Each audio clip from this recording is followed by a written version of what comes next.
Way up. Way up. Way up. Way up.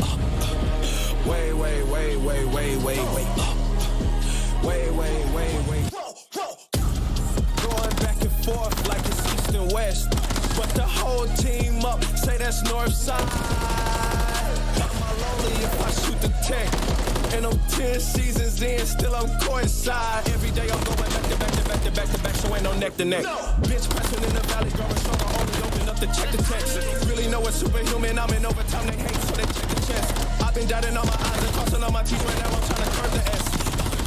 Way up. Way up.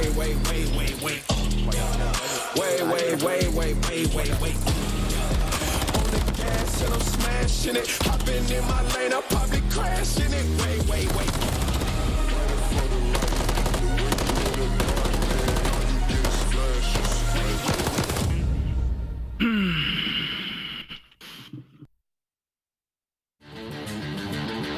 Happy Friday, COD fans! We're kicking off your weekend with 3 big matchups.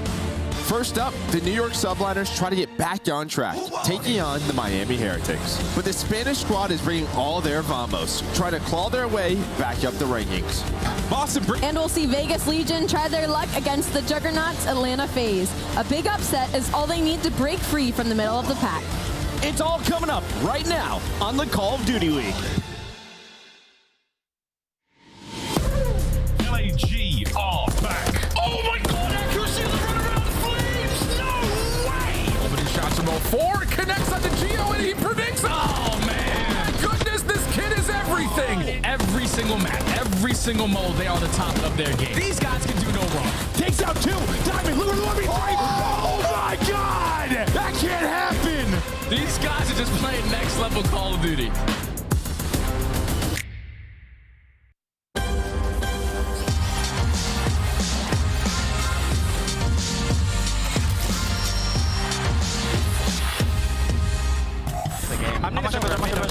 He's a white car, one shot. What's on the van? I'm sorry, pitch. I'm just staying down.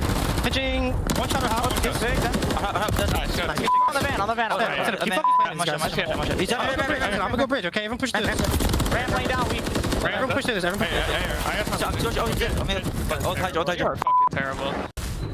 Believe it or not, Simboy got 12 kills while the rest of his team slaughtered New York Subliners. Welcome in, everybody. I was about to call you nameless. It's Maveless today. We've got Alley Cat here in the middle, and let's start with you, Pink Shirt. How'd you feel about Atlanta's thrashing of New York Subliners? They look deadly, bro.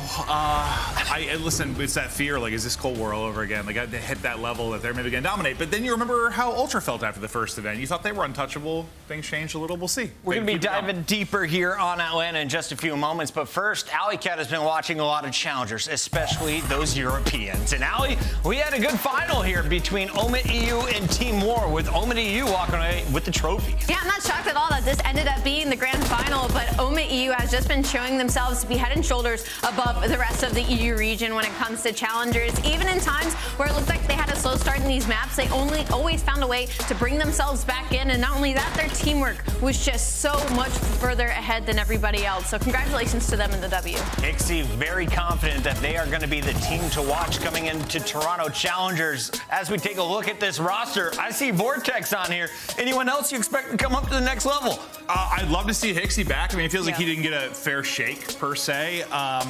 Listen, it's hard to argue that the change should have happened, but I want to see him back.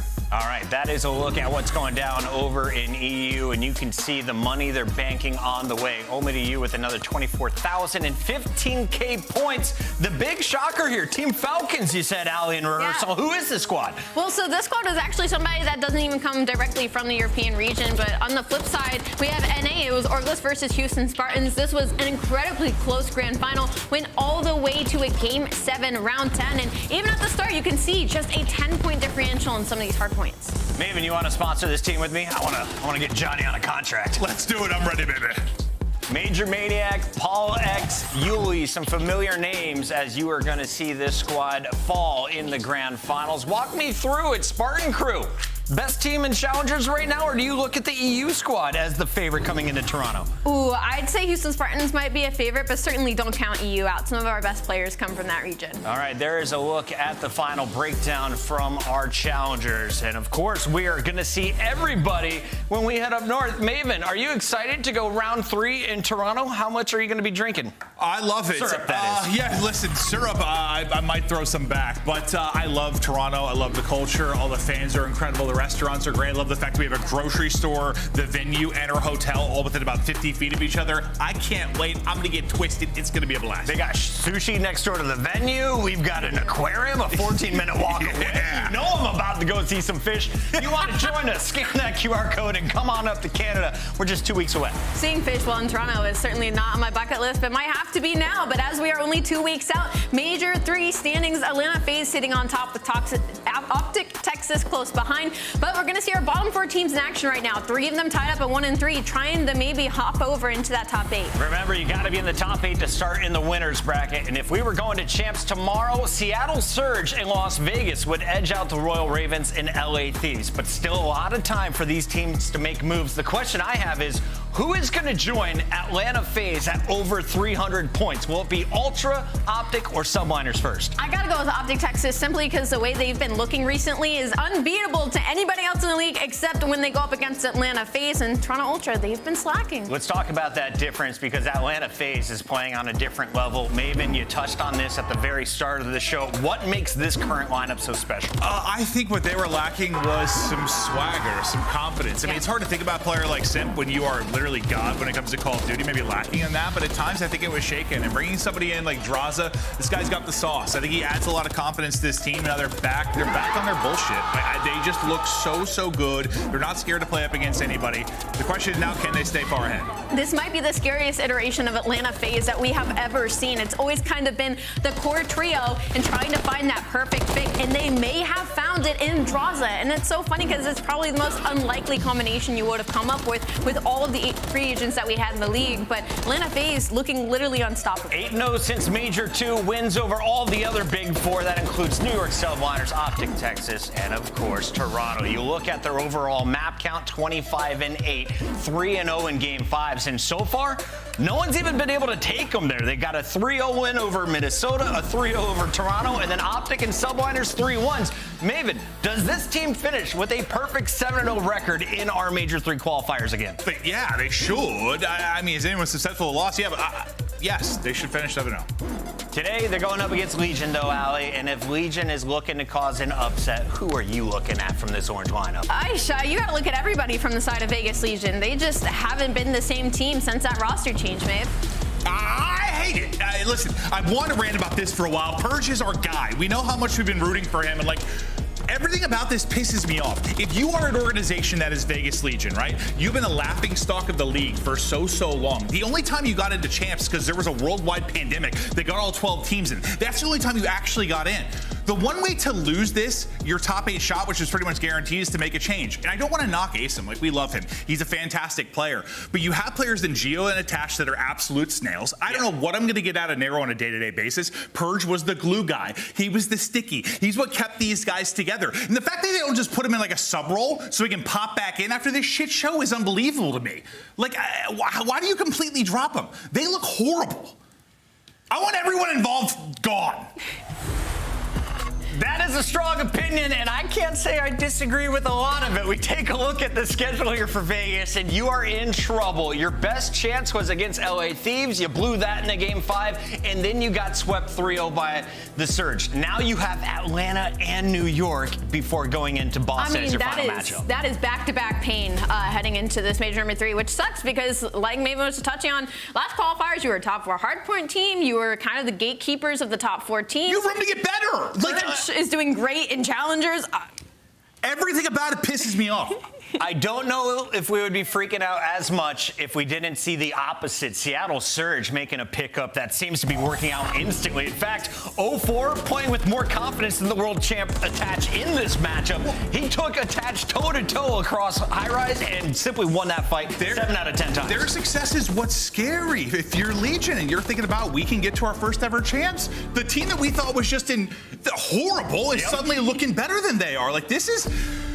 Great for Surge, don't get me wrong, but for Legion, Challengers players are rising, but 0-4 not the only one, as he is going to get the job done for Seattle Surge. We got to show some life down in Los Angeles. Flames bringing a team back from an 0-20, it felt like, online performance. Now you look at LAG, this is a threat for anyone matching up in their current best of five. This was a perfect change for LAG. They were keeping a lot of these respawns very, very close across the entirety of the season. They were just lacking in some firepower. Now you bring in Fames, who's just been sitting on the bench. We talk about it like a Bugatti in the trailer park, and now he's dropping numbers like this. LAG, again, another scary situation for Vegas Legion, because this is another bottom team looking to hop right over them during Major 3. Maven, out of all these rookies, you got a favorite? Here's the leaderboard. I still think Gwen, and listen, I might be biased because I casted that series where he like broke multiple records, but Gwen is still gonna be the guy. And it's hard for the people that come in like right now. It's just so like halfway through the season, like Glenn's got more body of work. And you see Snoopy is still in the top 3 for Boston. He is in action today. In fact, everyone is gonna be playing that's on that list, it feels like. Here's how it all breaks down. Subliners take on Miami Heretics. You're gonna see Boston Breach facing off against Optic Texas. And we close it out with Atlanta Faze versus Legion. Which one goes to a game 5? Oof, if any of these go to a game 5, maybe our first series of the day. Maven, you agree? I think with NYSL, they've looked the most susceptible to just be bad. Lock in and let us know, chat. When we come back, we'll be breaking down that first fight. Can the Subliners right their wrongs, or is it Miami celebrating at the end of the night?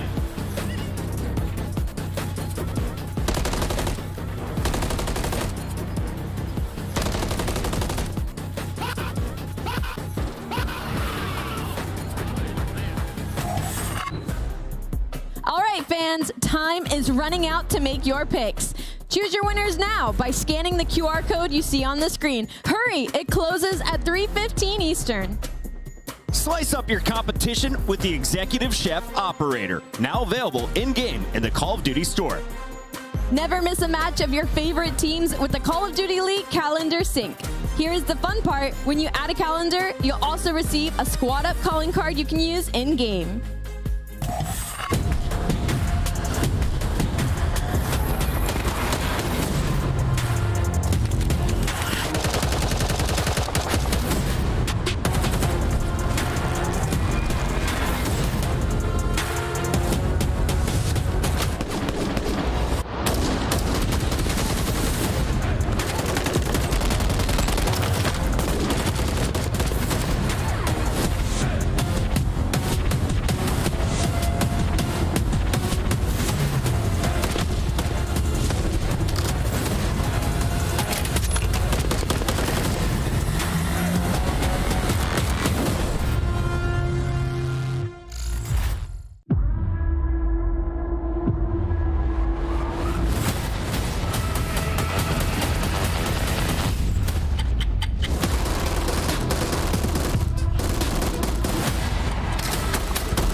To get the party started, it's your Friday, and we're opening things up with the 2023 World Champions. The New York Subliners are in action today against the Miami Heretics, and the Subliners, Not looking like World Championship form right now. Maven, I want to start with you. What is wrong in New York? Because the team is currently 1-3, something we haven't seen in any of our major qualifiers. It's a great question because we thought it was just like a slow start at the beginning of the season. Like, you know, they just had to work Sib into it, but then they started to improve. They started to get better, and now they look worse than they ever have. And like Sib stock has gone from beast to just everyone cooking him, whether it's comments on social media, trash talk with other players, or how he's been performing. The wheels are off on this one. Woo. Which is tough. Usually when you would see a lineup like this in our schedule, of course you would go New York Subliners handedly, but like looking at the statistics, like both of these teams are on a 3-series L spree. New York Subliners has 1-4 in S&D in the last 30 days. They are 3-1 control though, so they still have a little bit of backing, but their only strength in it is going to be in attach, right? 4-4 record, they're 3-1 on high rise, meaning they have to force kind of this kill Hori map, that map number 3, to try and force a series to a game number 5. And I do want to shout out the fact that like the slaying has gone down heavily for the New York Subliners. Kiz went from a 1.17 during Major 2, 0.9. Sib, 1.12 to a 0.89. They need to keep up in the slaying compartment if they want to compete with the top teams. It's just weird because it really felt like they got over that hurdle and it started to click, and now they look so vulnerable. I struggle to pick them confidently against anyone right now. With the losses they've had lately, like who do you feel good with them against? I know they could turn it on at any moment. They're like a quote-unquote top 4 team, but I don't think I view them the same as like Ultra. No. Like Ultra, we knew the map sets changed and stuff. We thought they would improve and work on it, but like NYSL. Let's take a look at our maps and modes. The game is ready, so we're going to jump right into this one. 6-star for Hardpoint, 6-star for Search and Destroy as it bookends our series, but it's Invasion, the meat and potatoes of this best of 5.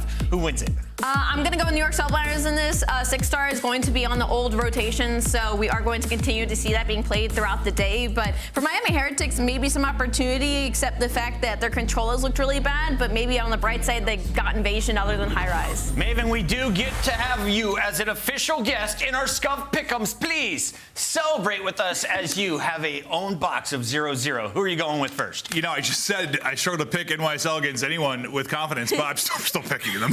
We're still going NYSL. I mean, they should win, but Subliner, Allie. I'm still right then. There's Subliner. Yeah. And I'm gonna go Subliner and Nameless. Where are you going? Yeah. Subliners This as well. last match is pretty easy. Las Vegas versus Atlanta Faze. Atlanta is just on another level. I mean, it's a one team and then everybody else, right? So I'm gonna go with Atlanta Faze 3-0. Spoiler! Yeah. Wrong matchup, Nameless. The man is driving on his way to a wedding, but much love. Let's get to this match as we send it over to the bearded fellas. We got Miles and Chance.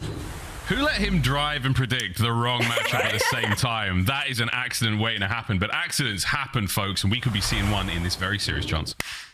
Yeah, no, I would say driving is generically dangerous, like on its own. He was wearing a seatbelt though, which is nice to see, but maybe that's just how good Atlanta Faze has been that we'll just pick him for every series that we have for the rest of the year. But no, all good fun aside, it is going to be a very interesting matchup. This is sort of the test of the mettle of the New York Subliners, especially because top 4 team now on the back foot, a downward spiral. Potentially, I believe I saw Money Hill Stats tweet out the first time they could have a 4-loss spree in 2 years. So this is an organization that have had a great deal of success. They've literally won a world championship. They have rings and, well, struggle bus so far in stage 3, but an opportunity now, Miles, just to turn it around. Well, what we like to do here in the CDO is give opportunities, non-stop opportunities, chances, moments to redeem yourself as we now go to the 6-star Scuff Hotel. Look at the branded Scuff moving in, taking over. Who will find redemption here in one of the many luxurious rooms or spacious places to put your feet up and enjoy yourselves? They're in the Monster Energy hallway. Let's go, Chance, in a map 1.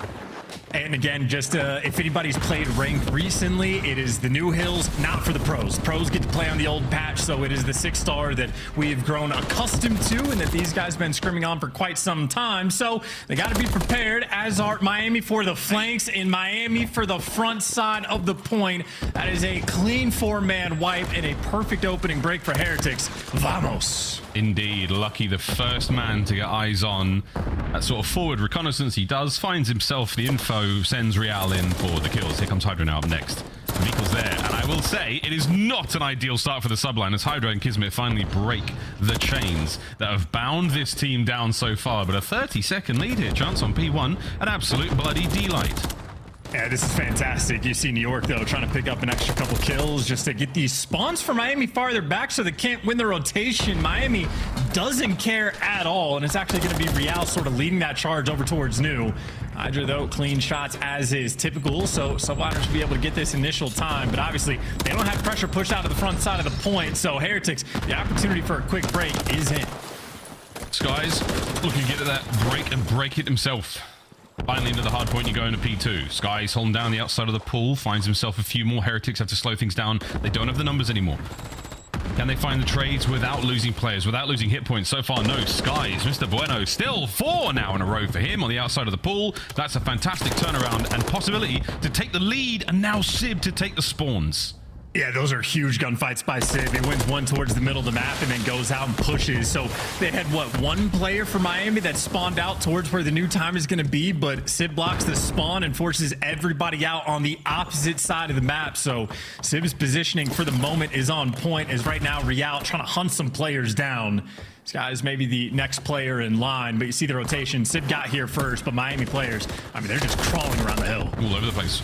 Skies finally gets brought down by Real. That battle on the other side of this bar goes that way, and there we go. The Heretics, who thought their holiday was going to be ruined, the vacation was on the brink of being shattered there by the subliners, but they managed to find their happy place. Back into it towards P3. Lovely work there from Hydra on the hop up. Lucky's got to go big. Metal's here to back him up. We'll test him in a moment as the lead changes once again with the Heretics in control.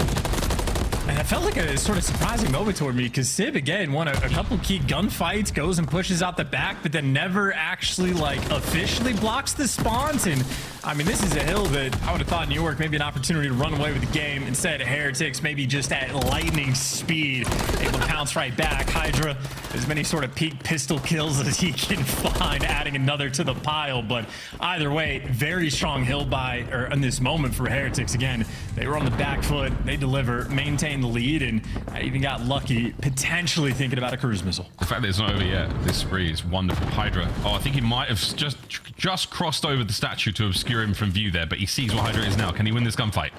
No. Sib there on the pinch, picks that one up. That's gonna be the hard point, all safe and secure for the subliners for the time being. A little bit of time to make your way forward for the Heretics. Hydra's going to cause problems though on the inside of security. Trade it out. Pressure now from both the top and the bottom. This is going to be an awkward spot for the subliners to be in. Let's see how they handle this.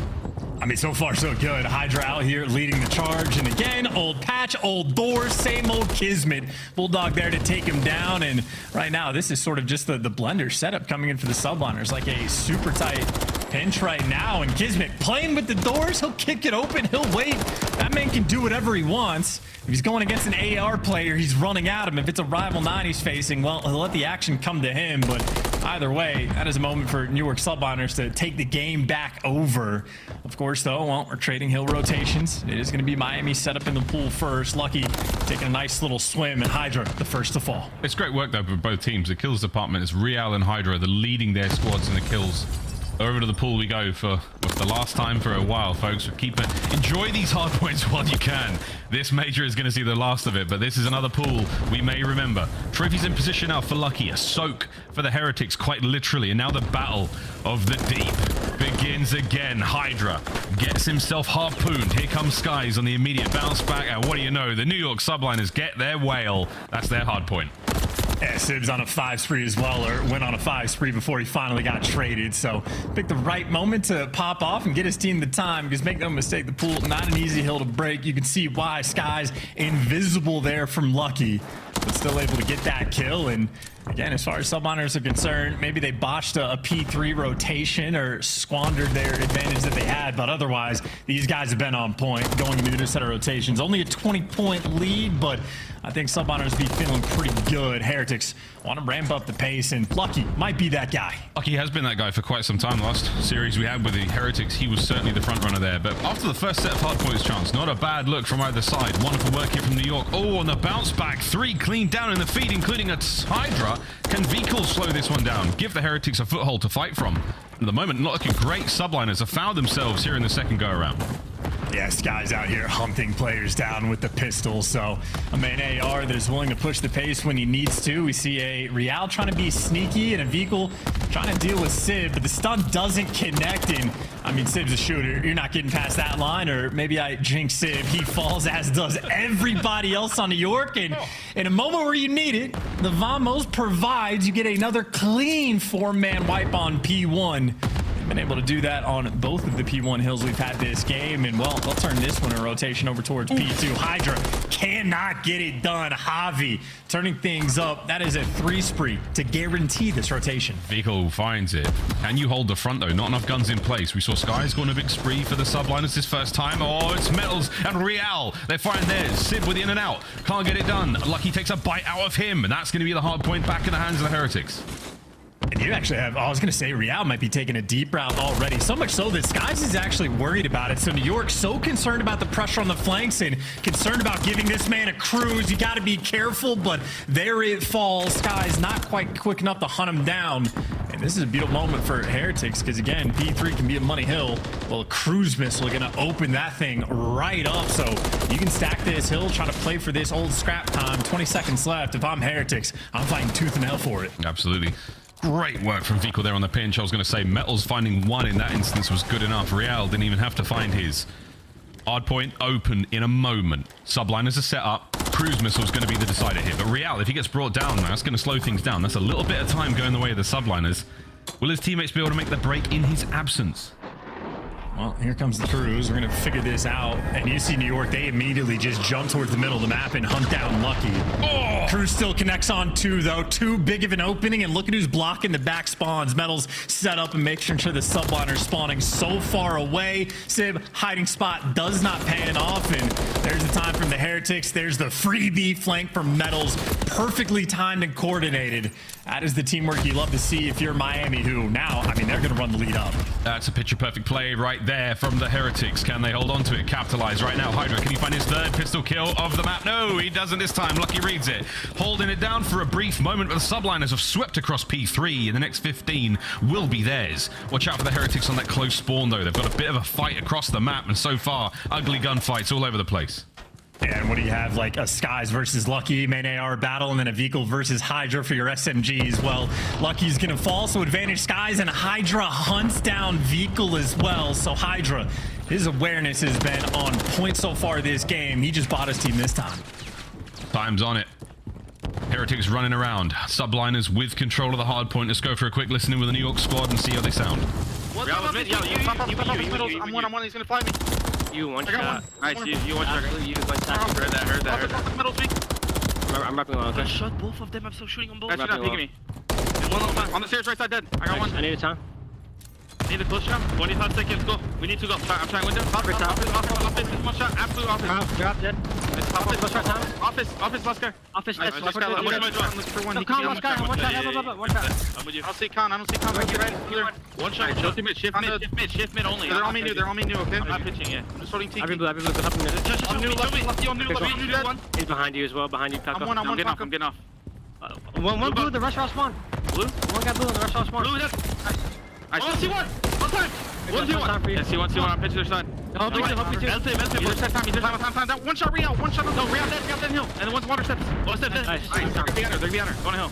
Span tag. I'm much over you. Their side time. I'm nading their side. I'm much over you. Just watch your right. I'm going to mid. Watch your right. Okay. Stun him. Up to mid. Sit down and spawn. Ironing spot. Don't overpeak. One shot. Stun this time. One shot. He's top ticking the metals. He's in the bar. In the ball. Nice. Got AD. Going death side on the right. I'm going hill. Going death side on the right. I'm staying alive here. Watch on hill. Dead. Have your push. Top out. Blue out. Holding mid. I got trophy. Blue out. Holding mid. Water steps. Cross you times. Real weak on time. I'm watching your square. Water steps on me. Need absolute time. I'm rushing. I got your weak. Square going spot. We're stunned on you. Spot. Nice. Lucky's up spawn. Blacking up P3. Don't pick him in. I'm picking up statue. Don't pick him in. Yeah. I got you. I have all spawn P2 side. All blue side. Yeah, I have square shot. Yo, someone get time. I got it. Two statue, bro. I'm watching my con. Two statues. Two cons going from statue. Two blue, two statue. No one left. Two blue, two statue. Stage one shot. Real. One to you. Metals. One shot you. Stage. Real. From frustration to fantastic there for the subliners. A solid lead now as we get to the final moments of this game, Chance. Yeah, and look, P1 has been fantastic for Miami. You have Real and Hydra right now just battling so far on 6-star, but around this point, Heretics have dominated it. And in a moment where they need to be able to do the exact same thing, once again, they're trying to provide, but the SMG duo of Subliner Strike able to clear out the hill. And I mean, this isn't scrap time. This could just be the game. Could be game. Heretics need the break now. Final 20. Real finding a couple.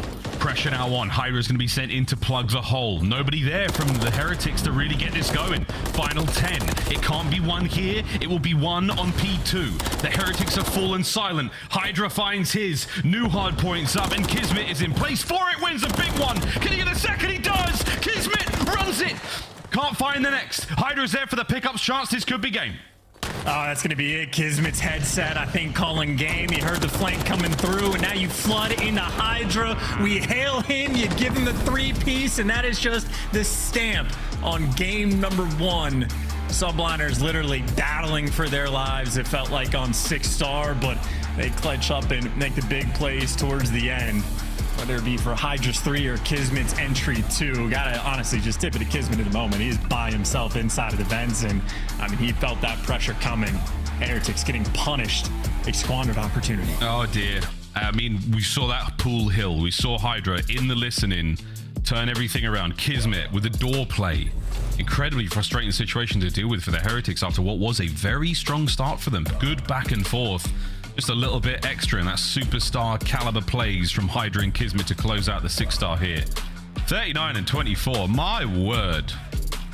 He is something. Hey, yeah, keep in mind for Hydra versus Real, they were nearly tied up on kills at the start of the P1. So it was like 30 to 30. I think Hydra maybe had like 1 or 2 extra, but yeah, he became electric at the end of the game exactly when you need him to. But I would say the biggest difference on that box score, just the assists. I mean, double-digit assists for everybody not named Hydra on the side of the New York Subliners, and the only reason Hydra didn't have double-digit assists is because he was just winning every single gunfight.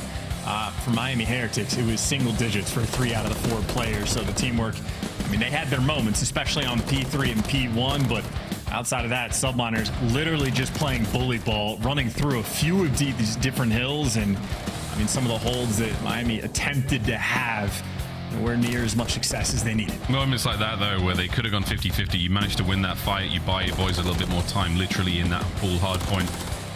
You bring a Renetti to a fist fight. Occasionally it works out. It's certainly a 50-50 moment there. But Heretics, a little bit more than 50-50 in the gameplay. They were solid. Very strong work from them. Unable to really keep pace, though. Subliners closed things out beautifully. Hydra 6-3 there on the final moments. That's what you're looking for. That headset working overtime for Kismet. We'll see if his ears are bleeding as we get into the search and destroy in a moment. Well, I mean, for Search and Destroy, we get to test that metal, I suppose, to an upteenth degree, because, I mean, even through Covert Seekers, you can hear a lot of things in this game, but there's, look, again, a battle between these two squads, Real popping off on the side of Miami as well. I think maybe the most surprising moment to me, though, is actually the P3 on the second set of rotations. I mean, Real calls in the cruise missile. Metals is blocking the spawns. You get all the kills. Everything is perfect. And still, from the front side of time, you had New York Subliners being able to break through. And it was after that P3 where they started to absolutely run away with the game. So, I mean, if you're playing against a top 4 team in the game, even if the top 4 team looks a little bit shaky, you still have to play at your very best, or you are going to hold the L. Yeah. Well, we'll see how things go for the rest of this series. Invasion now. The 6-star closeout there is what you want. Again, we will enjoy these 6-star rotations while we can before they change for the next set of qualifiers. I've really enjoyed this map, Chance. The new one, it's what is it? It's something. It's something. Yes, that is a detailed answer that I feel like I cannot add any more to that explanation of the map, but I think that just means I'll turn my attention towards the series and say that for Miami, I think Invasion S&D is going to be a must-win for the map number 2, just because I know Invasion Control, Subliners, they love it. One of the best offensive teams in the game. They got the pop-off potential. We just watched Hydra drop 39, and it felt like a slow game for him, so I know in the respawns he can be deadly. So Heretics, if you don't get the bounce back in the map number 2, things could get a bit dicey. Good news for Heretics, though. They've played a ton of Invasion, have a lot of repetitions on it, have a ton of clutch potential as well. Vehicle and Lucky, I mean, 2 of the most clutch players that we've had. Lucky in Stage 3 so far, his first bloods have been out of control. I think he has won 10 of them, only lost 3, and on an AR map like this, if Lucky can continue to provide on his opening duel rate, make no mistake, Lucky is the main factor in them being first overall right now in Stage 3. This is the map where you can take full advantage of that fact and continue to fry, because their stats do look incredibly clean. And that's our Monster Energy pregame there for the Heretics. And the Lucky, the last time we saw him play chance on that high rise, absolutely devastating in the first blood category. Let's see how we fare. Attacking rounds looking very good here for the Heretics. That's just an Invasion. Defensively, though, not too much between them. This could be an absolute shootout. We'll find out. We'll start things off with the man of 6-star. It's Hydra. This is a 3-man hit as well, so, I mean, look, you got a smoke in hands of Hydra, attacks and nades potentially ready to ring out, and a double stack coming through for Miami. And while we'll check the coordination, they're lining up to get the guy off the tractor. That's going to be Vehicle, potentially eating a couple grenades, but I suppose he has dodged it, so that homework being done for New York doesn't get them the first blood. We are shoulder to shoulder to the inside there for the subliners, waiting for the opening. There's a bold spread right now. Real has made it into Laundry, and he could do something dirty from here. Bomb down at A now, being planted quickly. And who's that on the outside? It's Sky. Spotted him out! Oh, nerves from Real. Teamwork from the subliners. First blood with a quick trade. Yeah, I don't know who sniffed that one out, but that is either godlike awareness or someone just got the timing on a cross earlier. But now you got Lucky and Metals looking to clutch the 2v3, and I think this might be too much noise. Sky's going to be waiting in the wings, and there's the kill. Sky's on point. Metals for a 1v3, nowhere to go, too little time, and a bomb that is not easy to defuse. Looking like Subliner is going to pull away with the round number 1. And that's even with their cheeky little, first blood nades on the guy on tractor not panning out. No, they don't. Final moments here from Hydra. For those wondering why the gunfight took so long, there was just that suppression from his rival 9 at that range. Just trying to keep him off the bomb, keep him trapped, allow his teammate to maneuver in and find the kill. Either way, New York Subliners play that first round fantastically. A lovely start for them here on Invasion. Not a great look there from attack. Or from the defense, rather, of the Heretics. Let's see how the attacking round goes. If you listened to me about 18 seconds ago, statistically, they should be a little bit hotter. Yeah, and especially a defense on Invasion feels pretty bad to lose. But the first blood's been on point. Lucky has been that guy. Sky's, I think, going to be maybe a bit too aware and too hard to kill down by the bridge, though. And in the meantime, you actually have the subliners. They've completely given up the B site. I mean, Civ is right back around, but not a ton of pressure over towards B. But that is not where the bomb is. The bomb is going to be down on the cheeky little jump up spot. And Heretics now have a minute to dig deep and find some creative way to try to win this round. I think the problem they face now, Hydra's playing wonderfully patient by this mid tank. He's going to be able to get the players coming through that little dark alley. Lucky has guns up on him, though. Hydra is not going to push himself just outside of the angle there of that tank, so he's going to sit pretty for now. Kismet's going to have his back covered. This is great looks. There's the comms. There's the tags. Easy cleanup from Hydra. Kiss, immediate 180. Beautiful shots again. And it all comes down to Vehicle. Another beautiful round from the subliners. I mean, look, they're not even having to work for it for Kismet. That is just easy reads. And for Civ, times the aggression down, hunts him down, B Street, the entire team making moves. I mean, that was quite literally just too easy for the New York Subliners. Easy trigger discipline for the Bulldog. Even the guy in the jump up spot, Real, for the first blood. I mean, he's just getting pre-aimed. New York Subliners know what Miami do before Miami makes the decision. Oh, Heretics. You've had 2 rounds, 2 strong looks from the Subliners. I'm to bounce back. Invasion's such a tough map, man. I mean, it can get away from you very, very quickly. We have seen some of the most sublime comebacks on it, though. Hydra, 2 more kills to his name, and he gets a cruise. That might spell doom for the Heretics. just patiently waiting out the nades as well. So you don't want to make mistakes. Wait. Maybe you want to go for the lineup again. Nobody on the back tractor though, so Vehicle gonna dodge it, but Vehicle by himself and New York Subliners. I mean, I don't think this is gonna be a fake. I think they're ready to run it down. Yeah, they're waiting for that pinch though, but no one from the Heretics gets there quick enough. Real is here, and Real wins it, ends the spree. Kismet now moving forward, the bomb's still in hand, but he got a couple of tags. May not have landed, but they know exactly where he is. Now, will they line up for the A bomb site defense? I don't think so. Subliners got in there fast. They've got good seats. You snooze, you lose, kids. This is going to be tough for the Subliners, though. That is a Maniac child for the first blood, and that is great help to make sure you got the coverage to trade out Sib. Kismet being back down as well, and I mean, Vehicle is pushed up inside of Broken, so you don't want to go that direction, but Lucky's getting the intel all over the place, and Heretics might have just found their first round. Bar Skies for the 1v3, but Metals playing with the food. Had some helpful team shots as well. And I'll be honest, I'm a little bit shocked that Hydra 4-0 in 2 rounds. Wanted to just kick that door open and see what was on the other side, but I don't know. Maybe the Heretics players not fans of the Kool-Aid, man. No. Well, Hydra flew around and found out there on the map. The Heretics, all you need is one sometimes. This is enough to string a few together. As the motor mouths of Miami now lay the plans for the next round.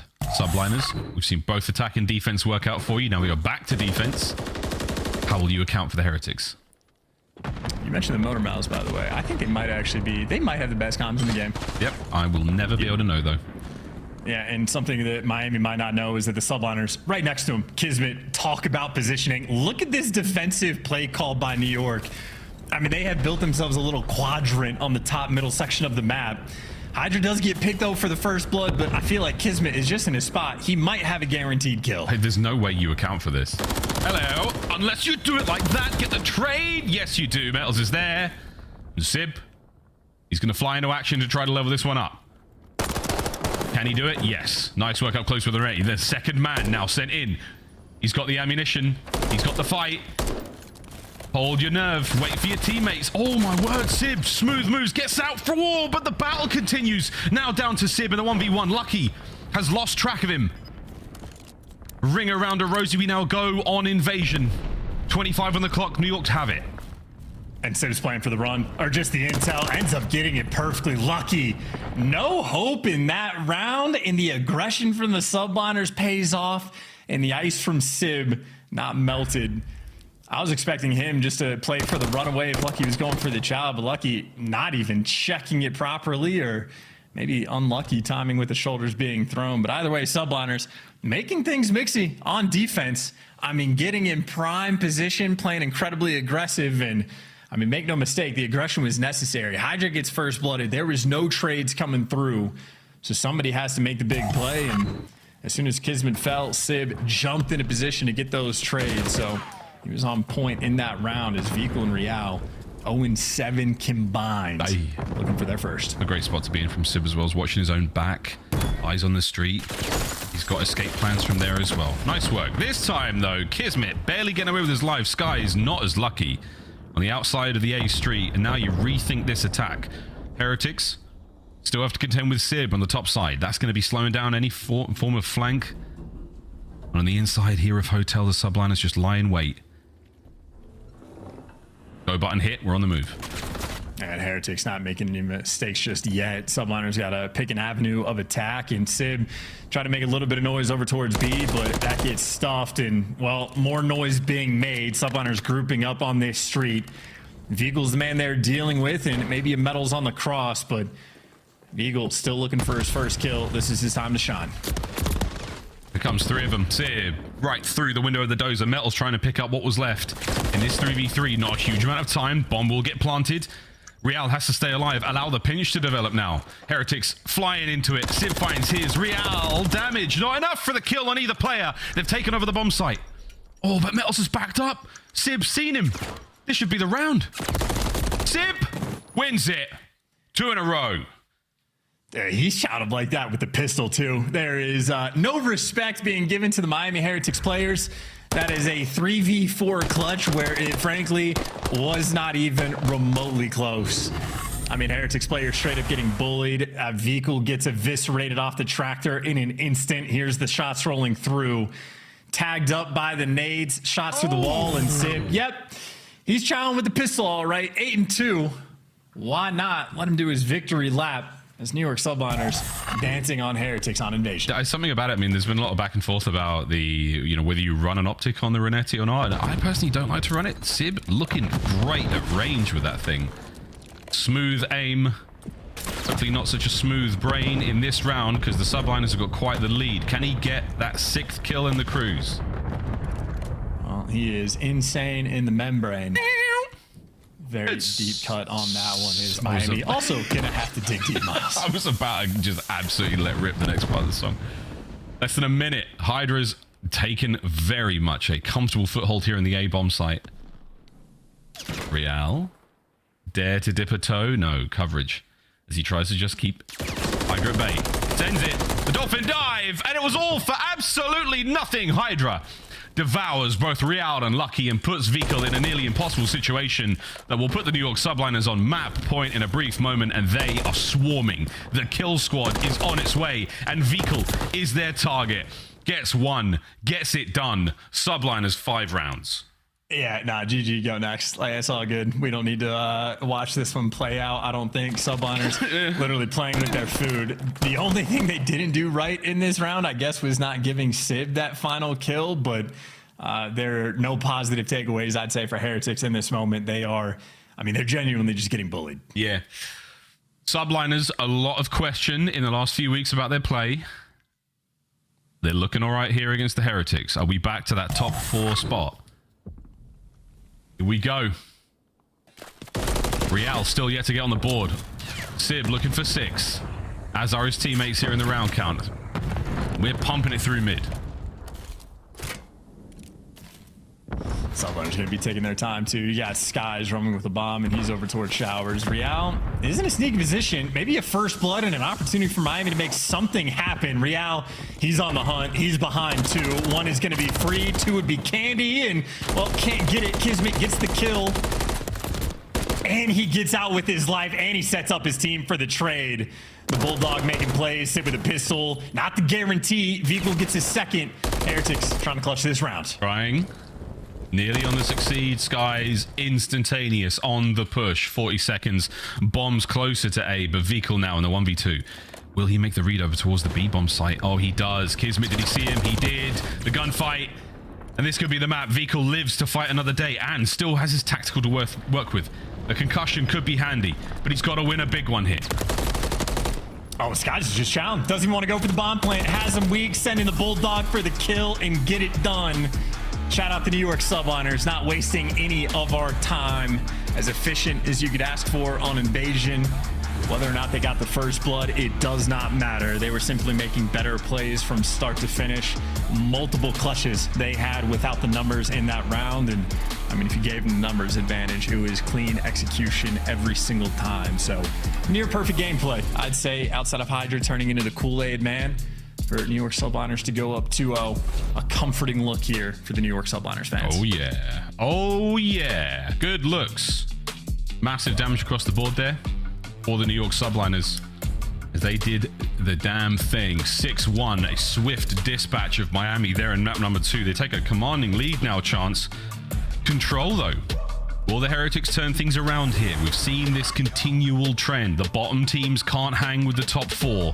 Is this going to be just another one of those series? Because, again, incredibly important implications for winner's bracket in Toronto is still on the line. Well, look, I mean, the reason I was thinking the Invasion search and destroy was going to be a necessity is because I think New York Subliners are going to look even better on Invasion control. It has been their bread and butter, so that is certainly my expectation. As you can see, just in the kills column alone, Subliners able to outslay. I think Real and Vikal combined for 3 kills over the 7 or 8 rounds that we had, so not really close there, Miles. Well, they've got a few more rounds to possibly turn those stats around. Coming up in our game of control. Subliners taking on the Heretics here. Big winners bracket matchup. Will the Subliners walk away with the 3 maps?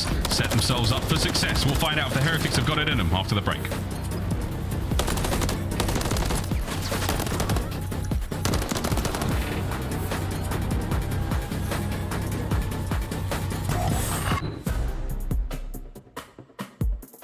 Upgrade your game with the Scuff, the official controller of the Call of Duty League.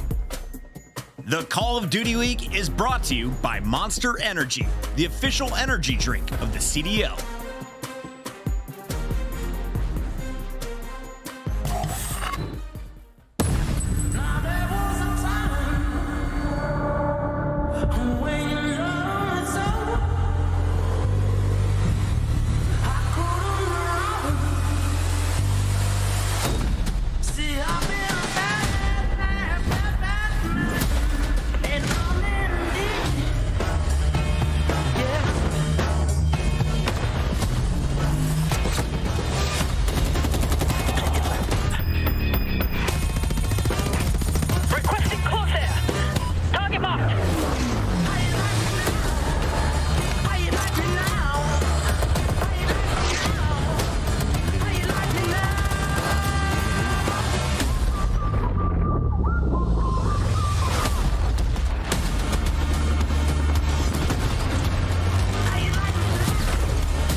Cause I'm back in my zone now.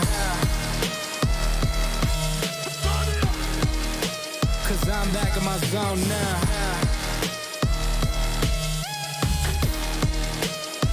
Back in my zone now. Ballin' can't beat me up cause I'm back in my zone now.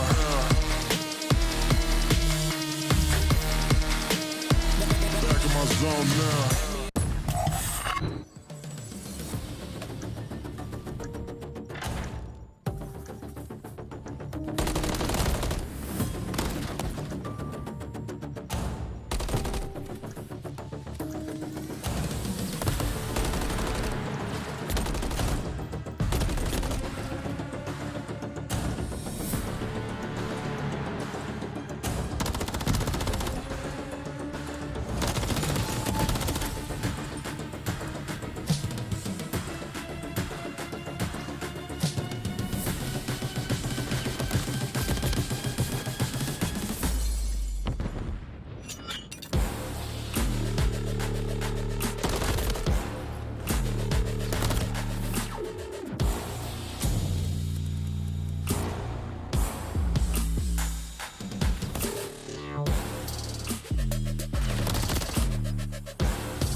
Welcome back, ladies and gentlemen. Shenanigans here in the Call of Duty League. Shenanigans in our series as well as we go to map 3, Invasion Control. Ooh, boy, chance. It could be a 3-0. Subliners are looking hot. That could be. If I was a betting man, I would say probably would be. And I know to the York Subliners, this is probably the camp that I would be the most interested in, like, being a fly on the wall, hearing how things sound from the inside. They lose 3 series in a row, things looking like they might be spiraling out of control, but like, Maz, you remember the moment last year, right before Major 4, where they subbed in Wardy for their final, like, online match, and people were like, this is a terrible decision. Yeah. This is the worst thing you could do. This is your last opportunity to get, like, a competitive rep. Yeah. And then they go on to win the final 2 majors. Yeah. Well, I was speaking with Sender at Major 4 and, like, asked him about it, and he had just electric confidence of, like, we're winning this, we're winning champs. There's no doubt in my mind. So I want to be a fly on the wall in the camp to see if a seed of doubt has actually taken hold, or even with the losses, if they are still incredibly confident. Because right now, I'd say the gameplay might be speaking for itself. A pretty dominant Invasion S&D win. Seemed like Subliners at their usual. Real, though, the man that has been battling, able to at least take down Hydra as the B zone capture slow to commence. Real is so annoying to deal with here, man. God, doors, what are you going to do about them, folks? Can't get rid of them. You got to just work around them. Real doing a lovely job there. I was going to go back and forth about all that Sender stuff, which was fantastic. I mean, Sender does get me going. Every single time I see him, I'm like, I'm ready to party, man. I'm ready to run through a brick wall. That is a electrifying man and a fantastic coach, a world champ. Can he keep the run going with the subliners? A shaky season, but a lovely start here on Control for them. Well, yeah, for the moment, the team is matching the intensity of their coaching staff. And Vehicle, unfortunately, that is a team kill you don't want to see. And, well, you got a Hydra behind you. And you know he's going to fly you as well. Real is going to fall. Vehicle the next in line. And this might be an absurdly dominant victory now for the subliners. There's been one tick of progress on B. And New York seems a team that is going to be able to effectively set up this spawn trap. Welcome to the blender. Yeah, welcome to the blender. Whatever the brand may be, the RPMs are significant enough to cause tremendous damage to your roster. Beacon unlucky though, they do manage to fight their way out. Kismet right back on it. Renetti in hand now to the sidearm. Not enough to stop Metals. Forward he goes. And it is a back and forth in the street. The Sib, the last line of defense for the final 10 seconds. Got to win these fights. They're going to stop the clock. Skies! Big damage.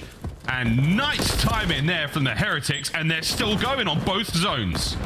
Yeah, I was going to say, all of that pressure on A is just to force the New York subliners to rotate over and play defense on the other point. But now, Kismet on the flank doing some damage, but it's not going to be enough, or maybe in the nick of time. I don't know. One player left alive, can't get the B zone, trying to slide out and capture, and barely able to get it. That is a nail-biter moment. What could have been a destructive round.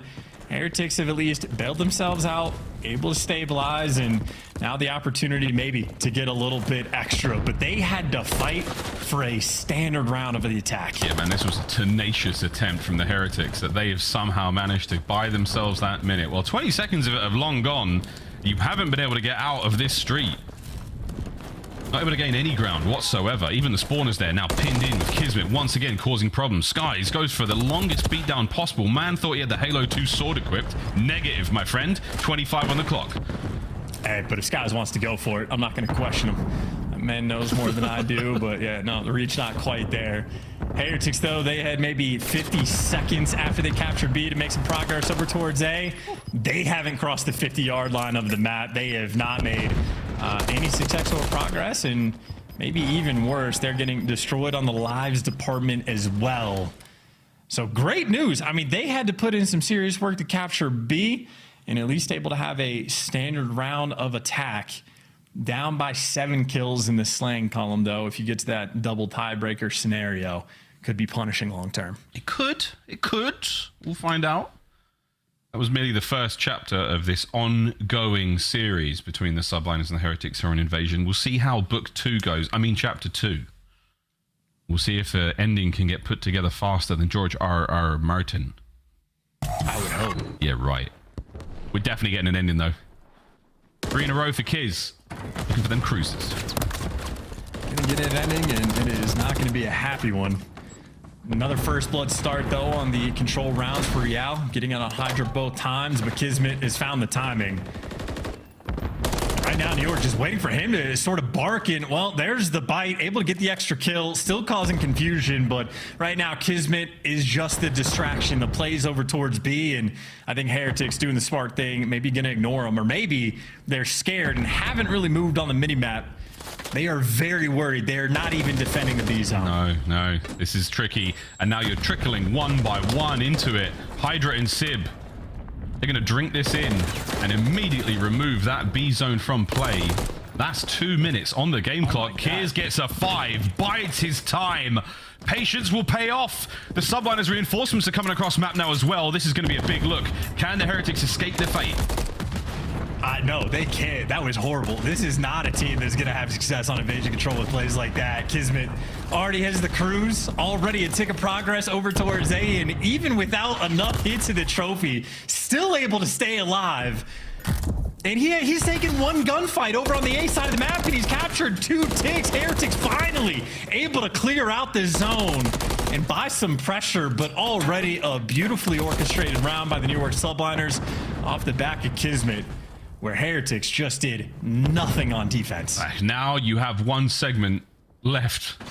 If you're Miami, you're going to try to buy as much time as possible. But the bad news is you have been forced in by the Subliners' onslaught. So now every death you have is so close to spawn.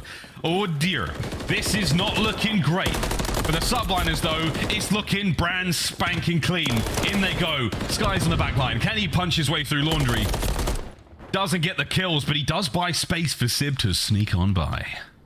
Yeah, hero playtime. I think Heretics, well, they've left players in the back before. You gotta hunt this man down. If Eagle's gonna be going for it, but Sib sees it the entire time. The stun grenade's on point, but Vikul didn't open his eyes. Hide and seek legend right now. Sib is on point. He's brought the pressure maybe over towards the A zone. Sky's working up the map. Should be able to stop the clock. And I mean, this is looking like an offensive round win for the New York Subliners. In Skies, I trust. He's trying to win it. Guns are up. Running out of mags. Over to the Renetti. Cleaned up 3 members of the Heretics there on A. Now 2 members of the Heretics on A. They're getting picked apart. Real, he's got to do a bit of work before he gets too closer to the zone. We started this with 2 minutes chance. We're down to 1. Yeah, those are some absurd shots by Metals as well. I don't even think he necessarily meant to kill him in that moment. But yeah, 8 live left for 45 seconds. Gonna have to come down to the objective. Subliners consistently able to get to back gas. I mean, Kismet is behind enemy lines again. There's the freebie kill. Last man's on the zone. Here comes the pinch and the trap. This is a cakewalk. Like, every hole is being left open. Kismet's been behind you twice. Sib got behind you once, consistently able to make the big plays.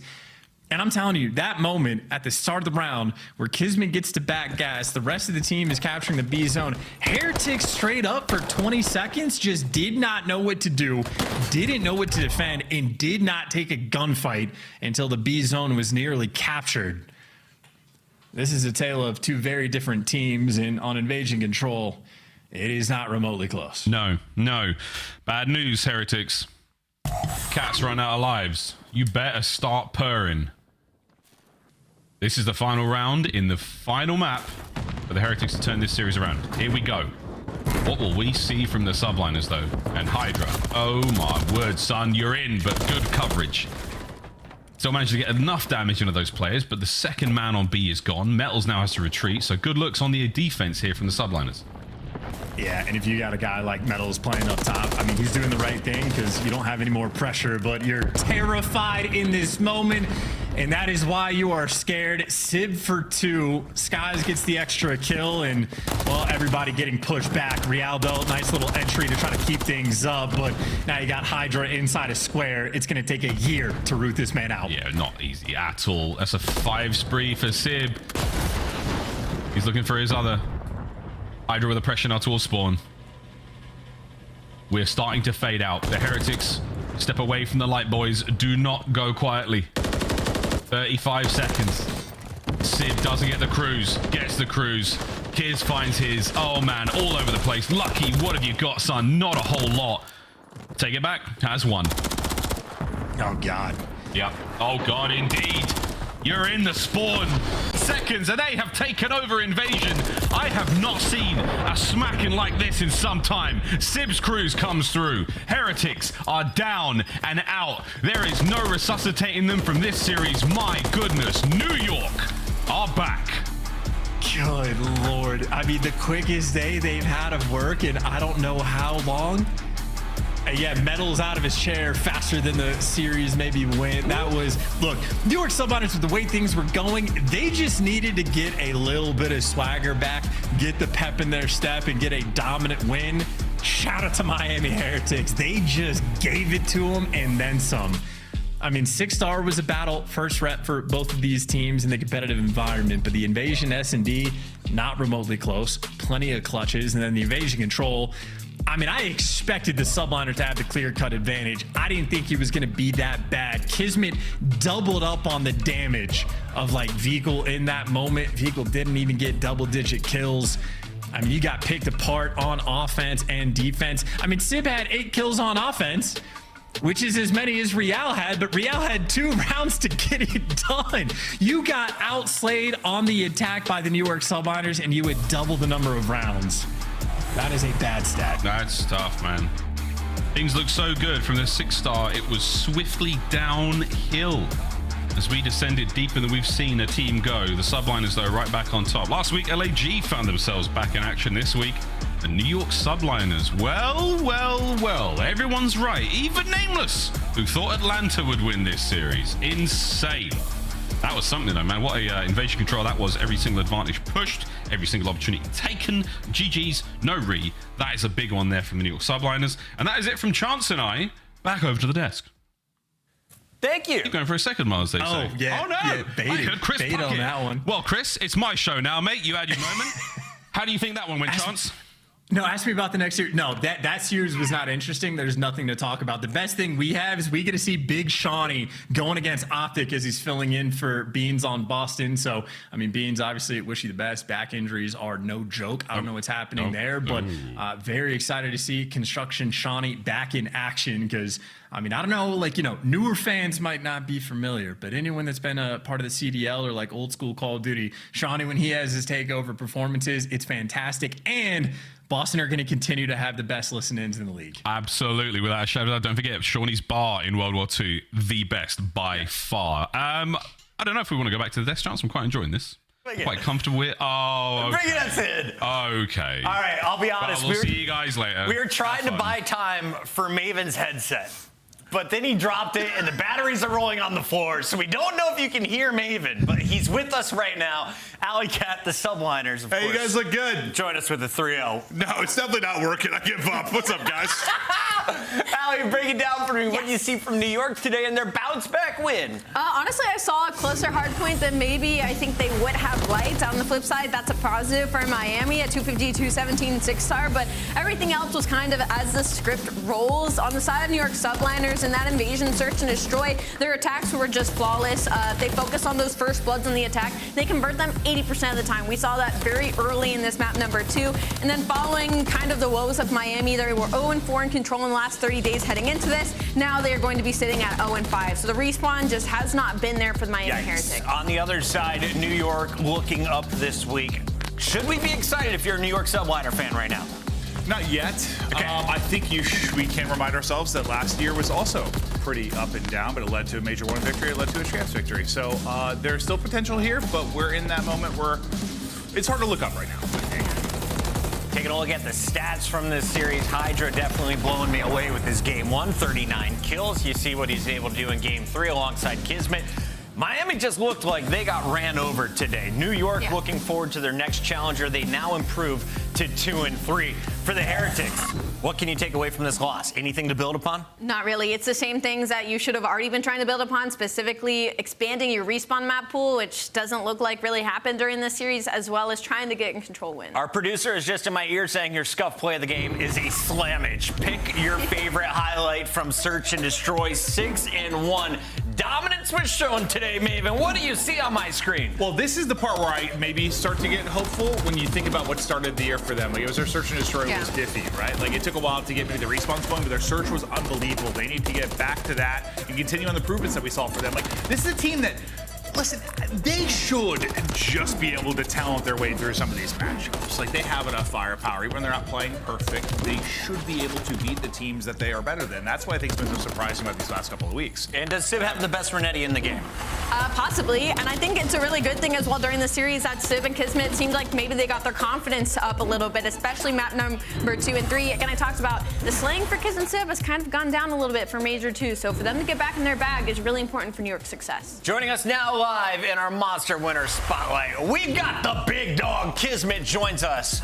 And Kismet, I want to start asking you about the slide. I know it's not easy to talk about when your team's having a tough time, but you seem to be one with a strong grasp on the game. Where did you see the holes in your team's performance? I mean, right now it's just Hardpoint. We just have been having a lot of woes with that, and basically what we've been trying to preach lately is just a goldfish memory of what's been happening to us in Hardpoint. Our past 2 weeks of scrims have been a lot better. Unfortunately, it wasn't really a good showing against Faze, but it's just that's our game mode that we're working on a lot right now. And I think from doing that, our S&D took a little hit, but we focused on that this week, and it showed against that match. So we just want to keep that going for whoever we play next. Yeah, no problems on Invasion for sure. Yeah, and Kismet, what is kind of the process like for the New York Subliners? Because obviously you guys like to pull out some tips and tricks from doing a lot of VOD review, going into the matches, finding wall banks, nade spots, and all that. When you guys are struggling like this, how do you approach scrims and kind of your ethic differently to try and figure out what's going on? I mean, not anything different. It's just more like like trying to pinpoint the things that are going wrong in Hardpoint, because it's weird for us because we've always been a good Hardpoint team. Like previous years, it's myself on different teams, and I don't know, it's just a weird thing for us to like try to figure out why we're so bad at it. But we're pinpointing small things and it's slowly coming to fruition. It's just going to take a little bit more time. So just have some faith. All right, kids, listen, it's easy to rag on you guys when you struggle. You're a top 4 team. You've had a couple tough losses. It can be easy, especially after making a change after winning champs. People forget that you guys had some hurdles last year, right? Like you came out and you won Major 1. Okay. The rest of the way there until champs. I guess, is this kind of comparable to you to last year a little bit, like working through stuff? Yeah, I mean, I mean, I guess, yeah, you hit the nail. Like, last year we had the same issue. We had a really good strong start, and then we had a really bad like 3 or 4 months, and it's kind of happening right now, which is unfortunate, but it's just all about having that resilience and bouncing back from situations that, you know, it is what it is type thing, and we just have to just be confident. That's the biggest thing. We got 2 more matches coming up, so we're going to keep this short and sweet. But Kismet, final question for you. What is something I don't know about you? Something you don't know about me? I have no idea. I have no idea. I like to play RuneScape, sure. Didn't know that. Didn't know that. Thank you for the knowledge bomb. That is Kismet. You can catch the Bulldog in their next matchup. Best of luck. We'll see you then. Thanks, guys. That's Subliners with the first victory of the day, but we still have 2 more Juggernaut squads on the day. When we come back, can Breach take Optic to another Game 5 round 11 now he can? No. Maven? She was so decisive. I've got nothing to add, Chris. Me neither. We'll see you in a few moments.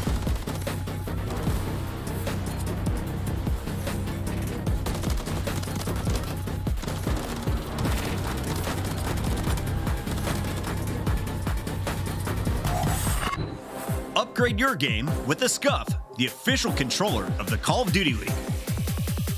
Start the season strong with the Call of Duty League pack. Grab yourself the CDL operator, weapon blueprint, and so much more. Check out the Call of Duty store in-game now.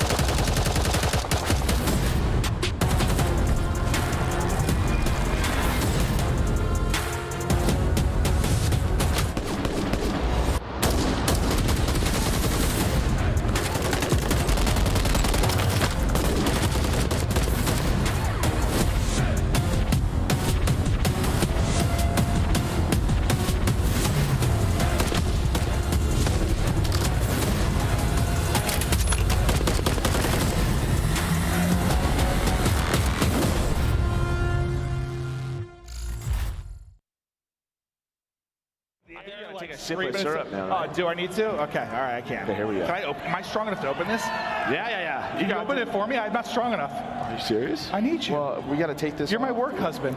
Did I take this off? Oh, Okay, that helped. Now can I do it? Yeah, probably. Go. Come on. I can't do it, dude. Twisted bar. I need to chug the syrup. Is this guy serious right now? Oh, you're very strong. Did you get it? Not the headset, please. Yeah! Oh, God, what are you doing? Oh, my gosh, that was way too much. We've got Inside on stage. That's delicious. Okay. I'll attach Eric Boom.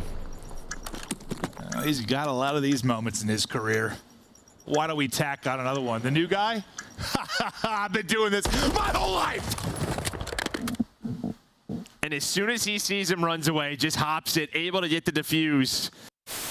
Steals the record for most kills dropped in a single match. It's 115, and it's Gwyn. On the collapse, he gets the angle, he gets the kill. His series continues. Gwyn's here. And yeah, this is his place. A double headshot, 7 in a row. He is taken over. Maybe he's just trying to end the Rookie of the Year conversation. Just put himself back in front with just a dominant performance here. Time to go. TJ gonna drop. One has fallen. Second will drop as well. They collapse. Oh, on Gwyn! Of course it's on Gwyn! One player left. Hudson finds it! Gwyn seals the deal with a record-setting series for Gwyn. Gwyn is different. We were hyping this up, right? It's the 4th matchup. You know, we've seen you guys constantly in grand finals. You guys came out and made that look easy. Yeah, I mean, like I said, we've been saying it online the whole time. Online respawns are different. No sound EQ, we're a way different team, and we just showed it right there. Also, people seem to forget who built that camp. I know how they play. I taught those kids how to play Call of Duty, so don't forget that. All right, like let's. Obviously having a big performance there over at that Train Hill. This guy is looking to finally really pick it up. He's had a few slower maps, but I guess he's finally caught his bearings. Now 16-9 and forcing the issue on the flank. He's inside of their face, as that's going to be 5 in a row. How about 6? It's 6 for Capsital. He is woken up and erupting right now on the Subliners, making 8 in a row.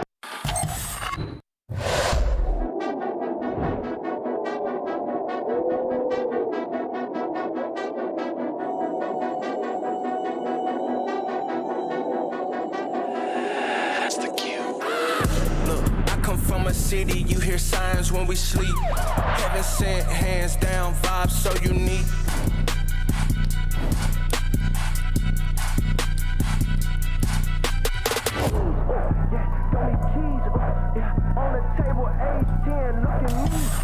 Welcome in, everybody. Just 2 more weeks of qualifiers before we get into our Toronto Major number 3. Maven alongside my dog in the studio today. We also have Alley Cat at the desk with me as Nameless is out and about going to a wedding. We're watching Call of Duty, and this is a good matchup, Alley. At least it has been historically.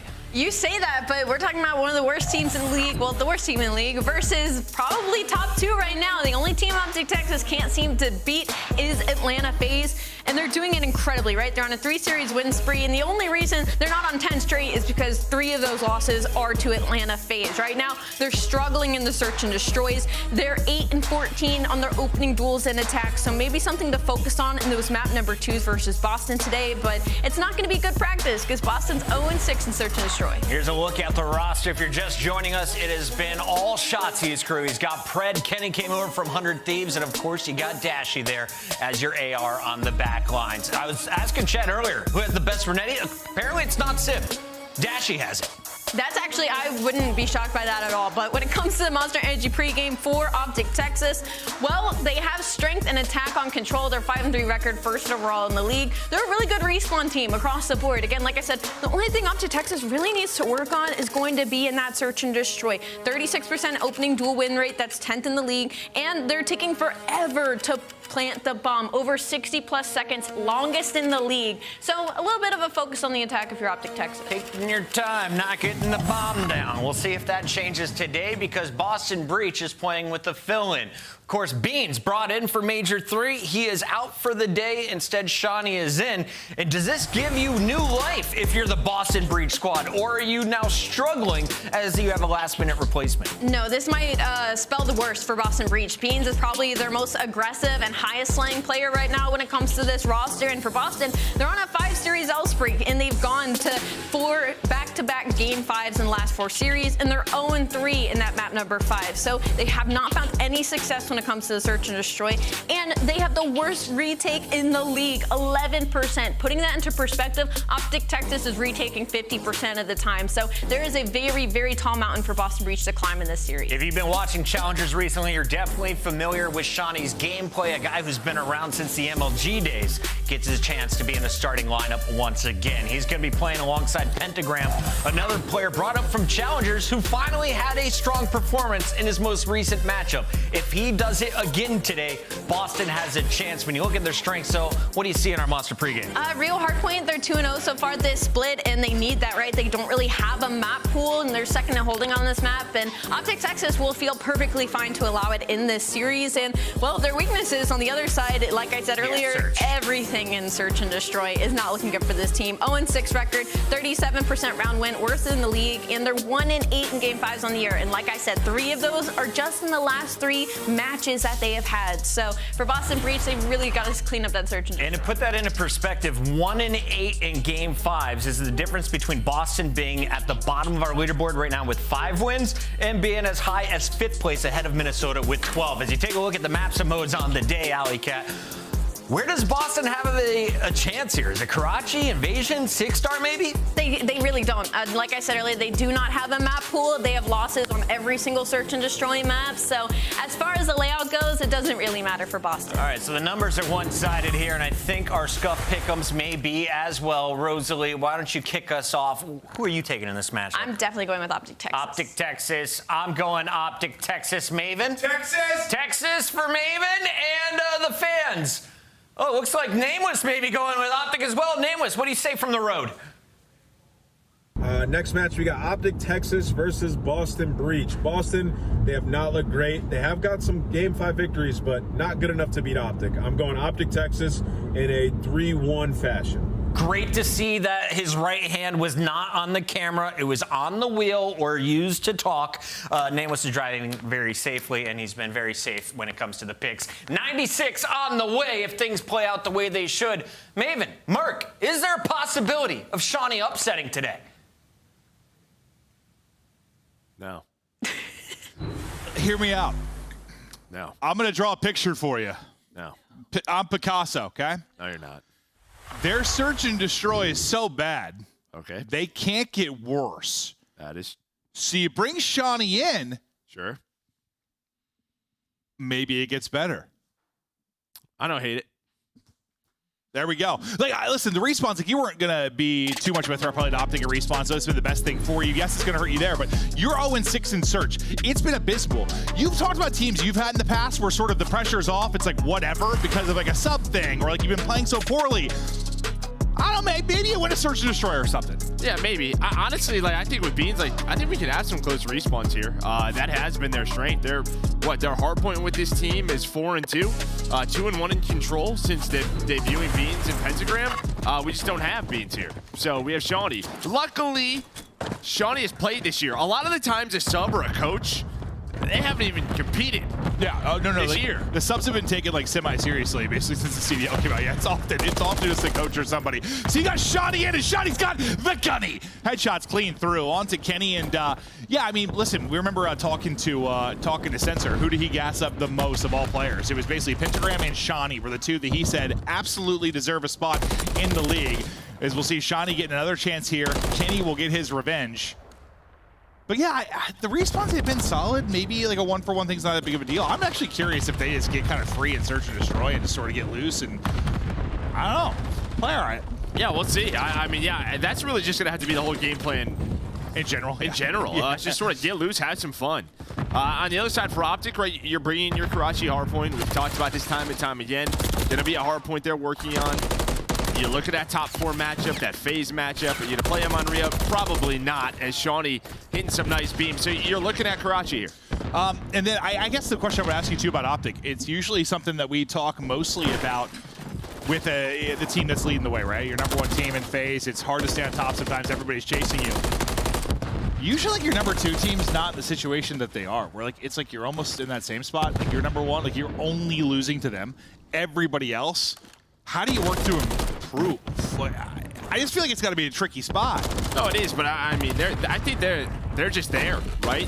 That is sort of the discussion. Is we are right there. You can kind of taste it on the tip of your tongue. Like we just got to put a weekend together. Many of the hard points, they had their tongue full on in the bowl, Joe.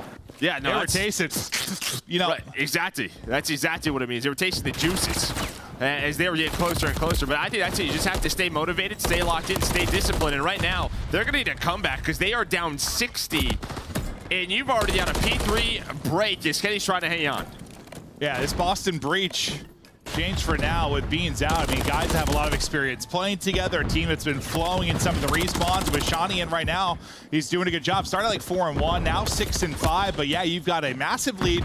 But Optic Texas, they are no strangers to slow starts and slow starts on Karachi. Yeah, and I'm going to be honest, like I think as a pro player, being in a situation like this where you know a sub's gonna coming in, yeah, it's gonna be tough to stay locked in. They're gonna have to do this. This is when you look at sort of the leaders on your team, your vocal guys, and maybe just say, hey guys, we're down 80 points right now. Let's start playing some COD. Yeah, I kind of wanted to get lulled to sleep just by the change, but they're getting smoked off the map right now. Bad timing there for Dashy as he tries to pop. That'll be all 4 dead and more time accruing for Boston Breach as they've got the super sub in Shawnee, and so far firing on all cylinders, up over 100 points. What the hell is this scoreline early? Not 100 quite yet, but pretty close as we head on over towards that P4. Pred just slaying, maybe to try to find some time, but it'd be so difficult with Pentagram there at bridge, so he's going to have the angle on the hill. And this is what you want. There you can see 103-6 the last 2 hills, as it has been all Boston. Well, that is the scoreline currently, and we do have 2 hills played. 3 hills, so yeah. But we're on the 4th one. As on the hill, yeah, Optic's just trying to get some time, but not able to get the players in the power positions out. So Boston, they're just going to play around this lead. Why not? They're absolutely trying to do it. 3 in a row for Shotzi as he's trying to really come alive here. Already. He's already rotated over towards P5. I don't know if Shotzi's going to read this, but you're going to have multiple players in position now where you're going to win this P5 rotation. You have 7 points to Optic, about to lose another rotation. Snoopy's on 3 in a row. Yeah. And now a player just isn't in the lobby anymore, so we're going to get that figured out. Oh, whoa. Well, we're going to see what the case is there, and this could be yikes. And maybe this was affecting other parts of the game, but you and I have no clue, so we'll try to get this figured out. Yeah, you know, you kind of wonder why it's a 100-point advantage for Boston Breach, and I'm guessing something was going on. Like teammates are shooting at each other, they're running in circles. We're trying to wait on more information, but yeah, typically it's not a case where players will leave the game, but they're kind of laughing it up. You kind of see the faces of the players on Optic Texas. They're just having a good time. I think, yeah, there were probably some issues on their side, probably while they're getting slammed. Maybe, maybe not. Maybe it was a great start, and then the issues are, popped up. But either way, well, you and I won't figure out what's happening. No idea. We'll let the refs handle that. Yeah, as soon as we get more information, we'll let you know. But you can see kind of Priest and the guys laughing through it as well as they get ready to rock back into this one.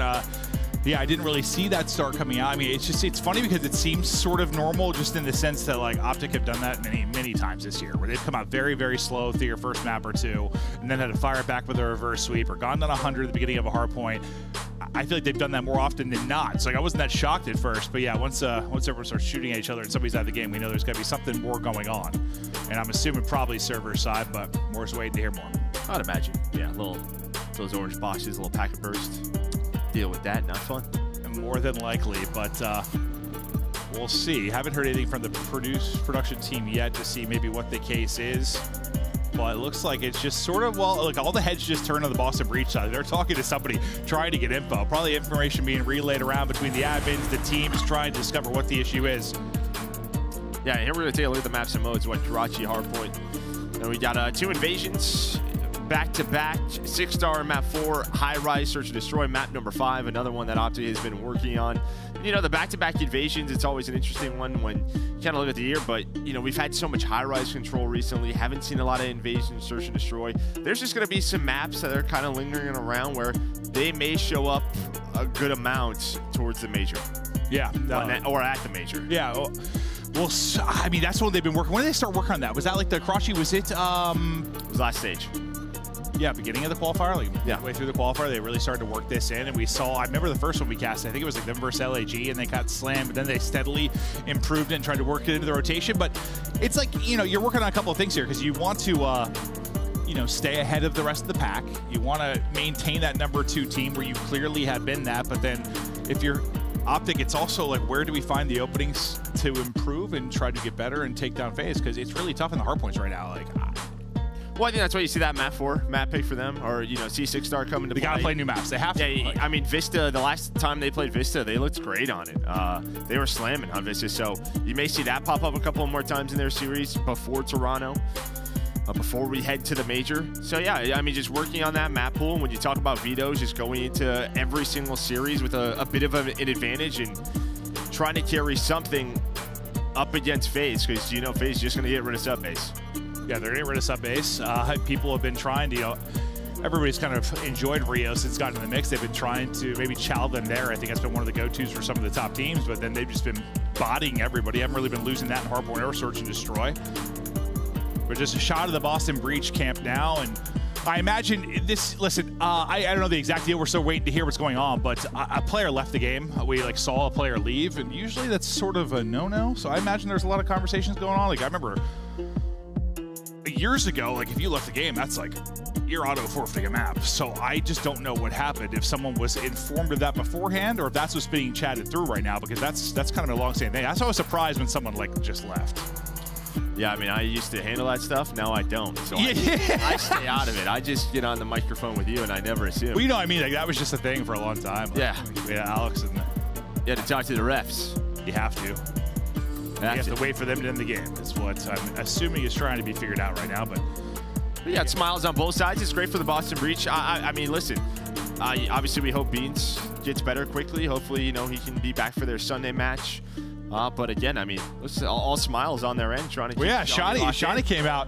Shawnee came out, was gunning some people at range. I mean, he was feeling confident. He's going to be all laughs. I think you got to be if you're on the Boston Breach side when you're dealing with something like this. But we're waiting on a decision to be made. The admins are chatting it through with the teams.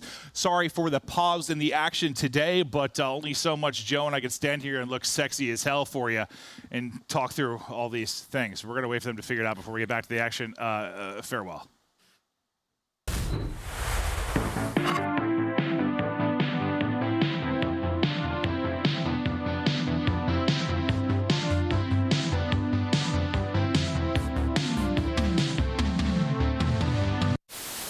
Wait for it. Send it. Over to the site we might go. Quick reposition here from Real. Whoa, beautiful second. The third as well. Heretics, bang. Cell will be able to kind of avoid this. Yeah, there's a tag on it, but Sim gets isolated. Cell, damage comes through. Time is an issue. Oh my goodness. Here we go again. Finally, the kill comes out. Does he get on in time? Oh, sure does. 5 in a row. Saves the round and gets us locked in at 2. Diamond Khan gets it done. We're going to have some laughs during this match, Maven. I'm going to openly just ask, who will be the worst player we see in the All-Star game today? The worst player from all of these teams? Oh, this is hard, man. It's the All-Stars. Oh, I got to think about this. It's going to be Octane. You think it's going to be Octane? Yeah. He was a beast, so he was number 2 overall S&D KD. Yes, he has, but guess what? Octane's had one good event since like 2016. I'm going with Nameless just because he can probably hear me right now. he's going to choke big time.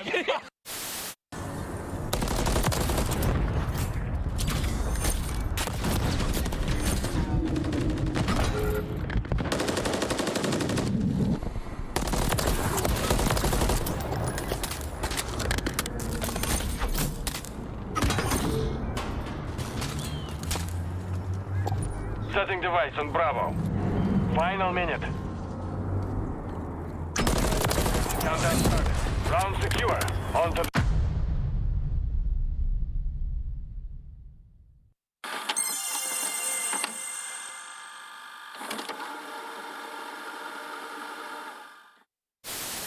Shotzi was 4 in 16. Now he's on a 7 spree and just made the best play we have ever seen on Skid Row. The dance he just did, he turns into a ghost, and now Ultra are down in this game. Optic Texas win it. I have no idea how Shotzi continues to do it. Comes sliding out, and Celium, he is adding on to his numbers. Cammy, those gotten 3. Cammy with all 4. What did he just do? Show me his POV now. Cammy with the ace. It's a 4-on-4 inside a ring, and just snap, snap.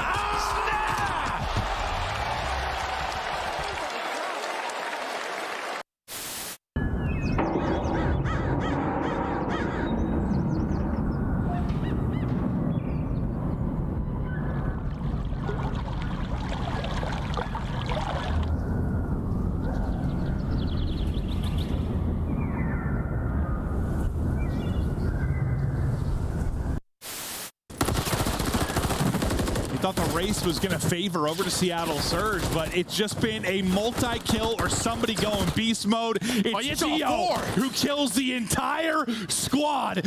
He is lighting up. Give him more. Papa's hungry.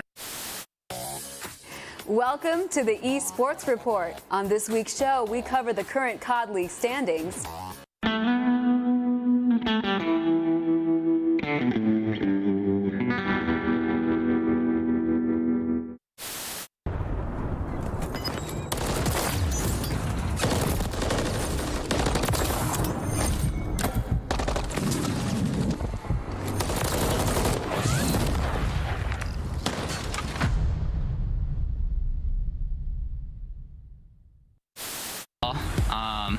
We knew we were going to come in and handle business. You know, they're a pretty team.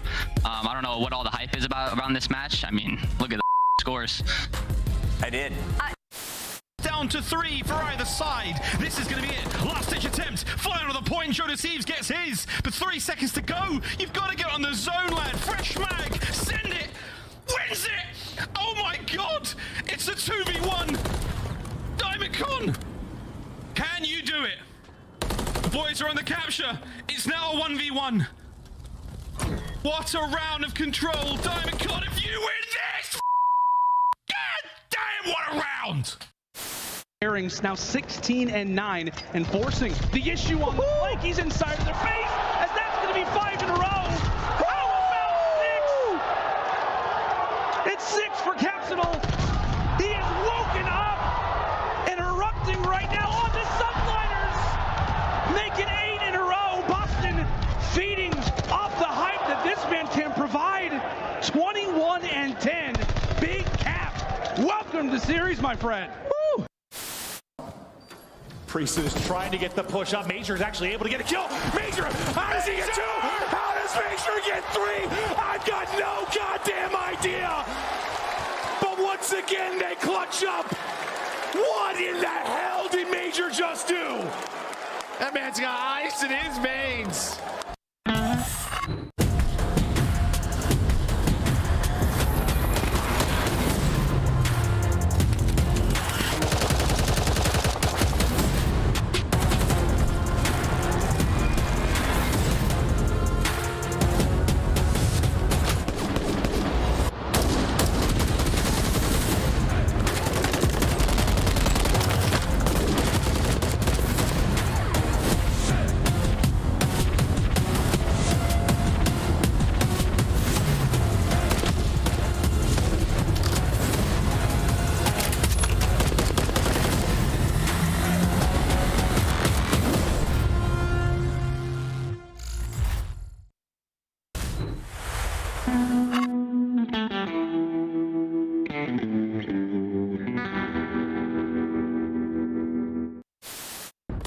Caught. Narrow diving across and Pred trying to do it. Clean little burst to the face there. They know Pred is still here. Both players working that B street. Somehow he wins that. Will it be in time? Because now Pred looking to pop. Hello, Pred, ace.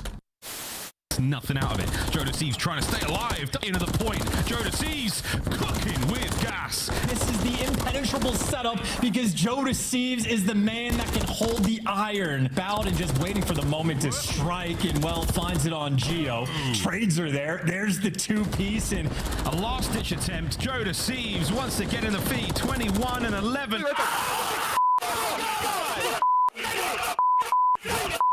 That is the smallest graph we have ever had for the game flow.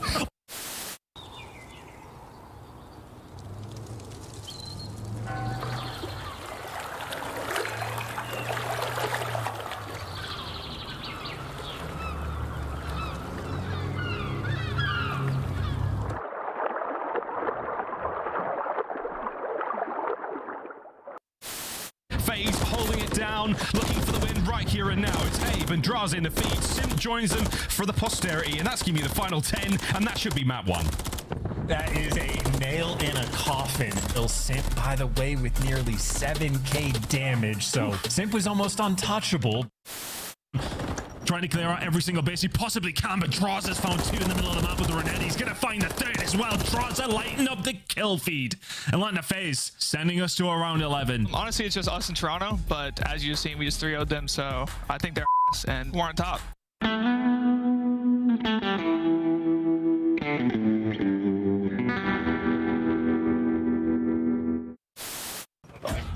What the f are you doing, buddy? Look, brother. Ranger chasing. I think it's gonna run out of you. Oh, he's. Oh my god. Oh my god. I'm not gassing you because I've never seen you lose. Oh my god. I had all faith. I had all faith. Y'all just got to get a trade, dog. Ah. We're not getting that trade, dog.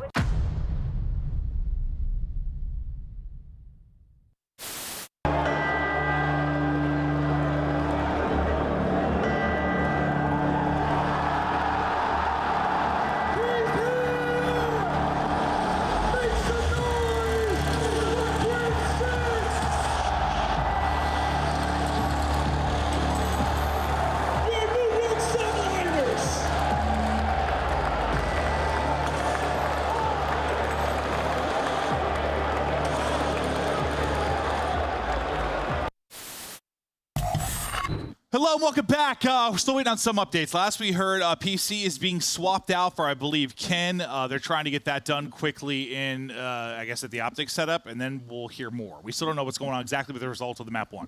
Yeah, we'll just get back to the gameplay when we can. Yeah, we're heading to a quick break. Once we know everything, we'll get back to it. Thank you for being patient. I know, you're beautiful. Oh, yeah. Oh, yeah.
right, we are back again, ready to hop into it. Sorry for the break. The result is a full playthrough, replay through. We're starting over. Yeah, Maven and I played rock, paper, scissors, and he won, and that's what he decided. I'm just kidding. You're welcome. That's not what happened. You're welcome. We get back into it, but yeah, sorry for the massive delay. I think some PCs were swapped out. I'm sure the teams were battling with admins, mini calls, Discord battles. We're farming Twitter interactions. fingers. Yeah, we're just farming. Why not? Farm them up. We've seen just about everything, but back into it we go. Hopefully Kenny in a better position now to compete. But yeah, it was like a 100-0 lead basically for Boston Breach. They had Optic Texas in a body bag, and now Optic Texas look to fire back. We'll see if there'll be a different opening and result. But we're on with Kenny early on to see how he's feeling. Of Snoopy maybe to deal with, but so far so good. And you've already got more points than you did in the last playthrough. Yeah, I mean, listen, you're trying to ice Shawnee. He hasn't played in 2 months, so. Snoopy triple. Got to figure out a way to slow him down. I'm just kidding. But yeah, Snoopy with a nice triple right from the top 3, right onto the point. And they were a step ahead. What seemed to be every single moment, but well, it looks like it was more a 4v3 than we realized. We didn't have the POV looking that way from Big Ken. Nice shots there from Dash to win that fight. Boston Breach though spawning over towards Diner, so they're going to get most of this time. They're going to get ready to set up for P2, and you start to brush off, you know, maybe a frustrating sequence. Yeah, almost a huge gunfight win there by Priest to find that scrap time. So you're going to get the final 5. You already set up here at P2, so Boston right back into the swing of things. It's pretty much deja vu because Shawnee, he was top AC, got a kill on the player. Push it top satellite. He's able to do it again. Snoopy helping him out from down low. Now you just have the angles, but Dashy's on the other side. You got to put some shots in. But nice teamwork so far from Boston Breach. Yeah, not looking all that different, but still very, very early in this one. But they're looking to get a full-on 50 to 60 points in this hardpoint. Finally, you're able to take Shawnee out of the power position, but a nice start from him again. Priesta is 1-1 with a minute in the hardpoint so far. My guy is soaking right now. Flurry of kills though for Optic Texas. They're going to look to answer back here coming up in 3rd. That's my guy right there. I love that. That is a fantastic stat line. Legend. But yeah, Optic into a tough spot because on the other side, it was Shotzi who he saw his teammates spawn all the way out. So he's just been hanging out P3. He's 5-2. He's on a 2 spree, but he's been on that side of the map for about 30 seconds trying to win this rotation, but 82-18. Lead for Boston Breaches. Here comes that first break attempt. And it is right down the middle. But somehow Pentagram not able to find that kill. And I think Dashy just bails out Optic out of a very tough situation because you would have had 2 players inside of the hill for Boston. Hey, but basically been a 100-point lead again. We would have had the same result. Likely had he powered on through, but now you got to hold again. If you're Optic Texas, the next wave coming on through. Dashy able to get a big one again. Hold the push, rack up the time, start to bring it back. We'll see if Snoopy, you start out with like 15-5, this time 10-3. Now you get the break and you get on in with about 30 seconds left, so still a healthy amount of time. You're still gonna hold this advantage. Yeah, I mean, this is really what we've kind of seen from Snoopy this stage, right? In the respawns, Slaying. He's just gotta do whatever he wants, just playing, yeah, his type of Call of Duty. Roaming the map, slaying, as you said. It's already in the double digits, over to Pentagram, trying to fight for scrap time. Priesta able to find it. He's gonna get some more time added to that stat line. Yeah, no, he's been padding it when it comes to the time inside of the point. I'm just happy we can see the time. Yeah, that's a good point too. But Shotzi wins a 1-on-1 on the other side of it. Looks to set up here for the P4. You have a quick collapse coming in from Boston Breach. Point man gonna be Pentagram that gets the early one, gets them out of the point quickly, and yes, you've done much better this time if you're Optic Texas, but still, the team out ahead, it's Boston Breach. Yeah, I mean, Shotzi was trying to take a route there. He's gonna get caught though by Shawnee from Bridge. Now you have Snoopy up top satellite, and he's just gonna be hanging out, just trying to find kills. Needed Shawnee to find one on the hill. The problem is he is just causing a distraction. He needed his teammates to get the player off the point though, and there we go, behind his double. Ooh, running out of ammo. It's a 1 versus 1 near the hill for now, as Priest is just gonna roam on in, but on rotation, you already see number 4, Shawnee. He's gonna be setting up for P5. Yeah, you know how scrappy that P4 can be. Gosh, it's working. Yeah, it's a little turn and burn there, but you know how scrappy that point can be. You're able to keep them out of it a good bit if you are Boston Breach. Pred, slow start for him at 4-11. Slow start for Optic, who are trying to answer back. Next hard point has popped, and transitioning over will be Boston Breach. We'll see if we can get Priest to back into the hard point as he's putting in an effort. It's Shotzi from up high, but it's Pentagram winning it from down low. He's got eyes on a second as well as the duel continues. Kenny wins that one. Now on to the players in the hard point. Yeah, I mean, it took a while for this push to develop for Optic. I mean, you really only had one player red side. You were just waiting for that pinch through P3, and Kenny's just able to win a couple of gunfights, and that's it. I mean, he's just able to break with the help of his squad, and the dashes on the other. Shotzzy now on the hill, but there was a chance there for Boston to, yeah, get up to that 100-point lead. Okay, but then you get that like weird scenario where the break comes in and people are kind of spawning on top of each other, diner side, like just spawning in layers sort of for either side. So you break right back in if you're Boston Breach. The next push will be a little bit staggered here. You start to push forward if you are Optic Texas. Lock popping up on the map. Second set of rotations getting ready to go.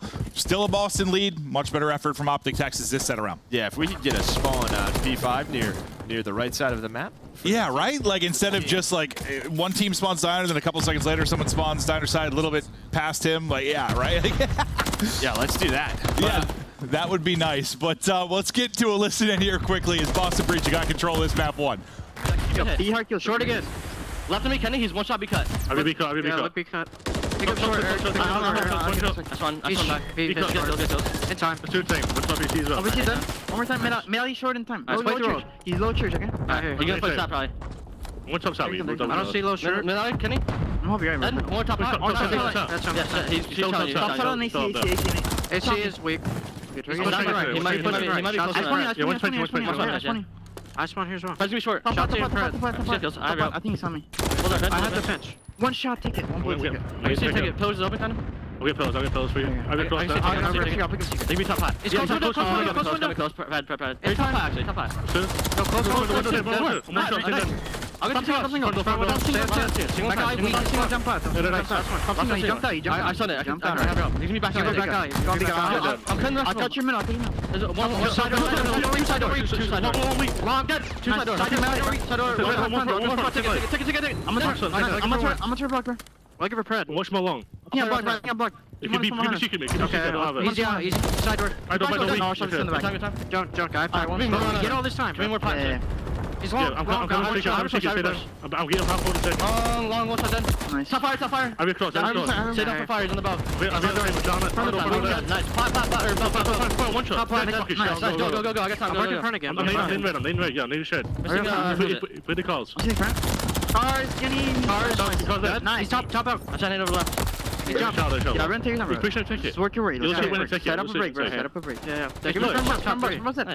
I'll stop with the right, okay? You guys play right in mid. Top five dash weak. Okay, he's not playing it. He'll shoot top 3. Top 3. Nice, good job. I spawn bread. Kenny's on time. I'm over. No, I spawn here. Top. I'm picking on me. Back to the box. Go. I'm going to palms really close. They're going to spawn you guys bridge. You guys go fast. He's back left. We can take. I stunned it. We can take weak, real weak. Time dead. Back to town. Back door and look. Low shot. Good, took me. One more kill. One shot, one jump, all bridge. Back door, yeah, he's shot me. No, I got that. I'll tell you what, you said it was lucky that Shani has been competing this year. He sounds like he's been playing with the guys all year. Like the comms are on point. Shani is frying. They're up 60, 70 points, keeping it rolling. Yeah, I mean, props to Shani. Honestly, stepping up in this role is not easy. I mean, yeah, played against the second best team in one of the best respawn teams that we have. Doing it here in this Hardpoint now. Optic do bring it back a bit. It was a nice hold over towards P2 for Boston once again. Shotzzy able to hang on to Snoopy there as elusive movement was in. But over towards P4 where things are going to slow down. We're going to play for some map control. You have Shawnee in a power position over towards Bridge. Priesta on the other side, maybe just waiting for his teammates. But it's pretty spread out so far. Yeah, it's one of those ones like find your couple of seconds you can get to the point that likely you're going to have to get out of it again. But Kenny slides through and able to win the fight.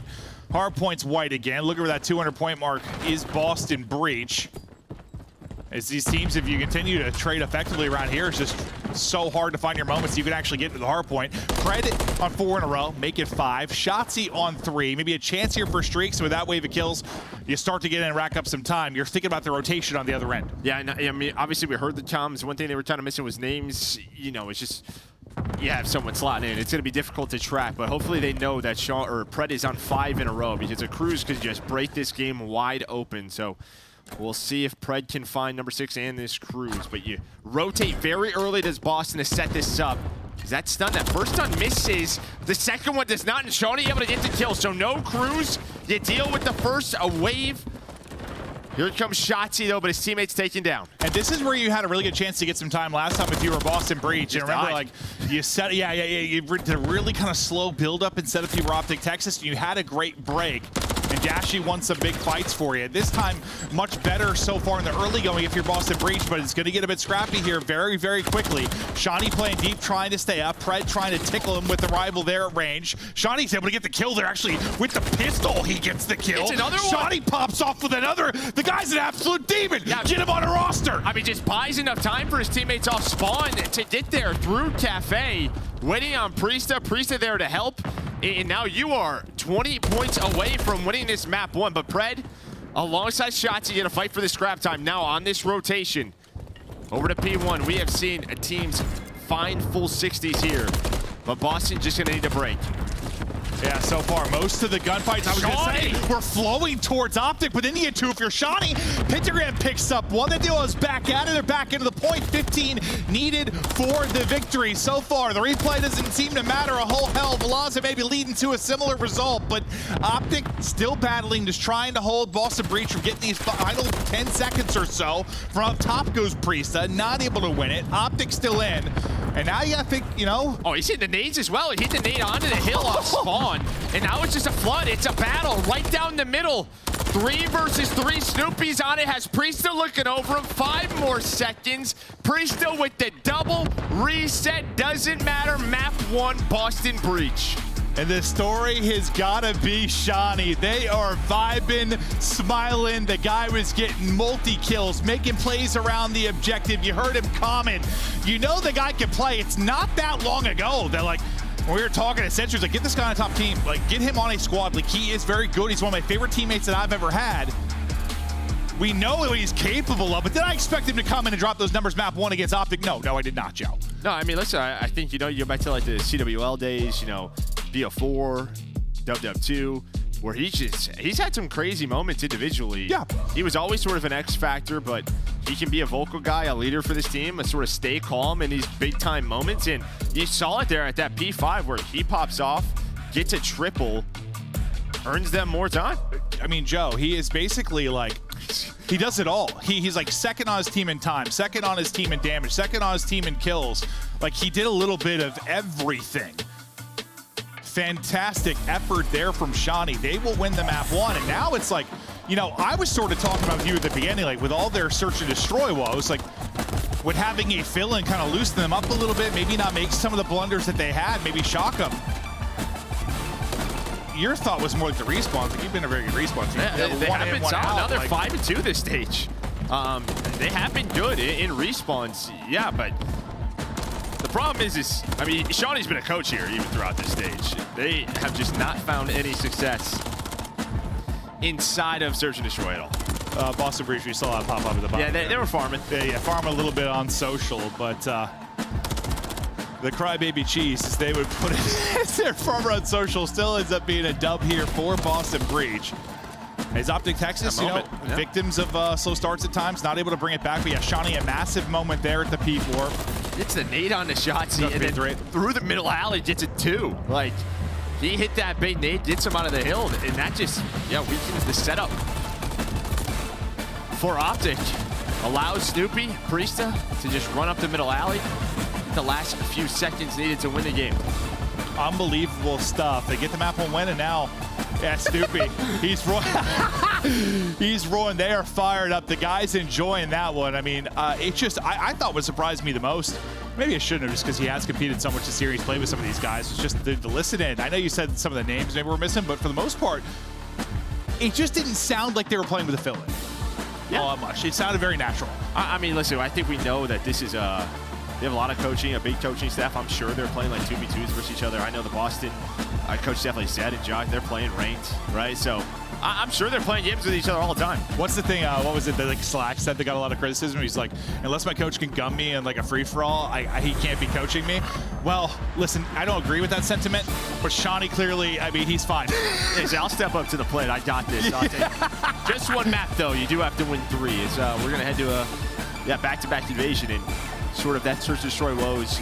You haven't won this map all year. This has been ruined your side. I mean, S&D has, but really this map where you are 0-7. Well, when we talk about, you know, Joe, we've had this conversation so many times over the years. Like a team has been struggling, maybe a fill-in comes in, maybe it's just this desperation moment where you just don't care anymore. You brush off the pressure, you just sort of play a little bit loose. Was that more of like a respawn thing, or does that apply to Search? Does it apply to like the whole everything? Search is tough. It's tough with a fill-in. I think the one good thing here is you have sort of Pentagram and Shawnee. You've played Challengers, right? You've played multiple events. Maybe you have a little bit of a two-man game between that setup. You know, how they like to play certain scenarios. I think the one thing that's always sort of hurt, you know, Boston Breach is, you know, Snoopy at times, lurking in a broken, getting aggressive, and just not finding the right moments to get those kills, gets caught, gets impatient. We'll see if that changes. Well, I think that's something we've called out several young players for. It's been Gwen at times. It's been Linz at times. Listen, I don't call out players often. I'm me. You're you. You're the one that calls out players. You're the former professional. But like, you'll get so frustrated when, yeah, you get a free pick. It's a 4v3. Then a lot of times it's like the young guns there. It's like, oh, I'm challenging this. I'm challenging that. Just get put in the dirt. And you're like, oh, it's just one of those. You don't need to die there. Yeah, you don't need to. Especially on a map like this, right? Because I think the size of the map can be a little deceiving. Yeah, deceiving with how quickly you can rotate. But there it is. You are 0-7, 12th in every single category that we have on screen. On the other side for Optic, 4-4. That is where we look to our Lord and Savior above, Lord Shawnee, as he blesses us on this day. Shawnee giveth, Shawnee taketh away. As he looks at those stats, and Shawnee don't care. You don't. He comes to bring the thunder. Well, he should care because, like I said, he is on the coaching staff, so he definitely cares. Yeah, no. He definitely cares. He doesn't. Yeah, that's a good point, Joe. He probably cares a whole lot. But, okay, I mean, we're just in the offensive spawn we're just 3-hit A street. Yeah, it's the pentagram. He's got you in the penta trap. You can't slow him down, Joe. As he looks to make more of an impact here. We get the first blood. You're into the 4v3. It'll be Shawnee. I'm not surprised. Just, yeah, sort of let him play like play sort of that like lone spot, like stay alive. Yeah, because I mean, I feel like, yes, he has to calm well as the other guys come across, but for the most part, you're playing by yourself. Until the help comes in, he is going to get dropped, so they're able to isolate him. Tracking across will be Snoopy, maybe to get into position to try to help, and until Pentagram picking you apart in your base. Tickling the toes is Snoopy. Backing away from that moment. Yeah, this is that moment where he's just got to play his life, play with his team. He does just that. Props to Pentagram and Prisa.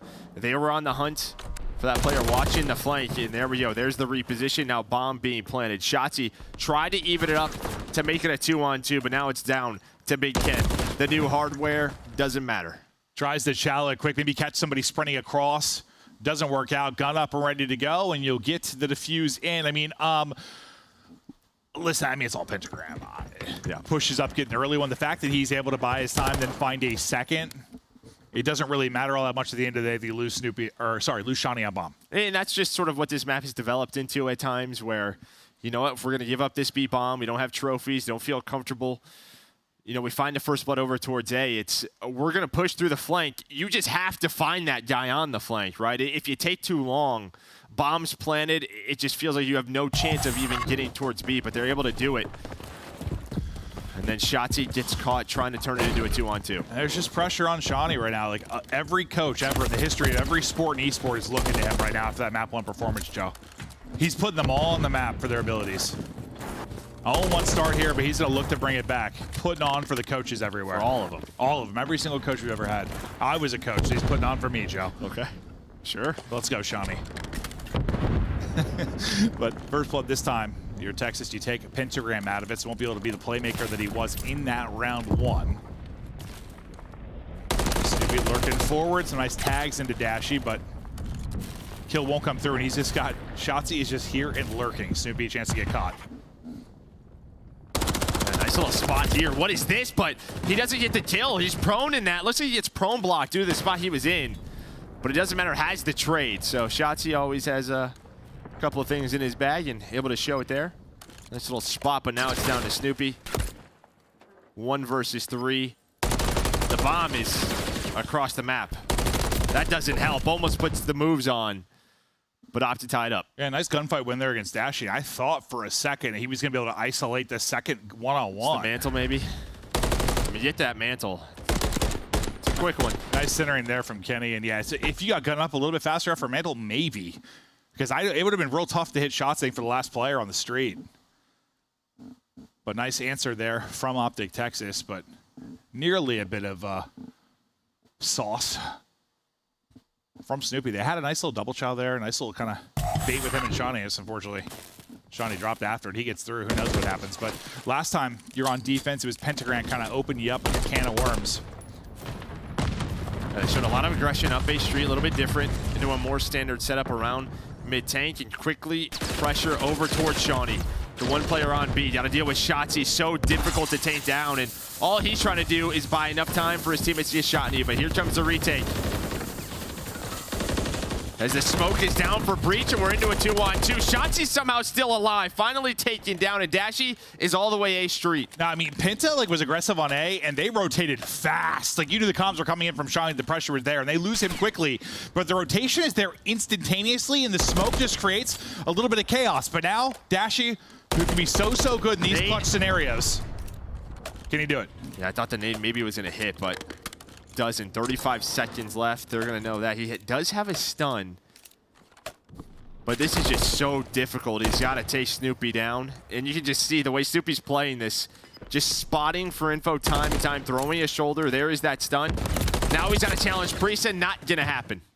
So after the first blood, they just go quick. Use the smoke. Retake connector. Yeah, no, they were there to like the second Shawnee dies, like they're ready to hit that. They collapse on it.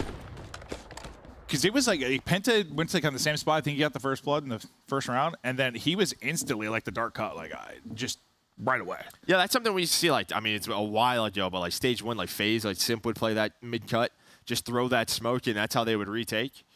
But yeah, nice response there. And with smoke, I mean, that play, I mean, it can go great, it can go. Yeah, if there's a trophy there, it's a little tougher. True. But Priesta, he's on 3 straight. They're up around. They've had a lot of close search and destroys. They just haven't been able to close them out. They've found ways to lose. We'll see if Shawnee will make a difference. He is 1-4 right now. As he will drop. It's a first blood now to Optic Texas. We'll see what they do with it. He's confident, right? Right up the gut, trying to take a gunfight. I think he spots Pred. He's hoping he can find a timing. As soon as you start to shoot, though, the help is there from Dashy. And now it's just where does this opening come? You got info on 1. Dashy, though, waiting and lurking. There's the info from the cross. Does anyone rotate on over? Does anyone take B Street?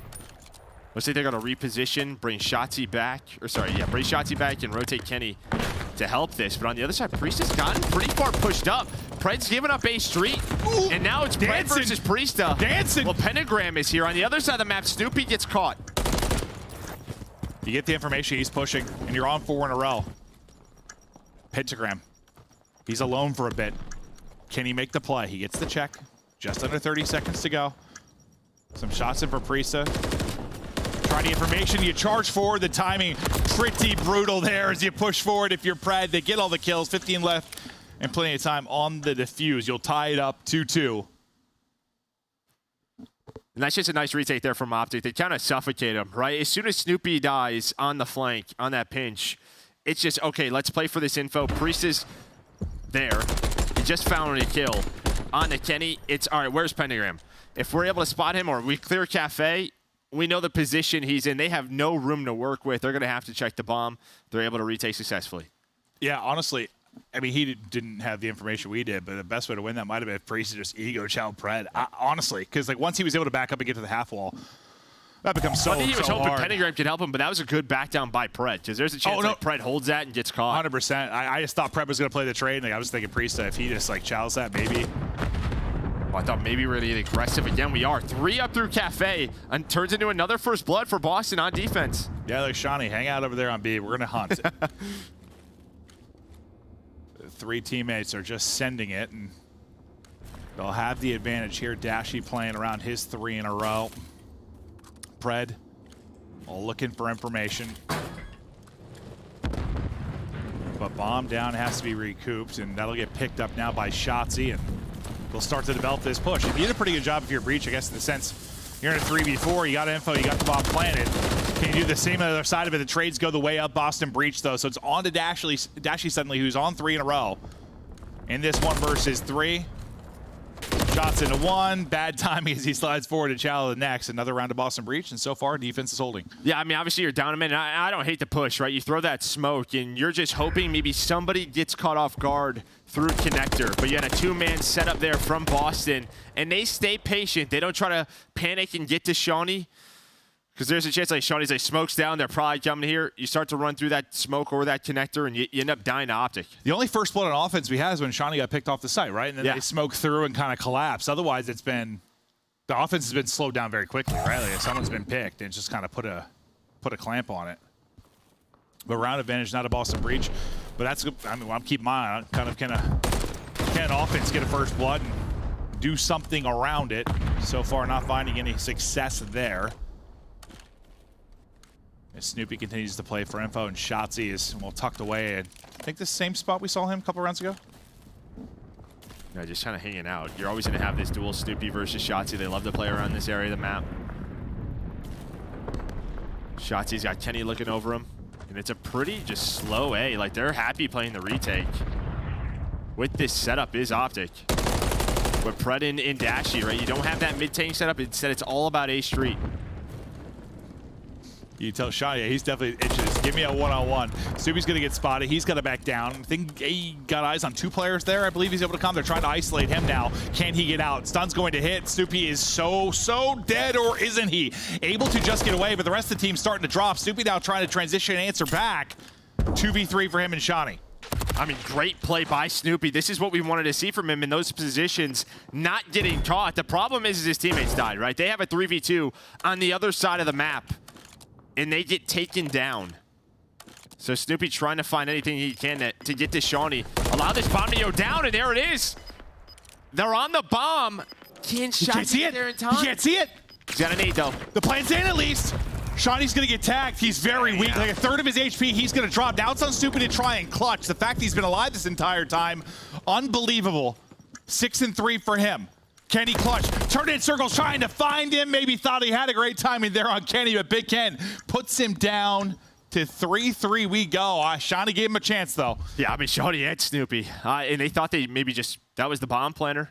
B was open. Optic almost get caught. Dashy maybe thought he was in a bit of a sneakier spot, but he was just kind of hanging out. Yeah, I was sort of like staring at his arrow on the main map. I'm like, he's got eyes on bomb. Like, this round's over. And then suddenly Shawnee just guns him. Yeah, like, Shawnee just runs up to the bomb. So he's right. like, hello there. A look through how it's gone so far as we continue on in this map, too. All the makings of going the distance here on Invasion.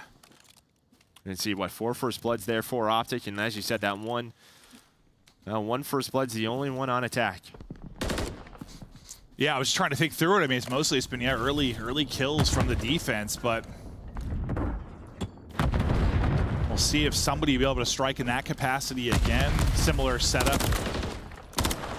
At least for Shawnee on one side, they get aggressive up through middle. Does the defense. Pentagram, Priesta finding kills. Shotzzy in trouble, trying to push on forward. Shawnee finessing back and forth. Pentagram's going to get caught as he comes through the cut. Shawnee can't quite trade it, just get some tickles in. So into a 2 versus 2 we go. Are you to expect this? Look at Dashy taking this route. They're going to try to transition. He hears the door, and they're going to line up for Dashy, but Priesta able to win that.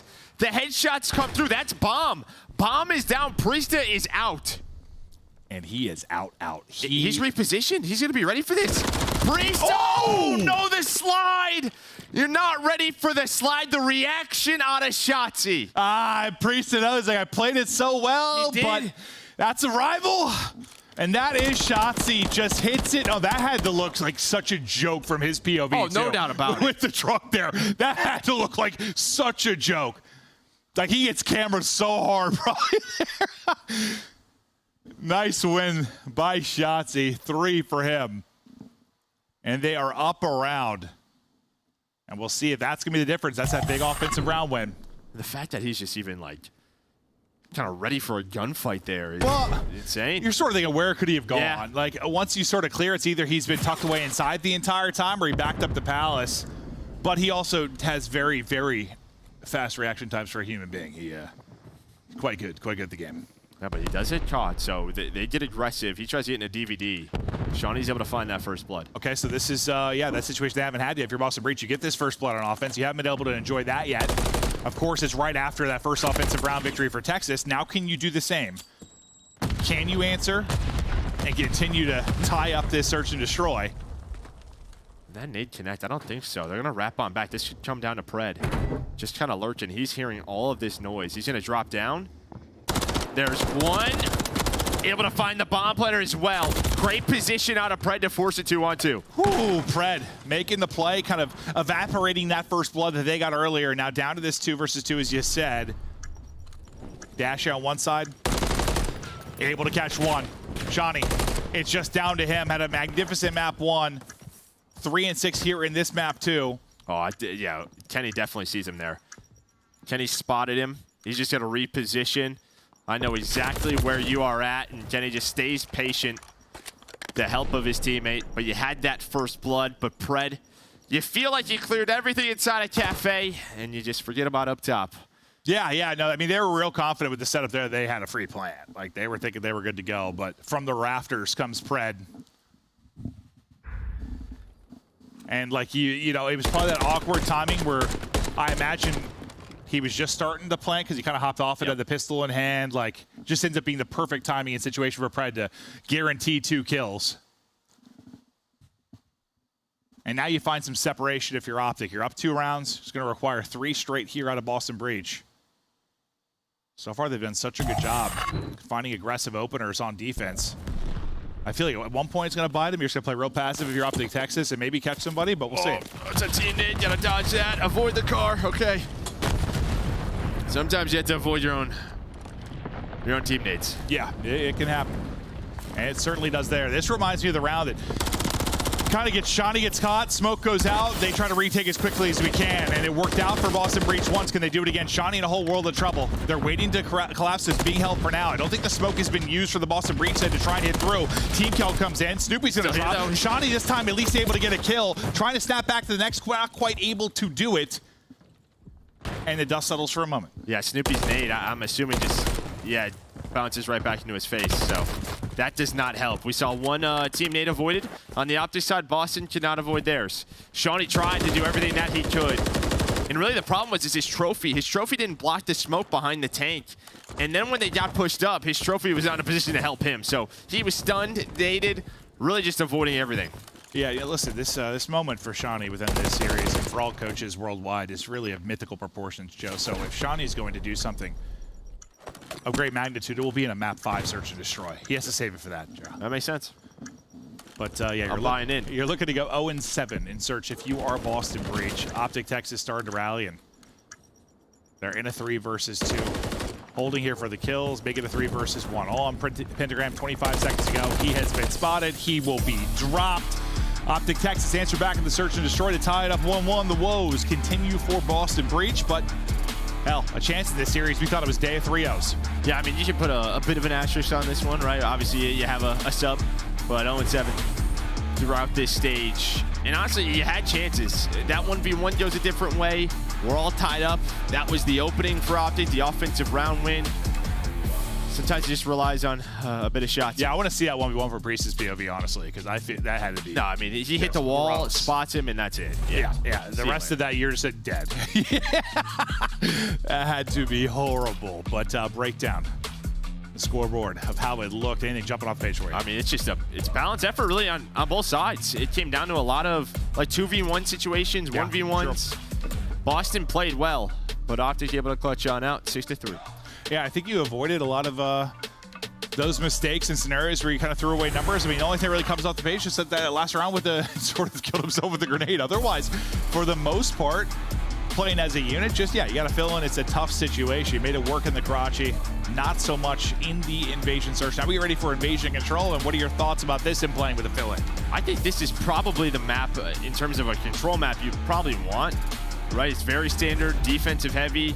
Shawnee just kind of knows, like, don't give up B, right? Just sort of, just play your spots with an AR. Let's win our defensive rounds. If we can get a round 5 defense, we're in a good spot. Yeah, like there's I don't think you want to play Optic on High Rise or Karachi. Yeah, so. There's some like creativity maybe in openers, but for the most part, like, you know where to go and where to take your fights if you're playing invasion control. So we'll see how it bodes for this Boston team. But as it says, 1-1, 1st to 3. We'll see if we get a little bit deeper here, but we are headed to a break when we get back. Invasion control on the board.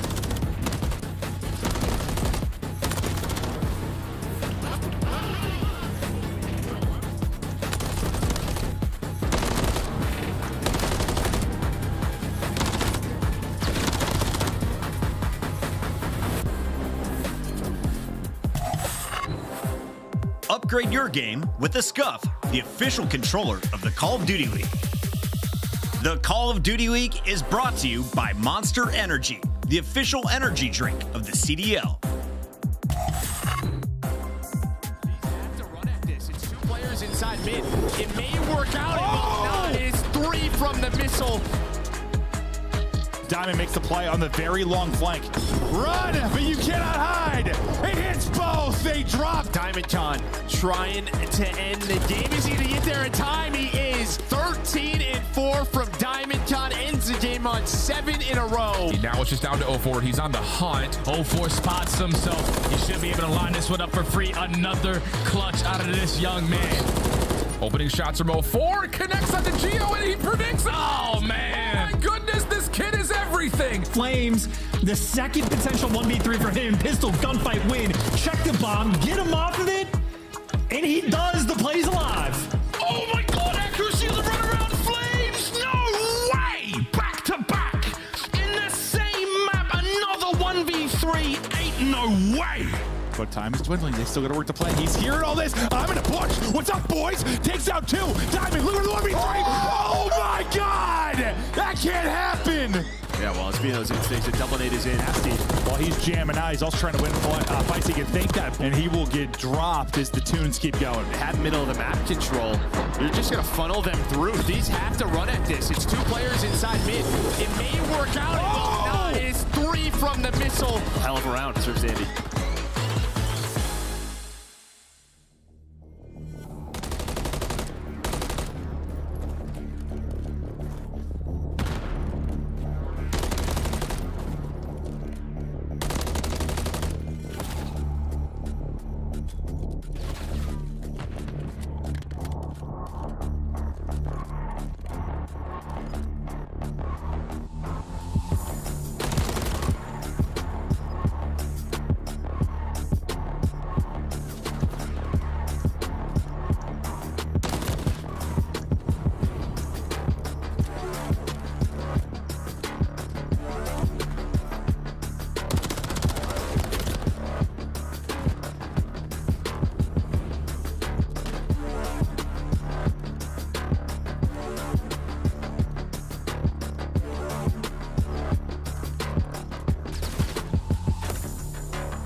We are back and ready to get back at it. This is the last time we saw a coach sub in. We've joked about this because at the time, Marquee B wasn't, exactly competing to the capacity that Shawnee has this year. And, they came in, they won Fortress Control. Yeah, which, our feelings on Fortress. Well, that game, But it was not easy to win, and Marquee B did it. We're just going to vault that game and map. We're vaulting it. Vaulted it. We don't need to see it again. It was too good. Honestly, as much as I love Marquee B, I'm upset I had to see Fortress again, so let's just not do that again. We did have to see it. But the fact is, Marquee B came in and won a map. That was a big deal. It was a great time. You saw the crowd was even behind him. Yeah, no, it was, but that was more, honestly, in some ways, like Invasion Control, like in the way, like you kind of know your spots to get to your straight up fights. It's very, very different, but like, I know what you're saying. Like, it's sort of like if we had an Invasion map that was, a Control map that was closest to it, I guess. Yeah, I mean, it's just very elongated. Yeah. It's that, but I'm not trying to say it's the same. You know what I mean. I know what you mean. It's defensive heavy. Difficult to get into this area and capture the point. Yeah. When you spawn away. Like, put Shawnee or Marky B on defense on one of those maps, and it's like, all right, yeah, we're nowhere to go. Who knows what happens, but there's the overall record you see there. Both teams, what, 1-3, 1-4 in round 5. I love Marky B. That guy's a legend, and he's just sexy. He is. He is a legend. So what, you're going to have Boston starting here on attack. Over to Optic Texas, though. Great start, did a couple of kills immediately on to B. Shawnee was that lone man holding A. So yeah, they kind of put him into a spot to hang out, but they are 5 lives down. And we have seen some tough, what, that Ultra Miami one? Yeah, a couple lately where like the offense gets flowing and then it's just over. It just doesn't look like invasion control. And you know, you and I have discussed this from time to time in the sense of like, okay, Shawnee stays alive, Pentagram hits 2. I mean, Shotzi couldn't hit the last bullet on Shawnee. He's too elusive. He's elusive and he's beaming. But like that concept that we've seen over the years where defensive heavy maps, usually teams get better at offense over the course of the year. They do, and we'll see. Still some time to go, but we've definitely seen some awesome offensive openers. Just Shotzi will get to his POV now, and they'll stop the clock. They're working on B. Second tick of progress is in. Life advantage, though, starting to get a little more even. And I think it was just really important for Boston to kind of slip. You have to turn this into sort of a basic invasion map, right? Ooh. Let's just leave A open. Or sorry, leave B open. Just defend A. Focus on one singular point as a team, and that'll make things a little bit easier. Shawnee, just up the A street. This is where you want him. Yes, I mean, he gets a great timing on through, gets to a fantastic spot, and while he's in this position, it's going to be very, very hard to get any sort of pressure towards A. So at least someone's going to have to try and deal with him. The rest of the push is working up on that B street. It looks like it's Pred spawned. He might be thinking of helping Shotzi with that fight. It's not the easiest one, and Shawnee's got a little bit of help in the way of Pentagram, too. So they've sort of got like a 2-man A street setup right now. That's just where does Optic find the opening? Maybe it's here. Snoopy, though, just slides on through those boots. Just able to hit the slide. Pred not able to catch him, but both stay alive. Now trying to reposition. A lot of 3 players are looking at Shawnee. Everyone's trying to cut him down. Yeah, I mean, this is the guy you kind of have to kill before things can develop, and they're able to push him out and deal with him. Now Pred's behind him, though. They got to be very worried about this play, and now they're going to get caught. So I'm not sure what the Toms were like, but Snoopy's like, hey, guys, like, the flank's open. The flank was wide open. You lost it on the front. They're collapsing in pretty well, and they stop it. No, it doesn't. Oh, God, did go through, did go through. Okay, so you get that bit of progress, which could be bigger in the scheme of things for round 5. Wasn't sure if it went through, so I'm glad you got eyes on that. So first bit done, the fact that you can get 2 people on it, but still a threat with 34 seconds to go is Optic Texas. They're still finding kills. Thank God Priest had some help, because Shotzi is about to put him down. Yeah, they're going to have to play the objective, though, right? 12 versus 12. Obviously, you'd love to be even in lives, but just the time, that is the problem. Won't jump down to that as Pentagram just trying to stay up. Now needs his teammates. He's going to try to take a route through mid, and it's going to pan out for him. Does a great job repositioning. Now 3 dead for Optic. The last player in position to maybe get on the point is going to be Kenny. And they're going to play a zone defense on him, and he's out. Yeah, good luck with that one. I'd have to watch that back and honestly see how like Pred got to that spot. The more I'm thinking about it, like, well, he just, yeah, it was Snoopy and Pred just sort of went opposite ways. Yeah, because I was just so focused on them like applying pressure towards Shawnee, like the 3 on that. When you said Pred was on the flank, I'm like, how did he get there? Because he's the only person there on that side of the map. Back DVD alley, went to mid tank, then Snoopy repositioned inside a cafe, and then I think Pred just went right up, like, yeah, just found a timing through blue, got inside a mannequin. So you get the tick. So Javi for. Oh, no, huge. It's just like, usually, you have to sort of win that A street battle, then maybe develop the flank. The fact that it happened like at the exact same moment, that was pretty unbelievable there for Optic Texas. And yeah, you turn it into that 4th tick.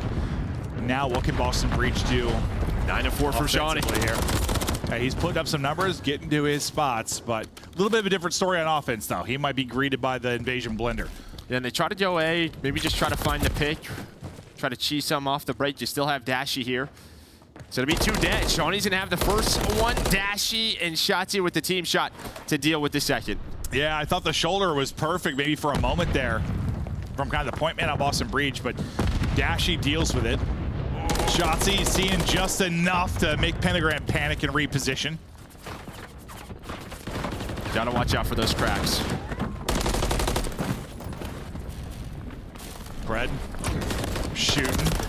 Dropping 1, trying to collapse in. First bit of progress now done for Boston Breach as we continue on.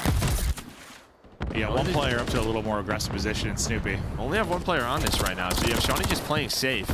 Trying to make sure nobody can get to the A street. Now you put the second on it. You're finding kills, so good job so far by Breach. And the hipfire connects.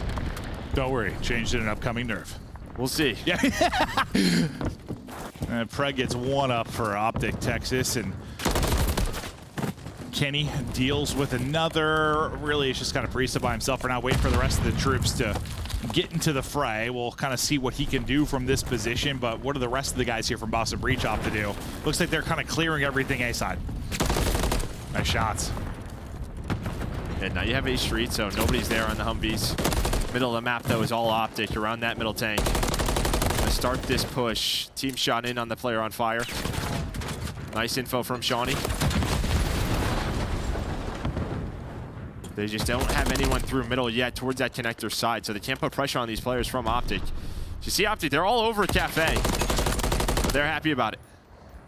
Shawnee is trying to get info, get as many tags in as he can, and then, yeah, wait for your mid presence to develop. It doesn't really develop at all. Pred, Shotzi, making Pred with 3. He shuts it all down. He's on 5 in a row. Pred making the play, maybe looking for more. Shotzi tries to send it and maybe get to an aggressive spot, but he gets caught. Maybe thought he had a little bit more time with the spawn coming in, and now you've got 3 dead, and just like that, where maybe you had a lot of map control for Optic Texas, it kind of falls apart, and you get the guy Bridge, which was really the only successful thing out of that kind of wipe. Yeah, maybe they don't think that that player on spawn's going to be there already, and I think that Shotzi's trying to bait. He's trying to bait for Pred to get him number 6. That's really the play call. I'm going to push through this. Hopefully you can find a trade, but it doesn't happen. Now Snoopy's in your base, but Dashy's able to find one, so not a lot of pressure near the point quite yet. One player still alive for Optic, and that's going to be Dashy, but Pred off spawn able to find that final player. So Boston has no one near it. Yeah, I thought they were going to get somebody through to stop the clock, but the nade hits, and you survived what was, yeah, maybe a scarier moment than needed to be if you're Optic Texas. Like, that went from a 4 down to a, oh my god, we're backed up in spawn so quick. It's 4 down, followed by 4 down. Yeah. And you're right. I thought it was just like a weird timing thing with trying to get to like better aggressive positions, but maybe you're right. He was just trying to bait the streak. We've seen players get caught there, right? Just like when you try to get there quickly, because you control that tank, that's when the spawn trap really develops. Yeah, that's what I thought they were going for, was a trap. I thought they were trying to get to it. At the time as well, I think he was just hoping like Pred gets it. Finds number 6. Like one bullet, gets the streak, but doesn't happen. But that's usually, I mean, I don't know if greedy's the right word, but kind of usually when you try to get a little bit more forward, try to get the spawn trap, maybe try to set up a teammate, a little moment maybe of greed or over aggression, and nearly punishes you, but they have the gunny and the discipline to deal with the next wave. And so they'll still keep that 1-tick advantage here, and back to offense go now Optic Texas. Kenny is slow one right now, 5 and 15 from him, and he's been wonders for them in control. Hey, now a chance here for maybe Boston to get into that forward position. Pred's the last player alive, hanging out near the trash. He gets taken down. Put in the trash, Jelp. Now Snoopy and Pentagram are up B Street, so there's a chance. You know what? Maybe we can't find the ticks on offense. Let's try to lock it down and play it perfectly, but it's Shotzi with a double to bail him out. Oh, what a weird gunfight that was. So he had 2 HP, just crisp shots there. Nice nade from Ken, and yeah, an opportunity for a trap that ends up being just like 4 straight kills for Optic Texas. No one's really been able to pin anybody yet from the defensive side. Now on the other side of the map, Dashy was able to find Shawnee. So that's going to keep Boston honest. Yeah, honest. So over towards that A point where you have Priesta, Shawnee. Now everyone's starting to just rotate on over. They're going to give up B again. Just try to make this as simple as possible. A nice gunfight went from Pentagram with the drop shot. So he'll give this up, and now the real game begins. 2 lives separating him, just under 2 on the clock. The next goal here for Optic Texas. And wow, that is 3 down with a flurry. Priesta, last guy up as the rest of his team starts spawning in. The fact Priest is able to get 1 could be a difference maker, but now you stop the clock. And a chance to maybe bleed some lives or make some progress. Everything in the kitchen sink hitting Shotzi, but he's staying up. Just trying to get back to full. Struggles to do it because the stuns were hitting. You swarm, you retake if you're Boston Breach. And team kill comes through for Optic. You just see Ken's face right there. I mean, talk about maybe just having a frustrating game. A couple of things not going his way. You saw in that reaction. But honestly, Shotzi bought so much time, and you had Kenny and Pred just running around. And I was like, are you going to help this guy out at all? But doesn't happen. Then Boston did enough nades, enough pressure to deal with those players. So there was a chance there for Optic. And there's another one right now as Shotzi's all the way pushed up through gas. Yeah, if he got back to full HP, I thought he was going to like literally deal with it all himself, is how it kind of felt. But the stuns kept hitting, and Shotzi, who you called out, kind of gets dealt with as Snoopy hits the clean headshots. Pentagram on 3 in a row is dancing back and forth with Pred currently, and there's 40 seconds left to go. Shawnee, who got up the bridge once again, is going to get dropped, so this will set up the next push opportunity for Optic Texas. Yeah, Pentagram gets spotted. He's 1 HP. He was the next man up. This time it's Priesta. Trying to get a trade, avoiding the nade. And there it is. It's like Optic have gotten to this moment a number of times, but someone has found a multi-kill for Boston to just hang on. Oh yeah, they've much more consistently been a threat towards A, that's for sure. They have gotten into that like kind of final stage of the push onto it, but now, yeah, they're pushed back. They're gonna kind of play safe because this could end up coming down to lives. We'll see. I mean, they only have really that 1 tick advantage. I mean, I know it's up to 4 now, but so what, you need to get 4 ticks, then it comes down to lives if you're Boston Breach. 5 gives you defense, 6 gives you a win. So this is the one teammate at the tail end of it. Oh, and this is Shotzi. Oh, so he just that's how that was Kenny's face, because you just Dashy just became Tom Brady all of a sudden and just launched one. Does he not know? I guess he just didn't know he was gas. Yeah. Oh, he just launched it. Just threw it. Oh yeah, I didn't even think he was gonna go that far, honestly, when he tossed it. And Kenny just, yeah, that's why he was frustrated. Because an absolute strike thrown by Dashy. Even in another life, he was the MVP of the Canadian Football League. I can see it. I can see it. Just got a cannon for an arm.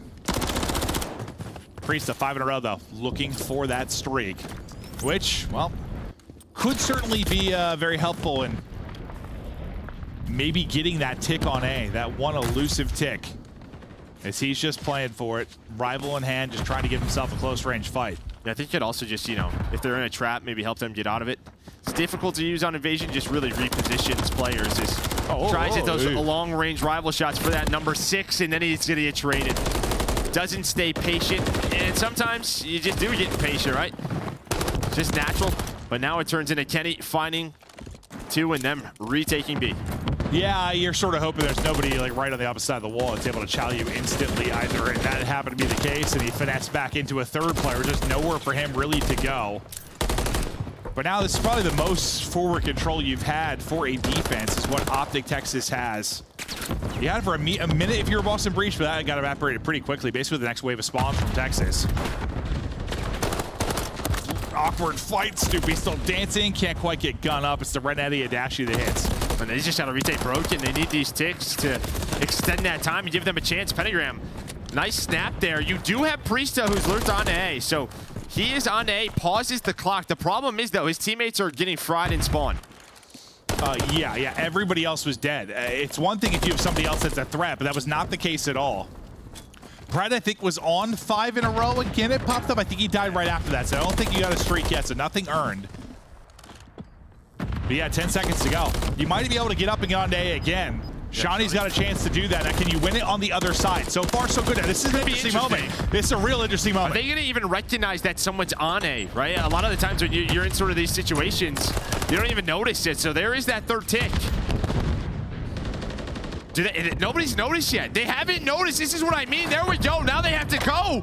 There is the tick. So we are tied up in ticks for now. Pred's tracking back. Comes the gunfight. Shawnee's got to win it. He's got to win it. On the other side, they're on to B. They're on to B. And Shawnee wins it. There is a trade, though. Okay. So you've tied it up. It's going to be down to kills or will. You only have 6 lives remaining. No, they did 5 here. They got a chance. He's on it. Get the 5th. It's almost done. Not quite able to get there. You get it. You guarantee the defense. And now with no respawns remaining, I'm not sure how you would possibly win this. You just need half a ticket A. But what a heroic effort there out of Boston Breach to set themselves up for a defense. And I think we both said the same thing. We're like, this is interesting. And when you're on the point around the same time, it can be tough to realize that the other one's progressing. Right, the comms are a little off. You just think it's the final push over towards B, and Shawnee's just like, hey, what's up? I'm at A. I don't remember who the last player was from Optic, but I was just looking at the map, and he just went to turn and help at B. I was like, well, that's going to be Shawnee just waltzing up to A then, isn't it? And he just walks right up, gets in the point, and it turns into this insane moment, and you called it perfectly. And yeah, I mean, it seems like they get destroyed. It's 12-1 in life count, but you did what you needed to. You got 5 ticks. You got a round 5 defense in the most unorthodox manner possible. You just need a strong break here if you're Boston. Don't go 4 dead. Like round 1? Yeah, get into a trap, or don't allow them to get up the A street and get A done right away. Unless I counted wrong, but I believe we didn't. No, I think unless we're both just absolutely faded, I think we had the ticks correct. Well, we're both dumb. That's true, Joe. We aren't the brightest bulbs. Hey, let's go. We know how to count. Yes, high five. Here we go. Round 5 underway. Wild effort from Boston Breach gets them this position. Now you've got to win in offense, and you've been so close to getting streaks multiple times. If you're Optic Texas, maybe some help here to round 5, but it hasn't quite come through. But here we go. Opener from Dashy, traded by Priest. As you said, they want to avoid like an early scenario where you're down big, and so far it looks like mostly traded effectively, but now a little bit of an advantage. Look at number 4 moving up, though. Yeah, Shawnee's just making sure nothing's happening over towards the A street, doing a good job. There's no trophies. Dashy would be the first one to get down, and you've traded enough, so there hasn't been a ton of progress, and now Shawnee's getting aggressive on this pinch. And there is the opening, but Dashy helps out his teammate, so Shawnee's just going to back on up. Okay, this has been your situation. You've been in over and over again if you're Boston Breach. You basically give up B with, I don't know, not a lot of effort or lives thrown at it.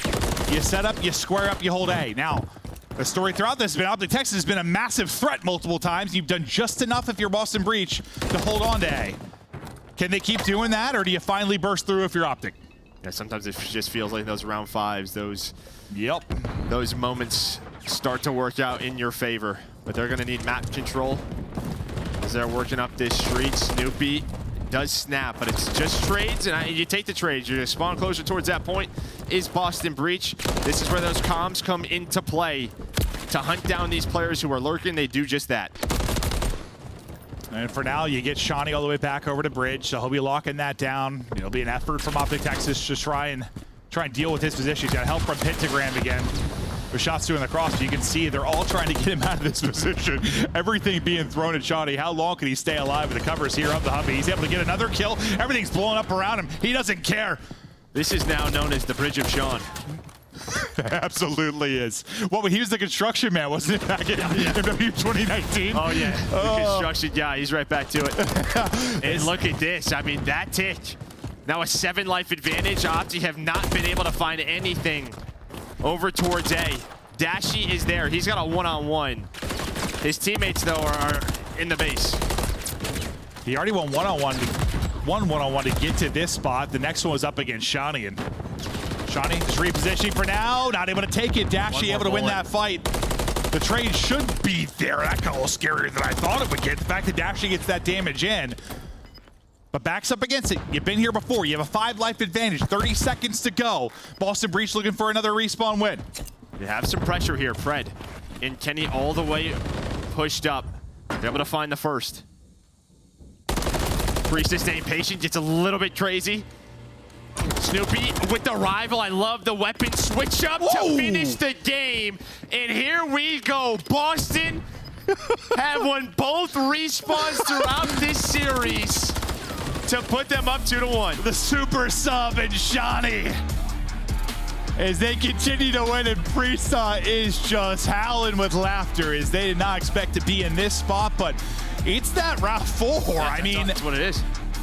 You let Shawnee get over to A for free, and I think you're right in the chaos of what was going on. Like, it's sort of you just don't realize, like, just you're fighting for your life on the point you're trying to deal with. And it takes someone to notice it, because with one player on it, it does move slow. It's going slow. The fact he got all the way to 2.5 ticks, yeah, he set up a camp there. Okay, well, I feel like after the first, like, they should have known, but yeah. He made dinner, ate his dinner, made a cup of tea, downed the tea, prepping for bed, and then somebody killed him. Dashy 7,000 damage on the other side, 6,600 from Priesta and Pentagram. And around 5, Boston win it. Unbelievable, and that's just, yeah, I mean, that kind of win is invasion could go many times. It's just all about the defense, who gets round 5 for defense, but yeah, round 4 ends up being everything. The grit and the grind here for Boston Breach as they take the 2-1 advantage, and you know, I thought this would be one. Their fans have been getting tortured with all these game 5s, just going the distance, and I thought, you know, Optic probably comes in 3-0, slams them. At least as a fan for Boston Breach, you don't have to watch them go to 5 games and lose again. But now I don't know, Joe. Well, normally it's like this, right? It's like, it's just stressful as a fan when you're going to game 5s. Usually, though, those teams are winning a couple.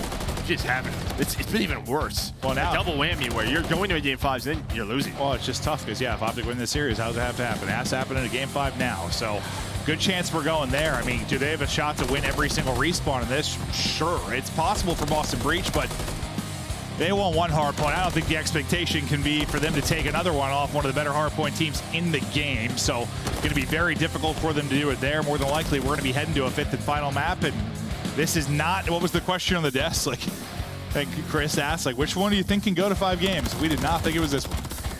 Yeah, no, as soon as we introed this, I was thinking, no, I thought this was done. I mean, just with a sub, like, how against this team, unreal that we're even this far into the series, but now you're going to a 6-star. We'll say this could be a little bit tougher for Shawnee, right? Because you have reps on Karachi. I don't know how many reps he has on 6-star. True, that's true. You talked about how much he's played this year, but as he transitions into more of a support role, right when 6-star kind of comes into the mix, so that's a great point.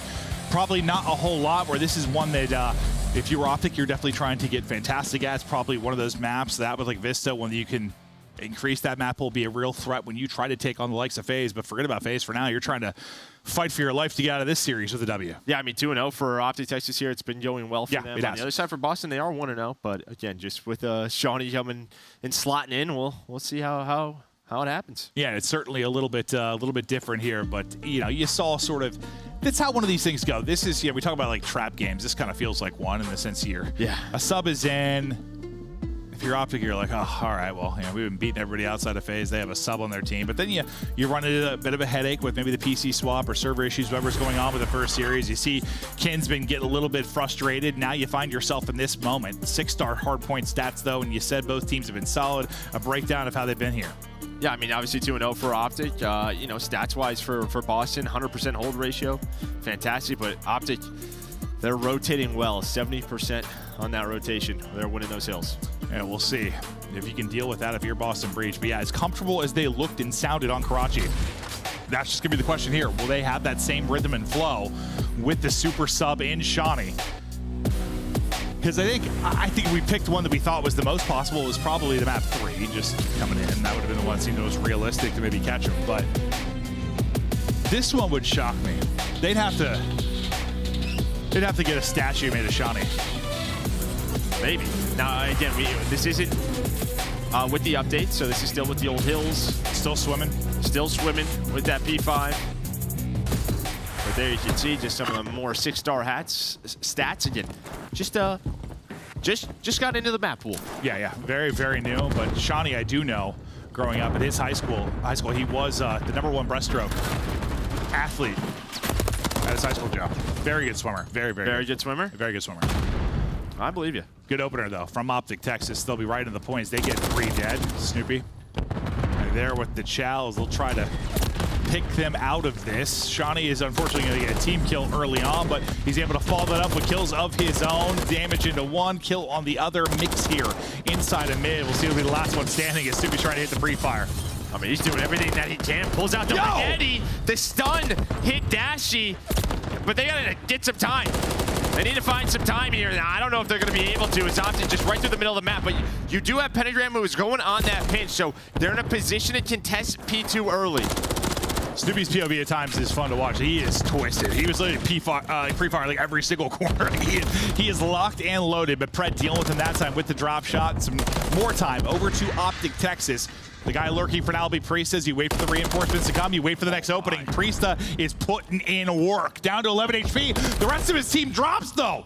Yeah, well, the problem is with his position, he spawned out the Optic member, so it was like a free pinch on his teammates. It's like he did such a good job, but he needed his teammates to find a kill, maybe turn that into a one-on-one to break this up. just kind of didn't happen. So a natural pinch developed, and now you're down.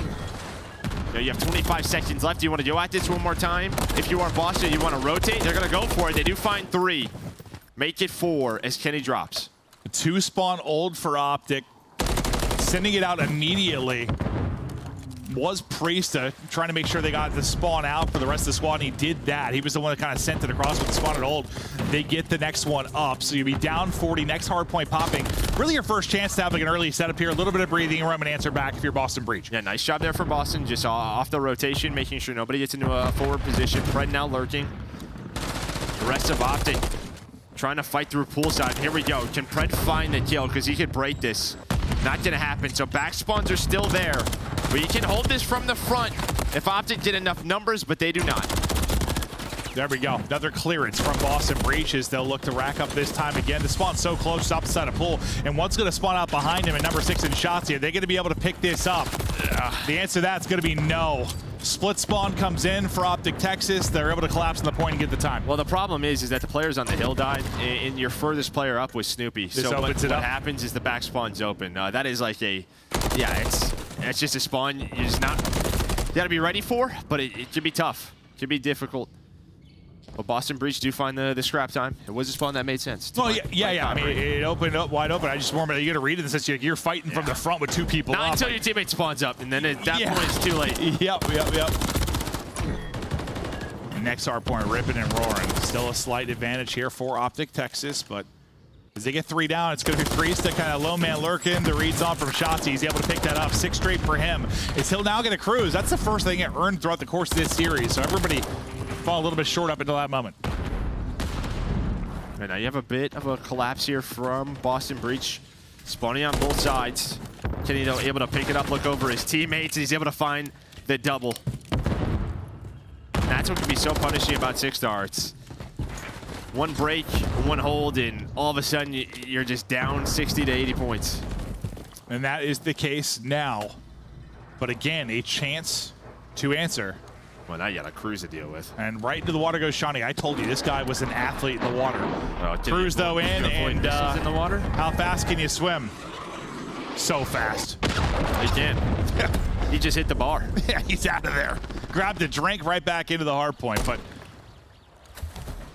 trying to rally now. As the next push develops here for Optic Texas, they are collapsing. Pentagram's got to get over to help. Shawnee able to get 1 in the water. The trade comes in. Now you're trying to answer this if you are Pentagram, and Optic Texas, once again, like any early setup from Boston Breach, they've been able to kind of pick it apart. Yeah, they've rebounded though. You have numbers here if you are Boston. Trades back and forth are going the way of Optic. There it is. Yeah, just sort of in that 3v3. The nades are hitting Pred.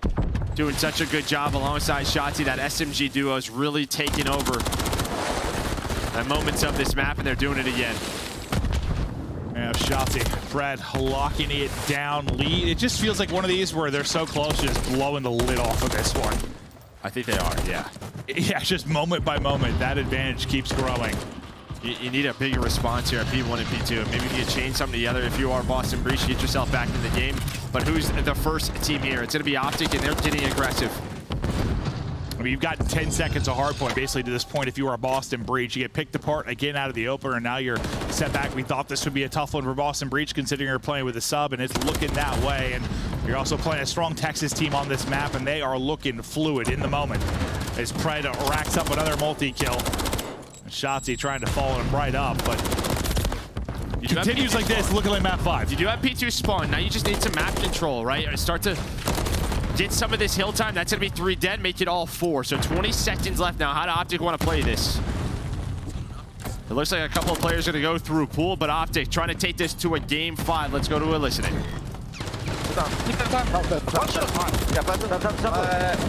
Low blue. You can last there. Run front, go front. They're 2-0. One to go blue to vent late. They're still spawning there though. I'll get on pinch, I'll go get a pinch, I'll go. Someone mid-steps, I don't know where I'll get him. Oh, Tommy, one shot over, absolutely. He's not pitching, I'll go grenaded. Last there. Yeah. I think it was mid, right? Or you went to the hamburger? Oh, Tommy dead. I'm one shot, bro. I'm one shot. I'm in the middle, dude, okay. Challenge me. They need towels. I need towels, I'll take I'm gonna tell One's going to vet. I'm jumping out. I'm shitty towels, bro. 100% with towels. I have towels. You look in. Vent 3-star. Vent 3-star, guys. Vent 3-star just lane there, bro. Drop on HP. Drop on HP. Bro, I'm playing a kid. I'm dropping the vent. Drop the vent. Watch out. Watch that towels. Kind of weak, guys. I'm up these towels. What's that? That's one. Two there, dude. Two. Suppression this. Tudo. Nailed it. Where's towels, I think? You're playing here, bro. Yeah. Okay. I'm gonna get back right. I'll get curve. I'll get curve. You good? Yeah, I'll get curve. I'll Over bet. That was me. Okay. I'll over. There now. My play mid aggressive, Ken. I have all right. Nothing right, Ken. One settled. Let's see. Shawnee and Pentagram. That's it. Shawnee's I'm on the short in the right. He went you. Okay, I'll give it. Give right. That's one. Watch jump inside. I'm after it. More DJ. I'm gonna go right. I have white right now. Where DJ? Pick a white. Oh, white. Where you? If you white, one shot. Nice. Nice. No white. He's gonna be great. Got that white. Went to the back. He went to the back. Alright. I'm gonna leave the gun back right. One Shawnee, wood. One's long. And Snoopy's cutting mid steps. It's up. One shot. Literally blood. Short. He dub. Dub doing that. I'm wood. Get white, bros. Go white. I have wood. Wood. One's on white already. In bar. In top of the bar. Pentagram. Bar, Pentagram. Nice job, bro. Wood. Okay, we can swag. I got him. Wait. I'm going him. Nice. I'm going him. I'm leading him. Nice. Cut me in the right. Cutting mid. We gotta spawn back. One's fucking pool. One's pool steps, bro. He's going pool steps, Pentagram. Can't get Serious? Yeah, he's going pool steps. I'm off it, bro. That's one in the back. And one's here. One shot a roll. Sean's living off it, bro. Give me off top office on me. I'm wrapping off his gun. I'm wrapping off his gun. One's the office. Their side stage. Are you on office gun? I'm like, yeah, give me office. Give me office. I'm looking for Tony. What's the time thing? Still basically 60 points separating these teams. Any thoughts throughout that listening? I mean, just a great play out of Dashy at P2. I mean, there was a chance. You got the spawn out, did Boston. It felt like they were going to break it. Dashy held strong. And then that transition, that's a traditional COD transition, right? You spawn them in the back with 10 seconds to go. You get the spawns for new. Great stuff, but Boston, they do fight back. They're able to find 4 dead. If they've been doing just enough, right? Just enough to stay alive. Exactly, just stay alive, stay in this game. Snoopy, almost up to 30, leading the lobby. See if he can muster up some more fantastic moments. Double there for Priestess. Snoopy up to 30 now. 5 in a row for him, make it 6. That's going to be a streak now for Snoopy as he pops off in a big moment here late in the game. And now you're right back in it, down 30. He's still hunting, looking for control here mid. Yeah, it just felt like they needed to put together a couple of hills. They were able to do it at P2. P3, they put enough pressure on Optic. And then just that break. Now they're only down 17. The Cruise is in on rotation. What can he find? At least just disrupt this. Pentagram able to avoid it. Dashy gets taken down, but 2 players dead. Pentagram diving around like a dolphin. Finessing somehow on 4 in a row. Where is he? Now it's just down to this player in the pool. There's just one more. He's right underneath the Pentagram. Just takes an extra second to try to find him and then drops, but he do enough. He do enough to set up Shawnee. Shawnee now with the triple. I'm getting in the water. 8 HP looking for another one. The contest is in. Shotzi has been alive for so long, though, finally taken down. So, any other hill, and that is exactly what you want. But Shotzi, yeah, I mean, the guy loves the water. You don't get, what, a single second, really, until he dies. Like, he was that final guy.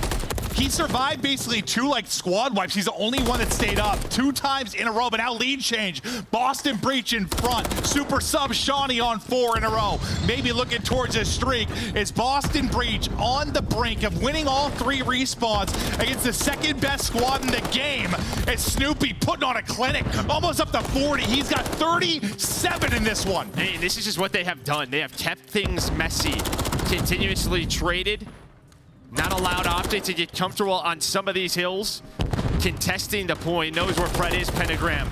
And they're just playing with confidence. 3 dead, all 4, but 1 player spawns out. That's gonna be Kenny. They're not gonna read it until that shot is in. Now the map flips. So Optic with a bit of a bailout situation where you have spawns for new, but you have to get them off the hill. And they're fighting forward to do that, but unfortunately, the music, it's all rallying behind Boston Breach as they continue to get kill after kill. Shawnee picking up the time. Everybody involved in the objective. Priesta early on rotation. Shawnee drops in point, and now you'll likely have a one-on-one on the other side of it. It's going to be Priesta up against Kenny. Next hardpoint ready to go. Priesta's tucked away, soaking up the sun. Kenny's inspecting the bushes. Now Priesta inspects his nipples. He shot him in the chest. I don't know, Joe, that's all I had. No, that's fine. That works for me, but he's able to win another one. So now he has the help of Snoopy. The contest is there. He at least buys enough time to get his teammates in a position to trade these. Woo! Shotzi gets him down to 6 HP. Number 40 for Snoopy. A pinch out of Dashy. As Optic get the break. They get in 40 on the board for Snoopy. Can't win here, though, so Boston have to play this smart. 23 points separating these squads, and we get ready for the next hardpoint to pop here shortly, but we'll see how much of this time Optic Texas is able to get, or if you can clear him out. Maybe get some uncontested time inside of the point. Kenny with 2. Pred with the other 2. Squad wipe in, spawning out as Boston Breach, next hardpoint up. Yeah, you saw Optic trying to get so far forward. They wanted to see if they could get Boston to spawn behind them. Does not work out. But now you see the position. You are very conservative is Boston Breach. You don't really have anyone middle of the map. So this first push, very far forward for Optic. A couple of kills go their way. They will have the spawns. Shotzi able to control it. It's a hell of a stun. It's a hell of a stun. Shotzi, unbelievable plays here. And what could be our final hardpoint? Shotzi ends up getting 3, kills Priesta twice in that transition and gets them in. An incredible moment from Shotzi. Now can you answer if you're Boston Breach? You got a chance to do this. Enough time here for either squad to win. 238, 238. Here comes the moment now for Boston Breach. Opener from Priesta. And the rest of Optic holding. Yeah, but Pred gets a kill on the front of the hill, so no, it's a 2-on-2. There's a contest. Pred and Shotzi. Looks like they're going to get us to a game 5. We go the whole way, and despite the monster performance, you get there from Snoopy. Shotzi. Just some insane moments at the tail end of that hard point. It starts with the stun on the Priest to get the opening kill on number 4, and then he keeps making plays. Or sorry, number 5. And that's the problem, right? They got aggressive one more time. They didn't hold mid-map, did Boston, and they basically just wanted to keep Optic as far away from that rotation as possible. You kill a couple, they'd spawn, over towards old. They could get set up, layer the map. But you saw they were right up the gut, right up the middle. It was one set of kills, and that setup was gone. Yeah, no, they all died. Basically, so you had the free map to cover if you are Optic Texas. We now look at the stats, 12 points separating these teams. We go to another map 5 for Boston Breach. All 4 of their series so far have gone to map 5.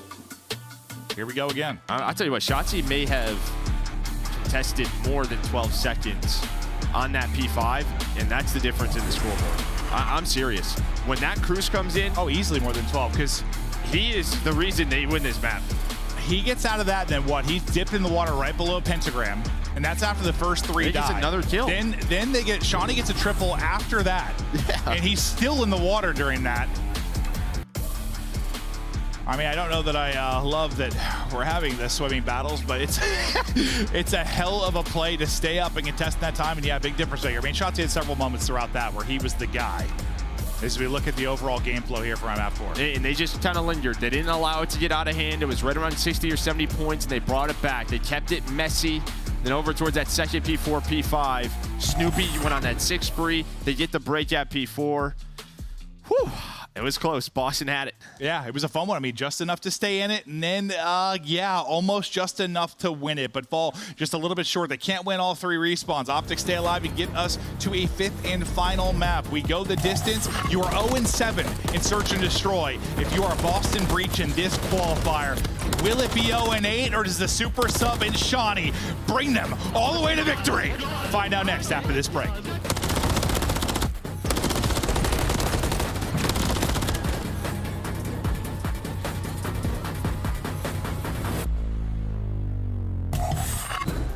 Upgrade your game with the Scuff, the official controller of the Call of Duty League. Slice up your competition with the Executive Chef Operator, now available in-game in the Call of Duty store.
It has all led to this. This series has had everything. We had like a 45-minute delay because a PC had to be swapped and issues were going on. We have a sub in Shawnee who's making plays. We had a crazy control, wild hard point. It all leads to map 5. I'm hoping we have the goodies here. Pure cinema so far. That's it. Pure cinema. This guy's Scorsese. Look at him. I don't know how the hell we're in this position, but we're here. And we're over to a high-rise search and destroy. And Mitzi Shotzi has been a monster in map 5. 1.54 for high-rise for Optic. Another one where they're just trying to get better at it, trying to work on it.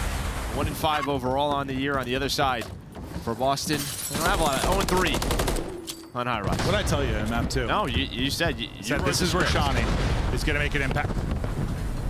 There is the first blood for Shawnee in an explosive barrel. Yeah, sometimes you know, Joe. Sometimes you just know. This is where he leaves his mark on the world. He will be remembered. Needs his teammates to stay alive, though. They do that. Nice job by Priest to just reposition. That's just, where do you want to go with this bomb? They're looking for an opening, something to work. Where's all the info? Pride brings it back in 3 versus 3. Shy's going to drop. Kenny gets tags in as well. Priest able to get 1, but into a 2 versus 2 we go. Priest weak, in trouble. Kenny trying to play his life from up top. Priest will get dropped, and now it's all on Pentagram. And Dashy's toying with him.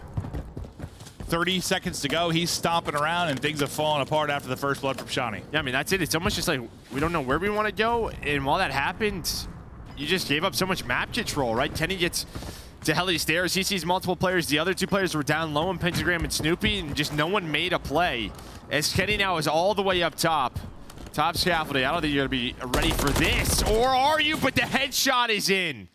He snaps, but so does Kenny. You bring it back in a 3 versus 4 if you're Optic. A little magic for Shawnee in the explosive barrel before. Oh my. Clean shots there from Kenny, who's had a frustrating series at times. But we'll see the first blood. A little toss here from Shawnee. And then just blows up. Oh, that is tough. The Shawnee magic, but doesn't lead to a round win, so it doesn't matter at all. Yeah, it does not matter. Dashy ends up with 2. But it's just the shots long range from Dashy, Kenny, Pred. Listen, you're going to struggle to beat this Optic team if you're just going to take long-range one-on-ones and expect to win the map that way. Yeah, it's just you're going to have to execute. I was waiting for somebody to do something, and nothing really happened. They got stagnant. You're going to have to execute. You're going to have to dictate the pace.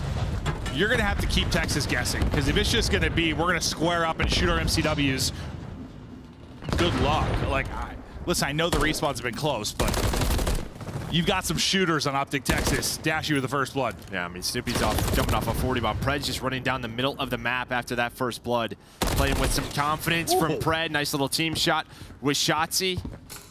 And I think that's what you want to see from a Pred. Some of these positions at times in S&D just looks a little like, I don't really know where to go, right? You have Shotzi on one side of the map making plays. And he's kind of said, I'm just going to start running at people again. And it has worked out, because he gets 3 in the round. Yeah, maybe, you know, when you join an organization like Optic and you're playing with caliber players like this, like, I don't know, you sort of put yourself on a leash a little bit. Like, oh, I don't want to make mistakes. You know, I don't want to do the wrong thing. I want to play as best I can to help my teammates. And then sometimes you sort of remember, I mean, back when I was on Surge, I literally just ran at people and dropped 50. So maybe every now and then I'll get back to that. Yeah, just get back to it. I mean, the guy is, just from a talent perspective, I mean, truly unbelievable. Maybe making the game harder on himself at times than he needs to. No, but I mean, obviously just finds that opening after the first blood. Great first blood by Dashy, and it's just kind of like, all right, I'm going to take this risk, middle of the map. Let's go for it. Shotzi and Pred both tag, but stay up. They're still getting hit. You had, what, 50 HP on Pred, 30, I think, on Shotzi? This is kind of the same setup that we saw from Boston last time. With Snoopy and Pentagram underground. This time, looks like Snoopy, I think he caught a timing. I don't think Dashy saw him. I thought he did, but I think it was just Codcaster tricking me. I think he got through. Yeah, he gets through. So now you're just waiting on Snoopy. He's your man. I think enough time has passed. He knows I did not get spotted. Like, I got to this spot. Now what kind of decisions can you make? Can you get one and get away? I was hoping maybe he'd get one to be able to back down, but doesn't happen. Then Pentagram's timing gets horrible, and he catches the mitts from Kenny. Yeah, and I love the reposition from Optic. They just 4-stacked near propane. They're like, screw it. Let's just play together and trade these on out from this area, and they do just that. Could have got messy, but Breach is like, we're not. I mean, Soupy's like, I'm not ready for this second gunfight. I don't think there's just a. I'm gonna get double swung from elevator. Oh yeah, everyone on the team could have challenged him at that point. Yeah. Playing as a unit on high rise. Yeah, in my head, it's just funny because he doesn't have the information we do. I'm thinking just get a kill and back up towards their side, like back up. But like he just, he's not thinking, oh, well, they're all here holding hands. Okay. Yeah, well, normally when that happens, right, a player finds a flank, someone's then climbing the ladder, you kind of time it so the trades start to go your way, but just nobody's in position. You got Dashy and Pred combined for 10 and 1. 5 in a row for Pred, 4 in a row for Dashy. No success yet for Boston Breach on the other side of it. If they're going to get something going, it's got to be soon, and it's getting worse. Pick there from Kenny. First blood is in. Shotzzy, I thought great timing. It turns out to be horrible timing. So to 3 versus 3. Live and die by the timies. Yep. Sometimes that is Shotzi's gameplay. Yeah, especially Shotzi's POV is Pred putting shots in, trying to find number 6. He's going to get pressured, though. Snoopy just kind of runs at this. Has 2 players weak. Pred's trying to reposition to find number 6. Doesn't happen. What? Snoopy with some magic. Oh my God, well they needed some magic because they're at risk of going in an 0-4 hole. Dashy's on 4 in a row, trying to stay up, just flirting with the edge of the map. Finally, enough shots hit. He will drop around to Boston, and yeah, Snoopy, I mean, I'm wondering if he's going to get one. The fact he walks away with both, the kid is a magician at times. No, it looked like Pred never really regen health when we were on his POV. It was still like 73, so I don't know. Because he was putting shots into multiple players. I don't know if a stun or a nade hits. Hits it down to 59. The regen comes in for Snoopy, and then I assume Pred is still, he's still weak. So I think after Snoopy put shots in, someone hit him with a bullet or a stun or naded him to stop the regen. I mean, I think we've been on a couple POVs where you're trying to get back to full health and something's getting wall banged or just can't quite do it. They're looking to send it. Nice little shoulder there. Shotzzy, I think, gets eyes on both though. So the gig is up and he will reposition. The goal there is you hope you can isolate one player, maybe walk away with that, but then due to Shotzi's reposition, the comms come in, it leads to the team getting picked apart. And again, that is just all an info play. Okay, 2 players are underground. Let's take the rest of the map away. So Kenny and Pred get aggressive through A, and I love that. I mean, that's just exactly what they need to do. Be proactive on the map. Don't rely on Shotzi to find a first blood or an opening. It's that 2-man game over towards Heli. And he's got the read on the final one here with Priesta as well. Great round there from Shotzi. And that was, I was going to say, this is like an example of a guy getting some work done with 0 kills. Like, he had 0, but like, honestly, him playing his life and getting the info there leads to the next 2 kills. A brief on how this has gone so far. You can see it at the bottom of the screen as we continue now into our round 6. Pred really leading the way at 8-2. Pentagram struggling at 0-5 on the Boston Breach side. It really is that round 1, right? You get the first blood. Yeah, I mean, your search and destroy is horrific, and you have a sub in. It's going to be, I really hope to talk some magic into happening for them, but... Well, I was just saying, you know, if you win that round, we're sitting at 2-3, you're on defense, it looks a lot different. It does. But not able to execute. Okay, now you get another first blood. Probably just not able to find Pentagram sometimes. You lose aim assist on that staircase. Shotzi, the Priest just peeking back and forth. Yeah, pretty sure he got eyes on him. Now you try to push this if you're Soupy again, and you are dipping. You saw 2. Comms maybe into Priesta for a little bit of help. Just trying to give yourself a one-on-one if you can, and Soupy does a great job at doing that. Now, can he stay alive on 21 HP? Fantastic job there from Soupy. Great help in from Priesta. All down to Shotzi now. Be a 1 versus 4. He'll drop, and you get a big one again. It's like every time they need, I feel like on the Hardpoint, every time they needed like a hole to stay in it, they got it. They're doing it here. And that's just on Snoopy again. Sort of you get the info from Priesta, but he's been doing this. Climbing top propane. If someone's like peeking heli stairs, he's just like, I'm going to jump up at you. Try to catch you off guard while you're looking elsewhere, then just drops down. So many players are focused on him. Honestly, there's times where like if I were to swap back between him and Shotzi, I wouldn't know who I was watching. No, like you're not wrong. How some of the moments you are wrong, yeah. It's a reincarnation of him. Yeah, it kind of feels that way.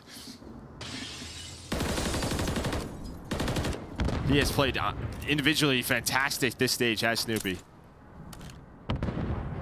Pentagram. He got 2 in that round. He was 0-5 before that point, so trying to find a rhythm to his game, and this map 5 is... I mean, I want to say the pressure's on. It is, because, you know, you're new into the league in this team, and you've lost 3 Map 5 straight, but at some point, it's just like, oh, I don't know if you're feeling pressure anymore. Like, we see the win. Yeah, I mean, well, the pressure's on in the fact of, yeah, the points are getting harder and harder to come by. Yeah, true. Thinking about a chance at that top 8. Still some matches to play, some lanes to go to. But I mean, if anything takes the pressure off, it's probably playing with the sub. But I thought maybe Snoopy gets 1. He's not able to, so you get advantage now if you're Texas. And now he's just trapped. But what do Optic do? They just kind of leave him, and they just try to find something elsewhere. You do have Kenny watching all the way through underground. But everywhere else is just cut off. Did he get spotted? Snoopy, but I think it's a timing. He didn't get spotted. I thought he got spotted. He didn't. Oh my God, he's out. Now it's a 2v1. What in the world? They don't know where Dashy is, though. What in the world? Oh, he shoots! Oh, they're ready. He misses. He shoots. 10 seconds to go.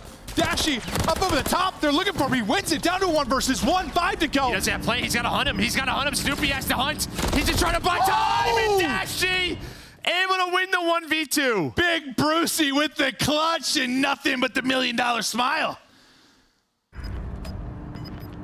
Oh my God. With the sauce is Dashy with another clutch.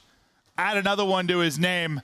I don't know how he pulled that one out. It was so awkward, the entire sequence of timings, like for Snoopy, then into his POV. Like, you just saw the shadows. Someone kicked him in the head. You saw the shadows. Like, he just knows, all right, they're just climbing and mantling above me like Spider-Man. I need to just run.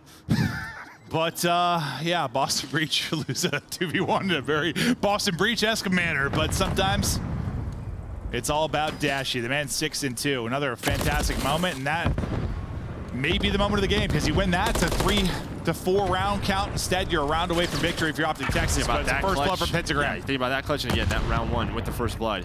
It's 2 rounds. You're thinking we can win that. Here's another chance where you find the first blood. Snoopy's able to find the second, so 4 versus 2. You'd have to rip off 4 straight rounds to get this done, but one of them you feel like he got in the bag here, the 4 versus 2, but I don't want to say anything's in the bag with Boston Breach Search and Destroy, so still working to close this out. All on Pred now. Gets 1, but that should probably seal it. It's never sealed. No, you're right. These guys could all pull off a 1v4 at any moment. No, it's probably sealed. Yeah. There he's gonna get spotted, just middle of the map. They're just not over peeking. He does reposition. Shawnee, though, just with the jump spot, the shoulders. Great job by Shawnee, trying to find the kill, and there is the help. Yeah, it's just one of those things. I said you shouldn't have enough time to even get these kills, honestly. Yeah. You shouldn't, unless, God, something, well, very Boston Breach would happen.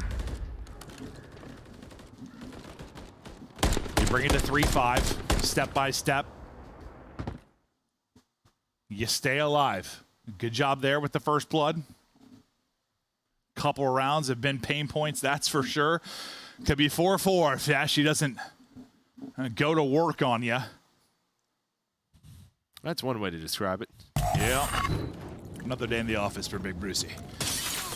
Offense now for Boston Breach. Snoopy. Real aggressive out the gate. That stun's gonna hit though. That's a great stun. The gig is up for now.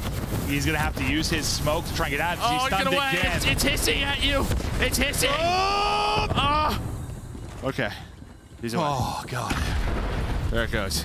It blew. Whew. There's a big setup to that, Joe. A minute still to work with, but the executions on offense have been a pain point for them here. Just waiting on somebody maybe to make a play, and you more often than not it's been Snoopy, but his opening moment's kind of slowed down. They're going to work to now get out towards A. May have created this for him. Dashy's ready for it, though. He's ready for it. But Snoopy, he's got the rivals, so 3-on-3. Shotzi able to find the first blood. Where is the bomb going to go? 30 seconds. They're trying to isolate Priesthood. It's a help come in time to at least get one of the trade. Does. That's a great play there from Snoopy. He's helping Bomb Planter, but he's also trying to make sure they can't just isolate. Well, he knew they were getting proactive on him, right? They were getting so aggressive. Oh, jeez. God, not a kid. You have a rival. Play with your team. Oh, he hurt Shawnee. Yeah, he absolutely did. Maybe thinks he's underground, though. Yeah, the vertical audio can be so tough. 11-5, though. Pred in his bag in this one. 25 seconds to go. Can he pull it off? 1 down. 1 versus 1. It's on Shawnee. As you said, he heard him. Shawnee almost dropped. We're playing more rounds. We keep on going. The super sub with the gunfight win. I mean, he just had to buy time. I thought he was going to finesse the propane. Instead, he goes for the gunfight. Put him in the league. What, there were 18 seconds left? He could finesse propane, throw a couple of shoulders. My man says, nah, I'm good. I got this. It's a close one, 12 HP. He's a bullet, almost just absolutely clotheslined. But we continue on. Round 10 now. Bomb still in spawn here for Optic Texas for now. Flying on forward is going to be Pred. He's putting on a show at 12 and 6. Bottom we picked up now by Ken. Just wanted to get an angle early, and we'll see what they opt to work. Uh-oh. Shotzi's sending it. That was a fireball. Trying to dodge the fire. People are dropping. Kenny with a pick. Shotzi is in behind quick. He found an opening. Does he get picked up? Shawnee goes to maybe do it. Not going to happen. He will drop. 2 versus 3. Snoopy, Prisa. At least you get the info, because there was a chance he found 2. Snoopy, though, has been lurking, and they're kind of waiting on him. Prisa on the other side, though, is all by his lonesome. You can see 2 players in Kenny and Shotzi just trying to find angles. Snoopy needs to get to his teammate quickly and able to hit the shots. That's the bomb down. On the other side of the map, it's a 1v1. Prista versus Shotzi. Ooh. Trying to get in the window. Can't quite do it. Shotzi able to get the kill. All on to Snoopy now. Last alive. 20 seconds to go. You got to get the plant in, though, if you are Optic Texas. He thinks they're going to be at A, though, but they rotate back through B right above him. Sees him up top. The gig is up, though. They know where Snoopy's at. His turn to maybe 1v2 to get us to around 11. Rival in hand. Shots in. Good job by Dashy staying alive. One more bullet there. He has him. Shotzi now is just going to have everything. He's got all the info. He's top propane. That's all the info they need. Goes for the gunfight. Dashy, though, here for the double chow. Snoopy trying to do everything he can. He's done it all series. It took 5 maps, 10 rounds in this game 5, but Optic get it done. That series turned out to be about 5 million times more entertaining than I thought it was going to be when I first heard a sub was coming in and just how today was stacked, but it's a barn burner that goes all the way deep into a round 5. So many wild moments, and God, if you're Boston, just several rounds you want back, you could have won that search. No doubt about it. Yeah, I mean, the 1v2 is the one that stands out. A couple of rounds where you had first place. There were chances, 100%, but Pred almost 3,000 damage. Kenny with 2,300 on the other side. Shawnee leading the way on the damage front. Priesta and Snoopy, though, right behind him. I mean, it was a team effort. It just took them, what, they were down 3-0? Yeah. Down 3-0 quickly. Yeah. And now that is 4 series and all game 5 losses. Doesn't matter who plays in a Boston Breach jersey right now, you're going 5 maps. And unfortunately, you're losing. I don't know if they put you in one. We still go 5. I got the gunny. No way in hell. You're probably right, Joe. To break that one down, though, to Chris and Allie on the desk, what do you guys think? I believe in Maven. I'm saying give him a Boston jersey. Let's see it. But for Boston, you heard it. 4 game 5s in a row, Alley Cat. I was looking at it. They're 1-9 in game 5s. Even if you win half of these, you're in the top 6 of this league. Boston, though, is currently in 12th, and another devastating blow dealt by Optic, the second game 5 round 10+ loss. I mean, you're talking about a Boston that is now 0-8 in Search and Destroy, and now this is 5 back-to-back game 5s that you are now sitting at. Not a single W, and you're trying out different maps, right? I opened this up saying they don't really have a map pool in Search and Destroy. They have losses on everything across the board. They've tried and tested each and every one to see if they can get something to work, and they still cannot. And on the flip side of that, you rely on Optic Texas that was already struggling on the opening duels on attack, 8 and 14, to get 2 attack rounds in the Invasion Search and Destroy map number 2. Tie up the series. You win the Invasion round 5. You do all this work to push it the distance, and then you fall short on the 6-star Hardpoint. Boston Breach set themselves up for success in this series and unfortunately couldn't clutch out. Shotzzy and Pred so clutch. If you missed that Hardpoint, not only was it the final move by Shotzzy and Pred to win the game, but also Pred just swimming for about an hour bought them a lot of time there on one of the HPs. In the end, Shawnee, the coach, filling in tremendously for Boston Breach, but it's not enough. They fall in another devastating Game 5, their 9th loss on the season, their 4th right here for Major 3. And for Boston, can you win anything in your remaining 3 matches? We have to see, as there's just 2 weeks left. For right now, though, it's your Scuff Play of the Game. And Allie, guess what? What? This one's going to Bruce. What did he do in this dirty 1v2? It's just the fact that he was able to do it, right? It's the 1v2 that would have maybe made this not that bad of a situation for Boston Breach, but there's 12 seconds on the clock. Bomb is down, right? So Dashi knows there's a player above him. He finally is able to connect the Renetti shots. But what's crazy is the awareness of Snoopy on the chase, knowing that this is an aggressive player, playing his life, and then just the reach out and the shots from the MCW to close it out. You see the hype. Pred goes on to lead the lobby, but it was that game-changing moment that gave Optic all of the momentum they needed to seal the deal. After 2 matches, we have 2 of our top teams moving on, but Allie, we still got another big banger to go. We do still have another matchup to go. Atlanta Faze taking on Vegas Legion. Absolutely. Before we go, got to show some extra love here to the coach, Shawnee. Congratulations on your strong performance. Love around the Twitter world.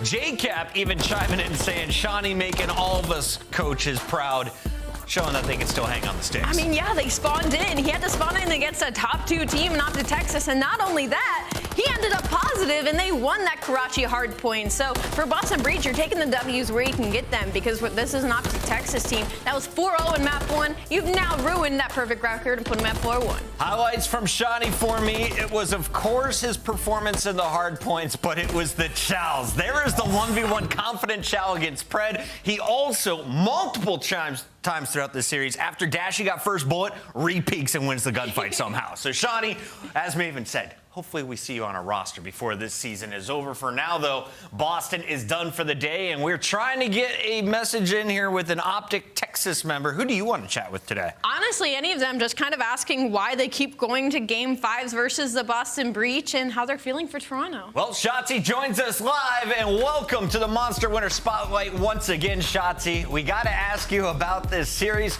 Why does Boston always cause chaos for you guys? This is the second time that we see a late round 10, round 11 in a Game 5. Honestly, that's a good question that I have no idea. I don't know. I don't have the answer for. Obviously, it was an insane series, but I mean, we got the job done 3-2, and hopefully, you know, speed recovery for Beans. Absolutely. Absolutely. You know, at the end of the day, it's not about how you start, it's about how you finish. And Shotzzy, if y'all have had any struggles besides this matchup, it's been in the search and destroy. What has the work looked like in the Optic camp to try and work on that heading into Toronto? Just a lot of those things. So we're like just getting the timings down. I feel like that's one thing that a lot of people underestimate when it comes down to like strategies and search, like the just timings whenever you want to push the bomb side out, or like timings with your nades and stuff like that. I feel like that's one thing that we've been working on going into the stage, and yeah, I mean, we haven't been executing as well as that we would like, but like an example I could give you is we double naded the guy underground. Yep. There was 2 guys there, but one of us hit the nade and then someone else missed the nade. So just stuff like that we need to perfect is what we're doing going into the major. Small things to clean up. We saw you drop 101 kills and 1.05 KD, and as good as that is, it's not your best. So what was going on in this series, and how did you still come up clutch in the final moments of that Game 4? Yeah, I mean, honestly, the first map, obviously, like, we had some technical difficulties, and that's like one thing that everyone was just like not in the zone, and you know, yeah. I felt it whenever, like, I don't know, I'm all energy, so whenever like no one else is feeling it, I kind of like, you know, play a certain way, and it just felt like it wasn't an actual match. And obviously throughout the series you could kind of tell we're lacking, you know, our fundamentals and stuff like that. So definitely one thing that we need to fix going forward. But yeah, I mean, they played good, and they played good with Shawnee, which Shawnee can shoot. So yeah, he can. Still got it. Still does got it. Shotzzy, and now to congratulate you on your win, I want to follow up with a little bit of a silly question. Do you have, what's your go-to meal after a match? Go-to meal, Wingstop, our sponsor. Great answer, my guy. That is Shotzi. He makes all of the money for a reason, and that is your Monster Winner Spotlight. Shotzi, enjoy the time with the team. Yeah, likewise. Later. Thank you so much for joining us through our first 2 matches. And we have good news because we have a third battle still brewing. When we come back, can Legion get off their losing streak? They're going up against the best team in the game. It's not going to be easy.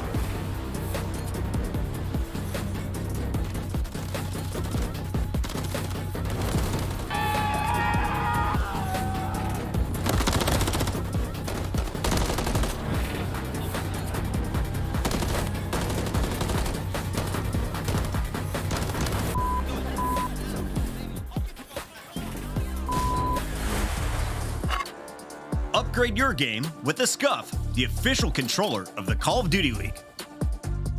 Start the season strong with the Call of Duty League pack. Grab yourself the CDL operator, weapon blueprint, and so much more. Check out the Call of Duty store in-game now.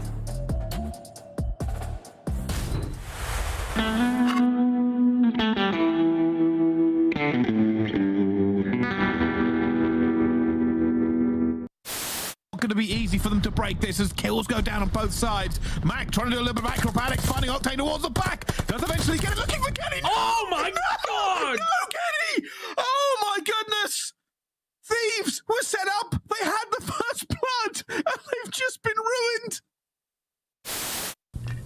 Found a way getting up top. Oh, hello. The wins! All the way to the back. That's 2 already. Flying out, the third will fall down from Awakening, and Phoenix is left alone. And Lynch will get his third. Unbelievable. There was a gap, and it was exploited to the fullest. Linz is straight up making plays. Share your life. They actually went for the challenges and gave us an opportunity, which is just something I hate seeing. And what the hell was that? Zinni's got guns, that's the best gun in the game. That is the best gun in the game. That's craziest play I have ever seen in my entire life. I don't know if anything will ever stack up to this play. I mean, I can't believe he had time to reload for the first one. I mean, part of that at all. And the fact that Priesta accidentally mantles the Godheady. Just a question of, is that what he's going to do? But he's just going to spot him, but Cell, so clutch. A great search and destroy player into a one-on-one. He's just going to finesse his life. The pistol, did he buy enough time? Can he get there? I don't think he got it. I don't think he got it. Close. I don't think he got it. He might have. He might have it. I don't know. Oh! No! Buys enough time. Oh my God!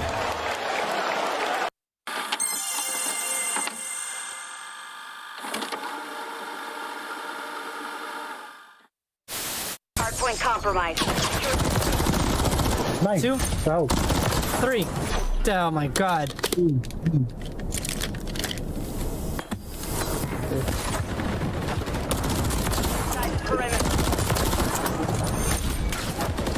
He's low. I hit him like 2 times. Compromised. Secure the area. My hell. Oh my God, dude.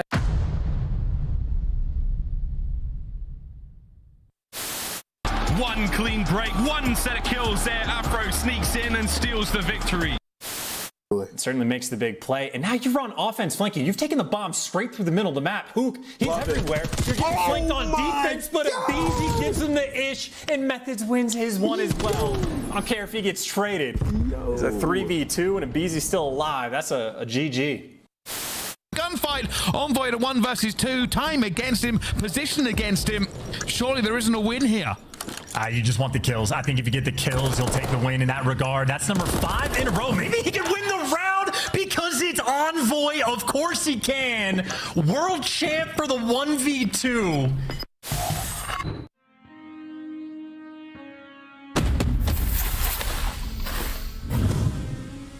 I have a plan.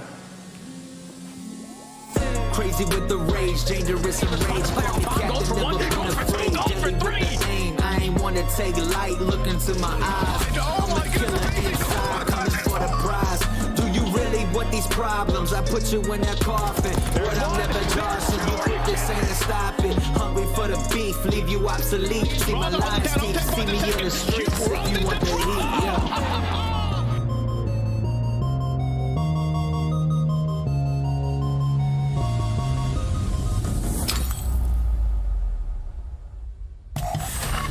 time for Atlanta Faze to put their title on the line as they take on another challenger. Las Vegas Legion looking to cause an upset. But if you're looking at the numbers, all signs are pointing to another red victory. Oh, definitely. Atlanta Faze, it's very difficult to talk about any weaknesses with them right now because they aren't having any. They're 4-0. They're number one in almost every search and destroy category. They're the number one hardpoint team. Cell still's rocking a 1.25. Like, the list goes on. All right, we got Mr. Merck here, the original Joey D on the desk. And Joseph DeLuca, why is Atlanta Faze the strongest form of Atlanta Faze you have ever seen? I mean, I don't really think they have a weakness. It's really just been consistency. I think in the past they've had a couple of players that have gone through some inconsistent phases. They had weaknesses.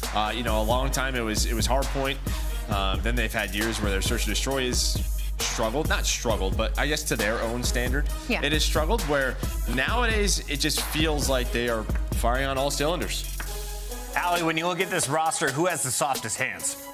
I don't really think I know the answer to that question, actually, and I don't want to know the answer to that question. But anyway, when it comes to the Monster Energy pregame, which I'm sure is what is going to come up next, it's just going to be singing praises about Atlanta Faze and kind of just the continuation of what they need to continue doing. Attack and search and destroy. 15-3, 83% win rate, first in the league. Again, like I said, they are first in almost every single category. The correct answer, by the way, was Celium. The man has very soft paws, and he has a very solid shot to go with it. His numbers, ridiculous, but if you look at the rest of his team, they've been coming up with him. Joe, why has Major 3 been different from the first two qualifiers? I'm just curious how you know that answer. I talk to a lot of players, hang out backstage. Is that like their talent? Like he just moisturizes? The coaches let me know who has the best moisturizer on the squad. That Let's makes talk sense. about Legion, though. On the other side, you have Attach. Yes, he's almost 30 years old, but his hands are soft as well, despite gaming for the last 12 years. And Alley Cat, he has surrounded himself with some youngsters. We've got Gio and Nero, but recently Asim has come into the lineup. I'm sure that's also something you heard through the grapevine. The problem with the Vegas Legion right now is kind of how Maven went on the rant earlier, is they were a top 5 team. They were the gatekeepers for the top 4 teams. They were amazing in respawn. And now they've kind of completely lost their way. They're on a thing. Joseph DeLuca, as you look at the maps and modes, how far are we going in this series? I don't know if we're going very far. I just see both those hard points. I think we've only seen, what, Phase 1's on Vista, but they looked great on it. High Rise in both of those. They play it time and time again. It's one of their strengths. Even if we get to a map 4, I think it ends there. 3 of our top 4 teams, but Legion draws the toughest opponent, the #1 seeded Atlanta Faze, favorites across all 3 game modes when you're looking at the numbers. But it's time to make our pick'ems official. Our Scuff pick'ems are in, and Alley Cat is going first. Who you got? Phase up. She's phasing up. Maven/Joe? Yeah, I'm a Purge guy, so I'm going with Faze. Going with Faze. No Purge, no win for Vegas. I'm on that one as well. I'm going Atlanta Faze. And Nameless, I wonder what you're going to choose. All right, this last match is pretty easy. Las Vegas versus Atlanta Faze. Atlanta is just on another level. I mean, it's a one team and then everybody else, right? So I'm going to go with Atlanta Faze 3-0. The change has been worked for Vegas. Atlanta gets the W. See you guys next week. Fans are 2 for 2 on the day. Nameless 2 for 2, and it looks like all of us might be 3 for 3 if Atlanta Faze gets it done. Real quick, though, game 4, game 5, or game 3? I think 3, but like this is the chance for Vegas to show that this roster has some juice. Like honestly, that this change was worth it. On the mic for this one, we've got Miles and Chance. Miles, take it away. Thanks, man. Where the hell is Nameless going? Mordor? Because he's been driving for so long. You had nothing? That's okay. No, he's been talking about the same team the entire time. I don't know if that was a throw or what was going on, but yeah, he's been ranting and raving about Faze since our first series we casted. He also has no idea when the camera's on him as well, so he's just talking non-stop. Poor guy, going absolutely crazy. We love you, Ant. We hope you're having a safe journey. Who's not going to have a safe journey? Probably Legion. Jiminy Crickets, you're going up against a stinking hot Atlanta Faze. No weaknesses, and the only red in their ledger is the red blood of Atlanta Faze. Enemies, victims destroyed by the hands of Celium. Yeah, the very soft hands of Celium as well. His KD is fantastic. He is the most difficult player in the game to actually kill. Every single one of his deaths per 10-minute stats, he is #1 by a mile. However, actually, nice little start from Vegas. A couple kills and getting to the hill first from that side, and they are taking full advantage. So Gio wants to show off his soft hands as well. Well, I mean, let's see who's got strong yet soft and supple hands holding on to the hard point. Right now it's Vegas Legion who are doing their best, but here comes Atlanta Faze. They're starting to feel a bit handsy. Draza tries to copper squeeze, and the soft hands of Vegas Legion clap back. Yeah, trying to get back into time, at least. Nero gonna corner up in the moment, and no trophies either. So a lot of these players from FaZe getting back down off spawn. As far as opening breaks goes, pretty much perfect. Symptho electric shots, I assume, against an MCW. And just like that, FaZe cakewalk through, get the break, collect the final 10 seconds, and maybe set up for some spawn kills. Salim gonna 360 in the mix, but where he falls, you see his teammates already surrounding the new time. Oh yes, well the Glovers on the other hand right now. FaZe with the row. B2's all theirs. Tell from up top, sweet spot to be in. However, it's Vegas on the approach, and they clap back. Yeah, you saw Salim having, what, maybe 4 different players to shoot at, seemingly at the exact same time. So nice timing on the break, and nice timings on the slide. Same sort of thing, though. As soon as Gio gets tagged up by the sun, it's when the players come in for the job. But the coverage has been perfect. The Seam pulling out the MCW from this hill, able to pick up an extra few kills as well. And this is a FaZe Atlanta got to first. They're getting bullied either way. They've just now been able to get their hands back in time. But Nero, certainly one of the better hardpoint players in the game, on a mission to get the time back. Oh, get the last one as well. Salim's going to stay down. He's never going to give you the 3. He ain't going in your montage, bro, but he will go into the hardpoint for a moment longer. All being brought down. Sitting there in the feed, keeping his boys afloat. Nice work out of Gio. Another 2 from him. Nearly everyone in Vegas, chance. They seem good for 2 before being brought down. I mean, super solid stuff so far, and I know Gio may be a player that has slowed down a tad bit with the roster change in this stage, but 7-3 for the moment, so completely on point. And where Nero's gonna fall, maybe Gio can be the guy to pick him up. Unfortunately, the lack of trophies near the zone gonna make everything just admissible. That is a near instantaneous break there for Atlanta FaZe. Down by 40, but a money hill they might turn this into. Yeah, a man whose hands we haven't spoken about so far, actually, Asim, who was getting close enough to that new hard point. But bars open, 30 seconds remaining on a chance. Everyone's having a good time so far. Nice work out of Sim, looking for his second on the approach. That's huge. Gio done. Down out. No mag. Asim and Nero on the jump. And Abe somehow finds one. Cell there to back him up. Hard point remains in the hands of FaZe. And this is a very tough moment as well, because this might be, what, the first few hills in a row won by Vegas, doing a nice job, P1 and P2, but you lose the back spawns, and Atlanta FaZe might be the team that takes the fullest of advantages to make sure you go back to back. So the lead starting to dissipate, an important moment for Vegas. They are tripling up to deal with Celium. Oh, yeah. And they get him. Celium gives him the soft hands. Can he get the 3rd as well? Yes, he can. That's tough work on the back line. That's FaZe with the diamond hands on the hard point. Yep, Salim's gonna have those spawns, so pick a different direction. Congratulations if you're not dealing with Salim. You gotta deal with Simp. At least you get the trade to take him down, but even that approach to time. I mean, Draza's in one corner and Salim's got the cross, so if you're contesting, Draza's gonna know exactly what spot you're hiding in, and easy gunfights there. The timing and coordination perfect with his teammates around the hill, and just like that, back-to-back hills, Atlanta FaZe take the lead. Yeah, FaZe. They're doing what they can. I mean, on the other soft hand, we do have Vegas Legion not out of the fight yet, and Attach gets one back in there. There's time to be had over towards New as well. FaZe clawing themselves back into this with a bit of a lead now, but I can't lie, chance. Vegas Legion have come out strong. I mean, again, 2 good hills for Vegas and then 2 good hills for Atlanta FaZe. Just more impactful ones being the P3 and P4. But Bridge Hill as well. You can lock down for a good chunk of time, and that is a super solid start. Asim can't give you the 3rd, but still gives you the entry 2, and Attach knows exactly where he needs to look. 1 tear down. The next one, well, jumping over top. No trades rolling through for Vegas. Atlanta FaZe, not a lot of time wasted. Asim gives you a 2-piece, and you get broken 7 seconds later. Instantly. Lead change now, starting to fly forward for FaZe. Nero's doing what he can to clean up P1. Gio's there to help out. Tough fights to take, though, and a BZ shooting like that, and both of you are already hit. So no regen. No hope on the hit there. What in the hell? Cell managed to stay alive. Cell the Skywalker bullets phase through him. He is one with the universe. Cell's the type of guy that he would take both bills. I wonder what happened. God only knows. We'll have to ask Morpheus. BC draws in the feed. Back over towards the P1 we go.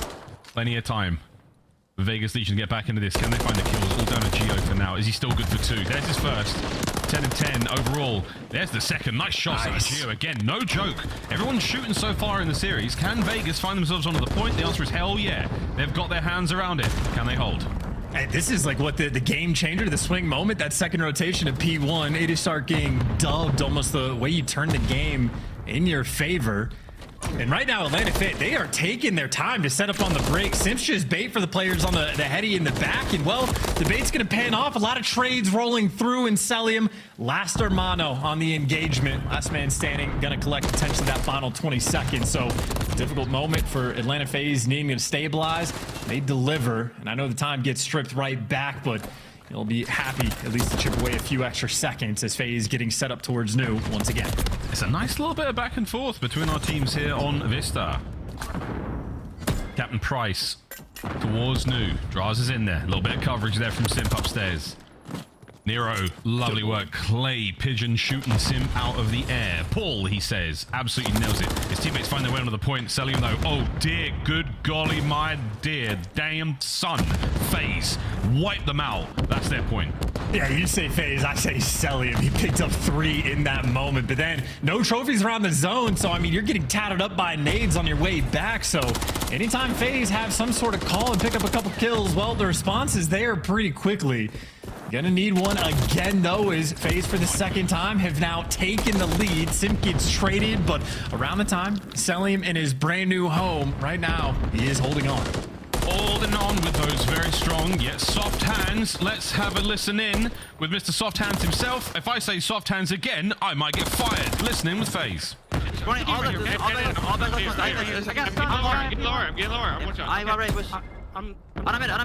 open, guys. Mid's way open. Listen, I have a pinch. I have the outer call. Okay. Fly lower me. I'm one shot. I don't have outer now. I don't have outer. I'm thinking about it. I heard you. Go band. I'm in. Jack, you fun. No, he's behind me, Archer, somehow. I'm still trying. And back attach. I think they spawn there. They spawn there. They spawn there. They're respawning out, okay? Close far on you. Close far. I'm trying to back out. Try peek. Kelly, near. I'm on a mark. I should be able to get more. No time. Ace him dead. P1. Weak on time to catch. Last two, front part. You push it. Laying down so far. I don't even know why I tried that. They're in the back now. They're in the back. You left me. Here. I'm gonna see left. He knows I'm here. Yo, let me pinch. Try to hold as long as you can. I'm gonna pinch these guys. I'm gonna re-pinch these guys. Wait for me. Wait for me. I'm here. I kill this guy. I kill this guy. I spawn out. Hit me. Tower. I'm pushing him in. Hey, I front. I'll see him in the back. I'm seeing him, okay? Yeah. I'll see him top tower. I think he's back. Everyone, Geo.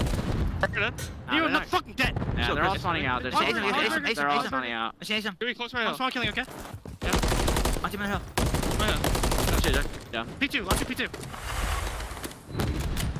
Captain Abisi there, Chance, giving these boys the clearest of directions. Wait for me. I've got this guy. He did have that guy, and FaZe certainly have got all those guys, and they've got the lead.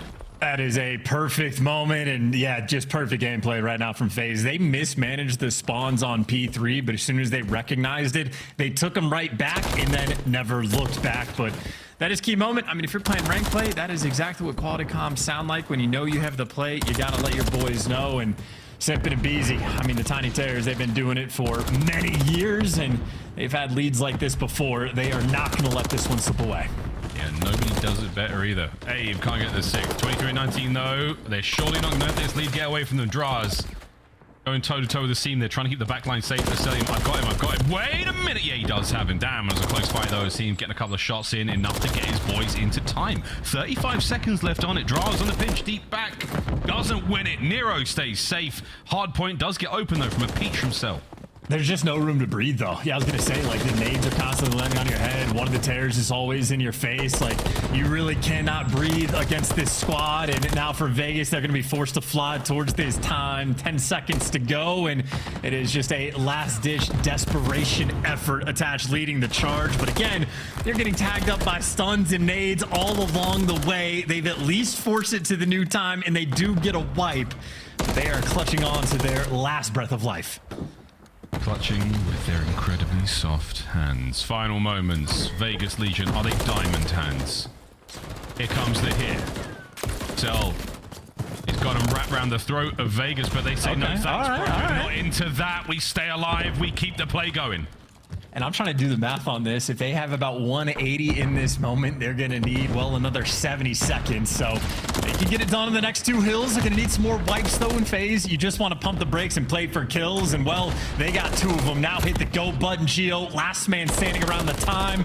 I see him looking for the trades, but he wasn't even near the point. And Faze ruin the final call, man. They always do that. They always do that. It's not over yet, man. Faze, a single second they need. Draza's setting up for it. The rest of the squad's going to be there as well. Gio, just don't die, baby. That's all you need to do right now. Not die. Wait a minute. It's Celium. Oh, no. And he's given Gio's body the soft hands as well. Oh, my good golly.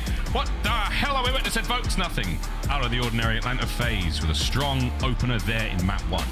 And Faze are being toxic. You're going against everybody in the league, including us, trying to hit the nail with the final call right as they get 250. But they troll for just a moment, but overall still take care of business. Quite literally just on P3 and P4 alone. Atlanta Faze on the money hills, on the money rotations as well. They simply get it done. It really is almost perfect Call of Duty gameplay, or at least like instructive. The comms are instructive, hearing the coordination between Abizi and his teammates. Moments where Celium is just locking down the back spawns and playing his life so heavily and making his teammates' life that easy. That is clinical work from start to finish. Selmo's till time, 28 kills, Simp 34, 6,500 damage as well. So like Simp, I mean, for us, that would be a bonkers performance. That would be crazy. For Simp, it is literally just another map. Yeah, look, that's a lot of damage. That's a lot of untraded and a lot of assists from Faze. Looking at the highlights, actually both teams pretty solid in the kills department. Gio had a really nice start. Both he and Nero both popping off, finding a lot of kills, 2 pieces of plenty. Not really enough to keep up with Faze, though. The pace being set by those boys, too hot to handle. Red hot, if you will. Major takeaways from that map: don't mess with Cell, don't mess with most of Faze, but Attach as well. Chance he had some outstanding clutch kills on the road. No, I mean, look, Vegas, all things considered, did battle, right? I mean, a lot of great moments. The ideas as well were always there, like on the big P3 and P4s. They were sort of trying to take the routes, group up together, making the right plays, but Faze was just simply able to make the bigger plays time and time again. I would say against Atlanta, you might have to start playing mind games. Do like the atypical sort of strat, like make in a sense a bad play, but do it together as a squad, just because if you do the normal stuff, I mean, these guys are machines. They're going to read it time and time again. I'm just theory crafting. I don't know how you beat them. They're too good, Miles. They're just too good. I love the idea that you try something so ridiculous that they can never see it coming, and as long as you do it in a way that's vaguely useful to achieving the end result, go for it. Because right now, it's a little too much. Back and forth, though, in the middle of this game before towards the end, the separator. As always, Atlanta Faze with outstanding stamina. Good runs towards the end of these matches. Big difference there. Last-minute heroics from the boys of Vegas, but not enough. As Legion fall in map number 1, Vista goes the way of Faze. I wonder, Chance, is this something that, Faze don't have as many reps on, or is that a strong showing out of Vegas Legion? I would say a strong showing from Vegas Legion. Again, they played the map well. Atlanta Faze just played it better. So I don't know. Even on a map rep front, like if you're looking at the map bans we have currently, Vegas had to ban the double Rio against Atlanta Faze because they have a perfect 10-0 record on that map combined for the Hardpoint Search and Destroy. So like, I mean, we're literally watching other teams in the league completely adjust the way they handle vetoes against other teams that are not Atlanta, just as a means of preparation for this squad. So it is a clear-cut front runner. We know who the top dog is, and as far as this series goes, right now they're just delivering on those expectations. Double dose of High Rise on its way now, folks. Every time we see High Rise, it's usually a sort of one-sided affair, especially with the top dogs. We'll see if Vegas can change that around. Charles, any strong feels here when it comes to the Vegas performance on High Rise? Are we expecting magic? It's just, this is too difficult of a team to go against because High Rise, not necessarily Atlanta Faze's bread and butter. Like, it might not be the maps that they would pick first thing, but they're still incredibly strong on it and happy to play on it as well. For those of you who didn't check Twitter as well, I don't know how many of you guys follow Turtle, one of the stats guys. He tweeted out the series record count between Atlanta Faze versus Vegas. Atlanta Faze in CDL history, they have played Vegas or Paris 13 times. They're 13-0 and have now won 13 maps in a row. So it's like 40-10 map count all time between these two organizations. So Atlanta Faze, again, they have always enjoyed the matchup. They just go about their business because all of their stats are absurd. Yeah, this is just the attack stats from the Major 3 qualifiers. Look, that fourth is ugly. That's an ugly fourth. You know what I'm saying, Chance? Honestly, these get no ice on the conversions. Like, they get the bomb down and man advantage. Like, what are they even doing? No. Absolutely. I mean, the crazier thing about that, by the way, the opening duel win percentage on attacking rounds, this is a place where Atlanta Faze actually fries. If you look at the opening duels for players individually or teams, it is always going to be easier on defense because the play is always going to be coming to you in some capacity. Atlanta Faze don't care. Even on the attack, they just sit like titans above the rest. It doesn't matter if they're making the plays or if they get a hang back, they just rip you apart. Starting like with that. Geo, first of all. Vegas, how will you adjust? How will you adapt? What will you do? There's not too many ways to press forward here on High Rise, but you have to be patient, you have to be bold, you have to be beautiful. 1 minute to go here in the round, Chance. Vegas is still not looking like too much is available for them. And you're just waiting for someone to give away the stage. Jaws is going to be 1 HP. I thought Sim was going to be holding that for the drop down, but Jaws is up top. Sim's got the coverage, and now you're smoking yourself off because you are terrified, and you don't want a gunfight either. Attach for the 1v4. It ain't happening. It ain't happening. Not this round, anyway. Faze, decisive from start to finish. Sim with a big old nade to kick things off. And he and Draza work that B Street very effectively. Even with the smoke and joke shenanigans attempt from Sim, it was not going to be enough.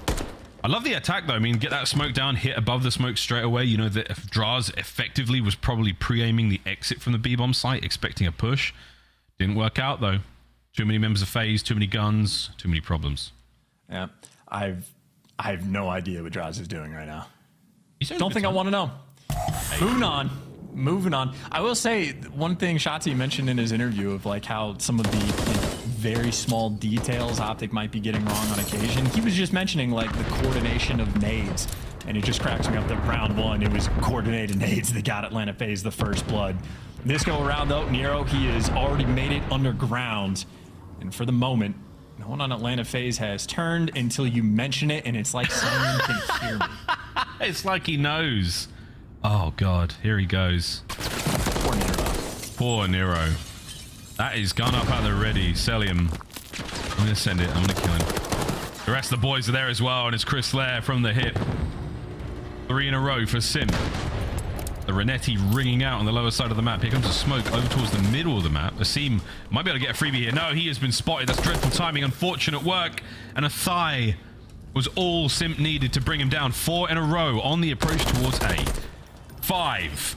Can he get number 6? Why not? It's a superb round again from Faze. Have they died? No one's died yet, right? No. I think no. That's fun. No. I will say, by the way, I think it was a Beezy from the middle of the map that looked underground and saw that the door was open. So I think Miro might not have closed the door fully behind himself, and that's what fed the intel to Faze. Or Celium is cheating. At this point, I could be convinced of anything.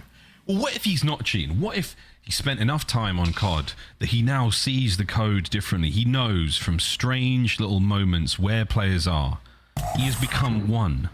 He has become he took one. Both pills, Miles. He took both pills. He's beginning to believe. 5-0 for Sim, though. No believing necessary. Sim bends the game to his iron will. A scene with the bomb in hand now for Vegas Legion as we'll see if they can crack at least a kill on this attacking round. But right now, Faze, once again, watertight, airtight defense. Whoa. Nice shot. Yeah, Sim had to dip out in real life, too, from that one. So 1 HP, Asim nearly rips him, but I got to go back to the drawing boards and find another way to get the first blood. But first, blood, thy name is Tyler Abizi. That'll do it. Yeah, Sim was dodging in the real world. He nearly made it to Zion with that head bob. Simp. Here comes a cruise. His teammates got his back. Celium always has that rear security for his squad. Got the flank. Has his 6. You name it. The back is covered. Here comes the kill. Sim down. Celium on a 3. Backing on up. We're yet to drop a player for Faze. Final 30 seconds on the round. I mean, someone's got to get a kill, right? Right? Just get one as a team. Just get one kill to get on board. Don't let Sim get the cruise missile either. There you go. Attach finds a BZ. 2v3 with 15 seconds left. Not really a chance, but... And there's the... Whoa, nearly the second, but the cruise is there. Numbers for Faze. Cruise now. Whose feet are up? Is it Draza? Someone's chilling in this one, because this is a lot of work. Celium does play with one foot up. I don't know how to explain it. Like one leg crossed over the other. Yeah, his leg is crossed over his knee. I mean, that is unbelievable. I wonder how that boy's, you know, like hip health is. Or knee. Doesn't matter though. Knee, hip, the joints. I'm sure he takes his omega-3. The fish oil's good for you. Back and forth, like right leg over left for hardpoint, left over right for S&D. I do actually, yeah. At the respawns, he's a left leg kind of guy. We'll ask him at the event. Toronto coming up soon. And control is when he sits forward. Still a respawn though. He can have that left leg up. Okay. 3-0 still for Cell. 2-0 for Draz. We're going to be seeing more streaks here for Atlanta Faze. Nero banged up on the approach towards that B bomb, and here we go. Cruisy woozy instant run Vegas. They have retreated back into their spawn. The only one who hasn't is Nero, and he will be called out and he will be dealt with momentarily. Boy, is Celium going to be sneaky about it. Oh dear, the trap is still set. Attach. Oh, he and Nero, they fight their way out of the trap. Oh, Nero's a guy for that. Yeah, Nero popping off, and this should be a... I'm panicking. Oh, Vegas, there you go. I didn't want to say the wrong city. I'm terrified, and so are Faze, because Simp is the last man standing, and Attach is going to gun him down. I said the former city. I didn't want to get fined. I panicked in that moment, but that is a clean round from Vegas. I was worried because Nero actually does a great job getting into elevators off the rip. It is a nice, aggressive position. He's got the help from his teammates looking over him. I thought the cruise missile was going to blow that wide open, but Nero wins the clutch one-on-one against a BZ. Atlanta Faze choosing not to use the teamwork. They were trusting their individual gun skill, and at least in that round, they do get punished. The soldiers of Sin City find a round. Good stuff. Can they find a few more? Do you have any idea how hard it would be to actually run through a plate glass window like that? Unbelievable strength from Asim to start the round off. Gotta let that ride too. The other players made it to top propane, so you have an opportunity for Draza just to sort of be the stamp on this round. BZ, they are making so much noise. Everybody grouped up together, and look at the kills. They're falling towards Atlanta Faze, and not a trade to be found. Nero for the 1v4. Clean shots, but has to do a lot more dancing in the jungle gym that is High Rise. Atlanta Faze take over, and Chip Skylark having fun in that round. A great time. BZ the final kill. I mean, the crossfire is there as well. You can see the bullets ricocheting in from right to left hand side of the screen there. That is just Faze in a nutshell. And it's not, oh look, I'm in a nutshell, like Austin Powers is like, no, we're going to shoot you as soon as you appear in our peripheral vision. As soon as you appear on that mini-map, you're in trouble. Faze, another strong one. Vegas, the momentum, the bounce back snuffed out from them immediately. Yeah, you're looking at a double donut as well, rolling through for Geo and a scene. 0-8 combines, not ideal. Want those guys to get on board. Coordinated nades, tried and true. Got the propane exploding on one side and a BZ hunting down the first bloods on the other. Draza gets it first, and the double donuts, they continue. They continue. 4-1. Nero and Attach. Operation try to stay alive for a mo. Planting now at B. Big wins from a BZ. My goodness, I thought he might have walked away with it. Attach now in another 1v4. Last time he was immediately cut down. This time he's going out swinging. Too many members of Faze to deal with. Like flies on sugar. They are swarming all over him. And maybe like flies as well, the smell of death is in the air. This is a destructive high-rise game, and I don't see it ending well. Again, double donuts right now for Asim and Geo. They are feeling the wrath of Atlanta Faze. I'm kind of tired of talking about Abizi's first bloods as well. I think my favorite Abizi stat from this year, he is the second most diffuses in the league right now. So not only is this dude the opening blood like Reaper, he's also alive at the end of rounds too. So he's He's a problem. We can hype up his diffusers in the same way we hype up his first bloods. Oh, hey, Gio got on board though. Yeah, nah, Gio got it. But he's on his 5. Vegas, get the bomb down. You know it's curtains. With a man like Abizi still in play. Expect him to defuse the bomb. No, I'm back. Just a minute to rock and roll here. Vegas, oh, Abizi just knows where the bomb is at all times. A seemingly superhuman awareness when it comes to the objective here in Search and Destroy. That's an interesting moment too. I think Attach saw Simp, so he dropped back down. Nothing matters. Selim gets the kill. Nero for the 1v2. Nothing really matters. Oh my god. Nero 1v2. Nothing really matters. Oh, Selim with a team kill. That's the round, and that is the map.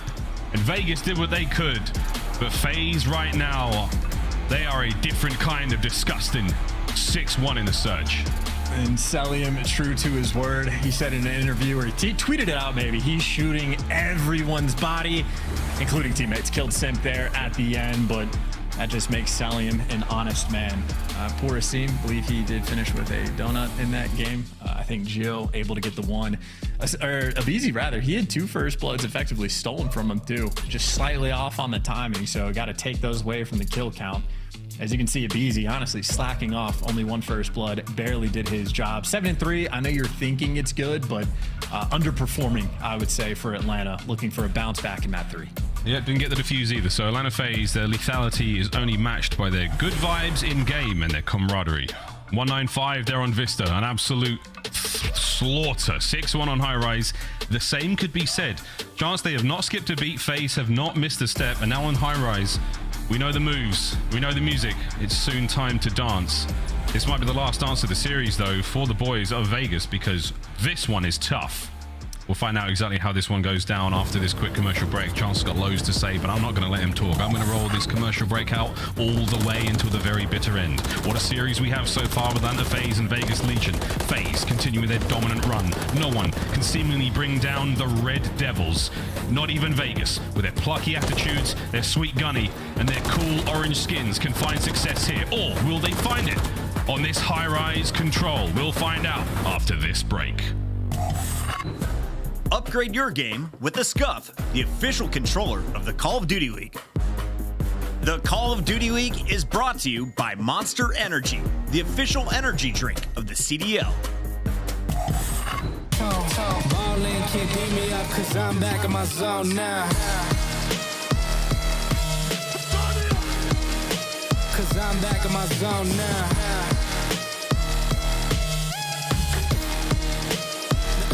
My zone now. Ballin' can't beat me up 'cause I'm back in my zone now.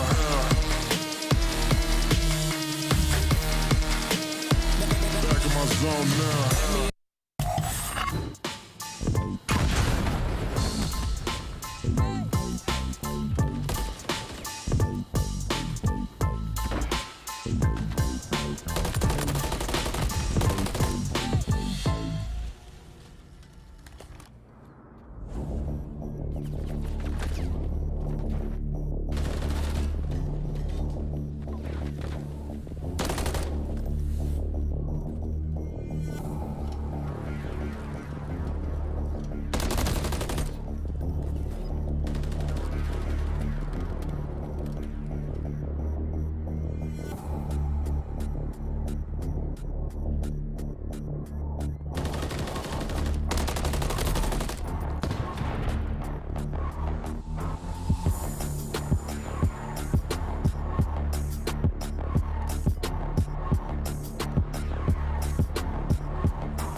hi, we didn't see you there. We're nearly ready to get into this map number 3. It's going to be a lot of fun. Chance, high rise, control. I'm not sure if we're going to see any more than 4 rounds. I feel like Faze right now, some folks call it Cold War Faze. Some folks call it MW3 Faze. Whatever phase it is, it's not a phase. They've been super hot since the start of the game and they're still rocking and rolling right now. Are they at their peak yet? We may not know. Is this the dynasty in the making? Is this the absolute Fab 4? The strongest they've looked since Arcetes was in prime form here on Faze. Right now, it is a tough one if you are a Vegas fan. We're looking for some sort of shining light though. We're looking for signs of life and signs of improvement, ability to break out of those tight Atlanta Faze grips. We started this series off talking about soft hands, Chance, but right now it is just bloodied and bruised, broken knuckles. They are pounding Vegas. Can they find a map? Let's find out. I mean, look, looking for a lot of things. Looking for buried treasure. Looking for the answer. It's one deal. Oh, this is okay. Oh, sugar. Okay. All right. Well, if we're looking for something, you're improving on a 2-17 attack record on this map. That's not ideal. It is a defensive-sided map, but last time I checked, it's like vaguely around like 60-40. It leans towards defense. As the year has progressed, teams have gotten better at locking down on defense, but I mean, it's still a pretty balanced map overall. Your opportunity is there. That is not ideal. Maybe this is where the roster change comes through. I'm not even sure. It's just Faze are in a category above all the other teams. Did Celium's hair grow in his like player card at top? In the ad break? Maybe. Very possible. Oh, his bullets, though, not as delightfully powerful as they have been. The Renetti, though, man, he burnt half the mag shooting Nero's body. Celium is not messing around. He was playing against New York Subliners. It was like a mixy P2 hill, and while he was surrounded by players, he's still shooting everybody's body, including guys he did not kill. Celium is on demon time. It is not acceptable or okay. Somebody needs to stop this, man. But this... Yeah, what do you do? You just hold on. You bite that pillow and find your happy place. 45 seconds left on the clock. It's almost over, but Vegas are not totally out of this yet. Can they get out their spawn? Throws on the right-hand side. Big tags in the first, out like a light. Watch for the teamwork now. Acelium moves in to pick up these kills. Nero, though, punching a hole. Simp immediately feels that. Before you know it, that next wave is done, down and out. Or is it? A little bit overzealous there from Simp as he tries to get out. Now you've got your way on towards B. Congratulations to Nero for making it the furthest that any player on Vegas has on this map so far. Just barely crossed the 50-yard line before immediately getting cut down. Nice little moment, though. You get 3. Geo gives you 2, and there's the 4-man wipe. 8 seconds left on the clock. You can get near the zone. Do you have a trophy, though, is a very important question, because those nades are ringing out. Here they come. Yeah, there is at least one trophy that Geo provides. Second segment of B gone. That's all it takes at the pro level. I don't care who you're playing. You get the opportunity, you take it. Dive on in Geo on a 4 spree now. We're talking about soft hands a minute ago. It's hard, calloused, mean hands. It's probably smell quite nice after a hard day's work there, capping B from Vegas. Yeah, Geo hands like lavender, able to get those 4 in a row. So that is a big moment. Geo, the rookie, helps deliver, and now you got Vegas with some action. They are pouncing on the map, but again, still difficult, still mixy, and you are also down on 4 lives. But the life count with 40 seconds left on the clock, not going to be a factor. You were just looking for forward progress. Forward march, Vegas Legion, for glory, for the round, for the A zone. Go on, boys. Geo looking for the opener. Nero's finding plenty across the map. Oh, timing. Geo, finish it. Get yourselves on towards that zone. This caster has become exceptionally biased. We want to see more. Attaches in. Asim finds his. We're capping the point, but not enough manpower there as Simp picks up a pair. That should be the round. But good stuff out of Vegas. You get 3 segments. That's kind of unbelievable, too. Geo had Draza tagged up by the shack on the top side of the map, and Draza still got a kill somehow before he falls. Attach, though, makes it to the point. Him and Nero get kills. 1.6 left on the clock. Surely, there's no way. Sure, don't call me Shirley. Attach and Nero, they might be able to find it. Draz is dancing. Draz is dancing! Celium finds his as well, and you are not wrong, brother. There was no way. The back and forth. Signs of life from Vegas, but not enough to close out. Good work in the segment count, though. Yeah, those poor trophies, by the way, just getting overloaded. That was every player off spawn from Atlanta. I think only one trophy out and about, so an interesting attempt. Draza, by the way, the hero of that round, I'd say, for Atlanta, because Vegas genuinely were putting on the pressure. And Attach right now trying to find some gold in this next round is Draza right now, if he can't be stopped, is going to be an absolute problem. Maybe one of the most impressive things from this year that Draza joins the dynasty that is the trio, and at times looks like the best player. Yeah. Not that you have to be the best player in this team. No, not that you have to try to outshine or even go above and beyond what's required as a team, but these boys find a way. Oh my goodness, Sim. I mean, that is something. Overshoot the B zone immediately. Trust your teammate to pick up the next player and take care of the spawners. Immaculate moves over towards B right now from Faze on the attack. Yeah, so simple, but also very smooth, so it is so fast and not easy to play against. Now Draza just cycling through players. Everybody around, lining up, team tags coming through. He might get traded by Attach, but really just setting up for the assist. Attach, nothing he can do really to stop this B zone capture. Waiting on the reinforcements to do some damage, but the reinforcements are getting picked apart as they jump out of the windows. Not only do you have difficulty dealing with the play because it's so smooth like that, Chance, but you've also, how do you call out? How do you react to that? You have to have been in the right place at the right time to pick up both those kills on the Faze players to have survived that kind of attack. So a ruthless onslaught so far from Faze. 2 minutes to play now as the B zone evaporates. Sick work from Sim. Just a joke right now. A 5 in a row. 14 and 8 overall.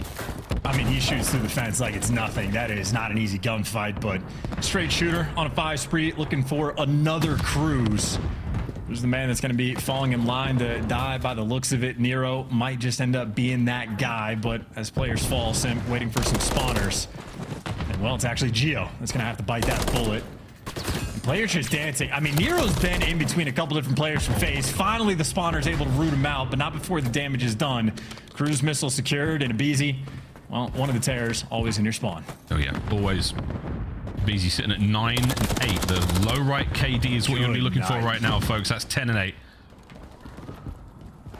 Don't worry about the top side. It's currently locked. Abe gets 11. That's a 4 spree now. Is the streak still going? Simp has his cruise. He's fighting out of spawn. You cannot get out of spawn if you're on Vegas. BZ's the man on the door, and if your name's not on the list, you're not getting out. I mean, look, Atlanta Faze, they're being mean. They've been solo capping both of these zones just to be like to play for the kills.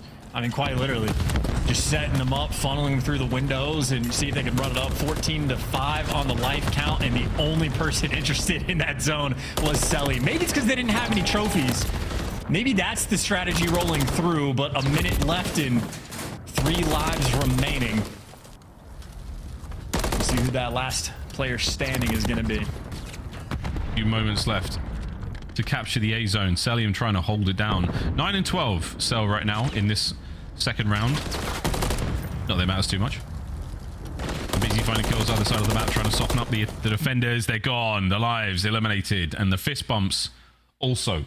Perfect teamwork from Faze.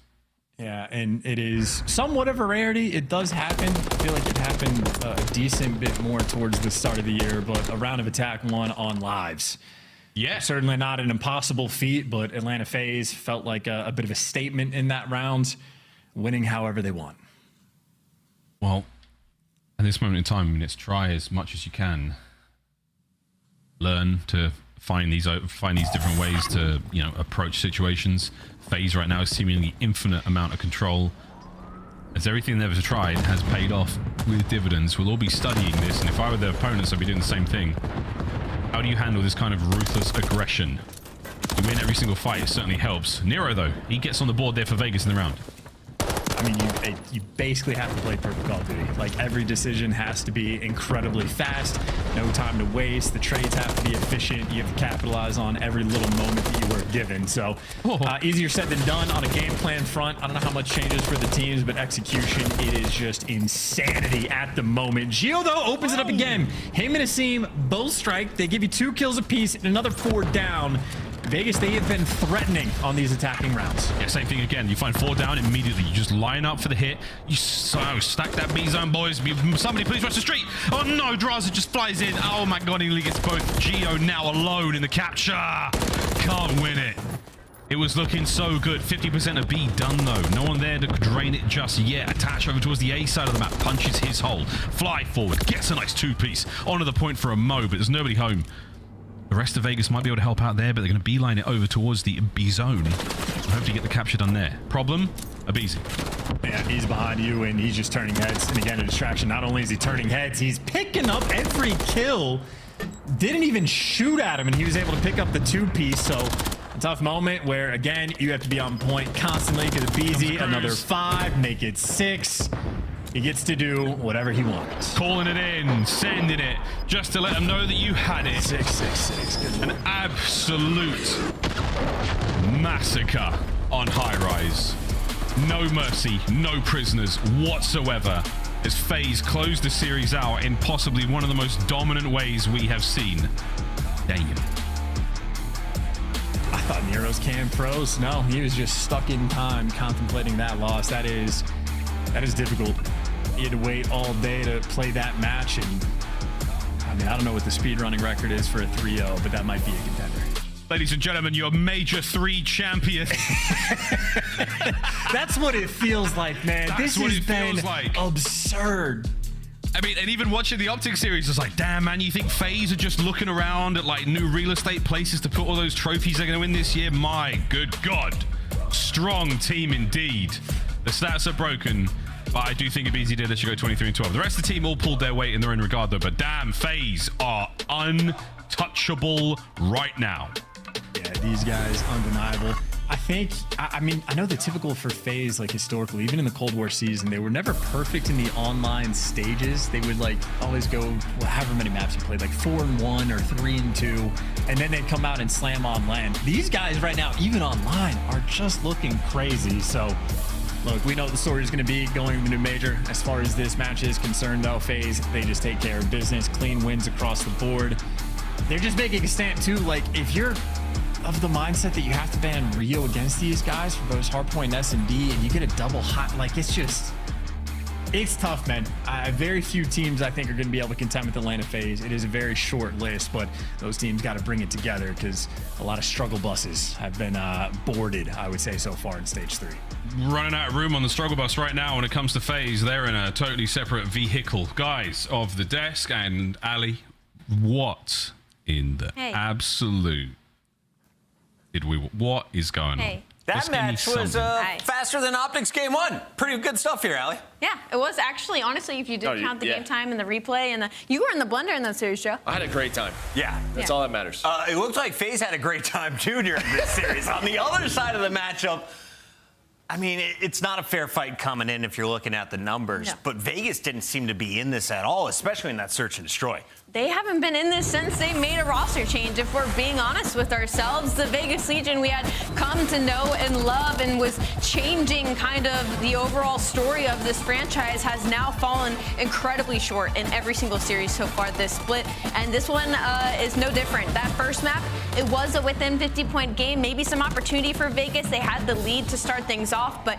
once Atlanta got an inch, they started taking a mile, and that's kind of just been the story of Atlanta Faze. Merc Asian in the chat here says that this is how you beat a bottom team. Optic take notice. Is there a difference amongst squads like Atlanta Faze beating bottom teams? And Optic's records historically were pretty impressive. No, I think, listen, obviously Optic was a little checked out, right? Especially Jenny, he's been talking about it. But they've just started slow to series. Faze, I think at times they have, I mean, just the last stage, their one loss was to LAG. Like, they have come out flat at times, but they are staying motivated, and yeah, they're making statements. Celium shoots just 300 bodies to warm up, and today he gets the job done alongside his buddies. Abizi dropping most damage in that final game, and, well, we get to see Las Vegas again tomorrow. For Atlanta Faze, though, they're done until you play Carolina in the middle of the day. Let's take a look here at our scuff play of the game. Tiny Terrors, Search and Destroy, Sipping Abizi. Anyone better, Allie? No, I think everybody kind of just did their thing throughout the entirety of this series. It's probably just a highlight reel of map number 2. I mean, Simp went 8-3 doing the same things. He's probably the best player in the game right now. I mean, Abe went 23-12 in that high-rise map number 3. Half the teammates weren't even in double digits, so for Atlanta Faze, business as usual. Will anyone else play them on high rise, Joe, after watching today's matches? No, they will. I think you're seeing a lot of these teams play more high rise, especially your top 4, because it's sort of like, where do we want to play Faze? You're seeing this high rise meta develop. Yeah. I think major time it might go away. You might start to see a little bit more invasion pop up. That's just kind of the ebb and flow of these map vetoes. But we'll see what happens. They're looking like a formidable opponent there.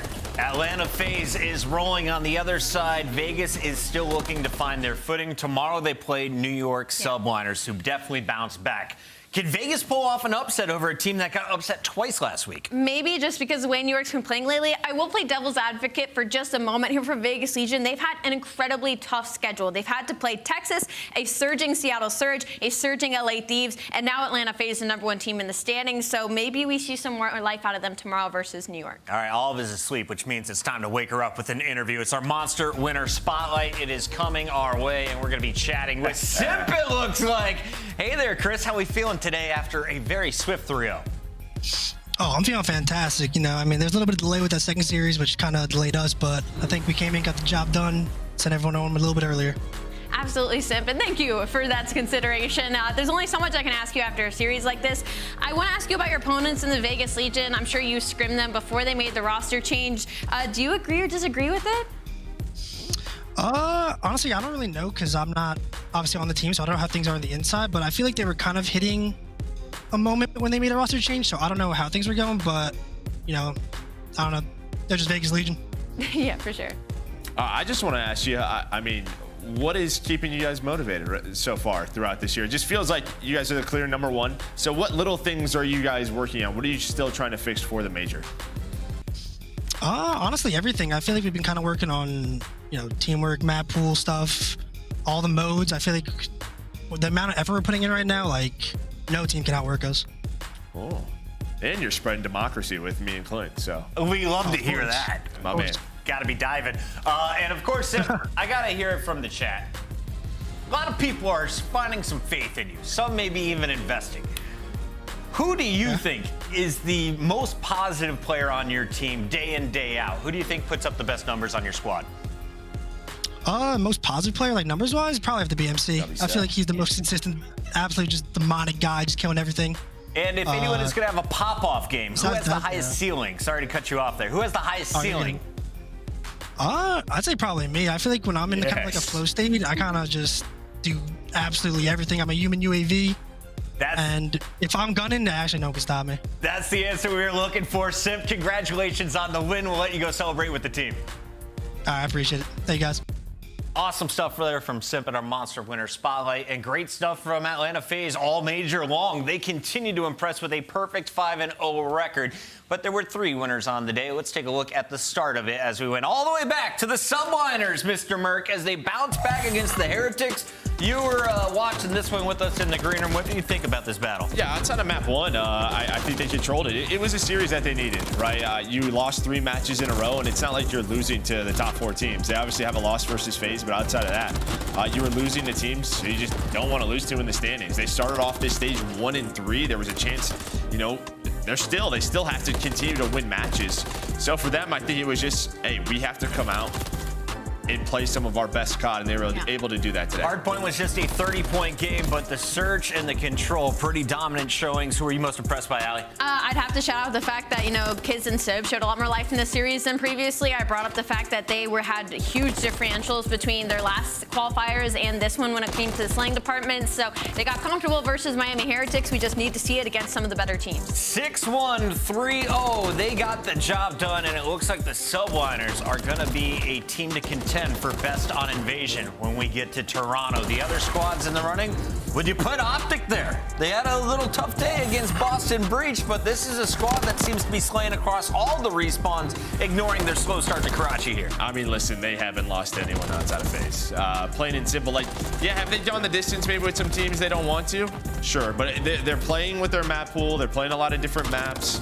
Yeah, obviously, again, you had Kenny in a bit of a mental blender today, but Dashy stepped on up, set the damage record. You had Shotzi, Pred going off in the search and destroys. This is still the second best team in the world. Optic in Boston going to a round 11 in the previous major qualifiers. Here in major 3 going to a round 10 game 5 as Snoopy and crew simply would not go away, Allie. And I mean, you got to tip your hat to them, right? Especially in the fact that Boston Breach have now gone to 5 straight game 5s. You got to think eventually they pull one out. So in the Boston Breach, if you're going to take away anything, I mean, you're winning maps at least against some of the top teams. You just can't close out these series. And of course, a special shout out to the monster of the day, according to Boston Breach on Twitter, the coach, Shawnee, coming off the bench and putting the boys on his back. I mean, this is not easy to do. To just out of nowhere, hey, you're playing today.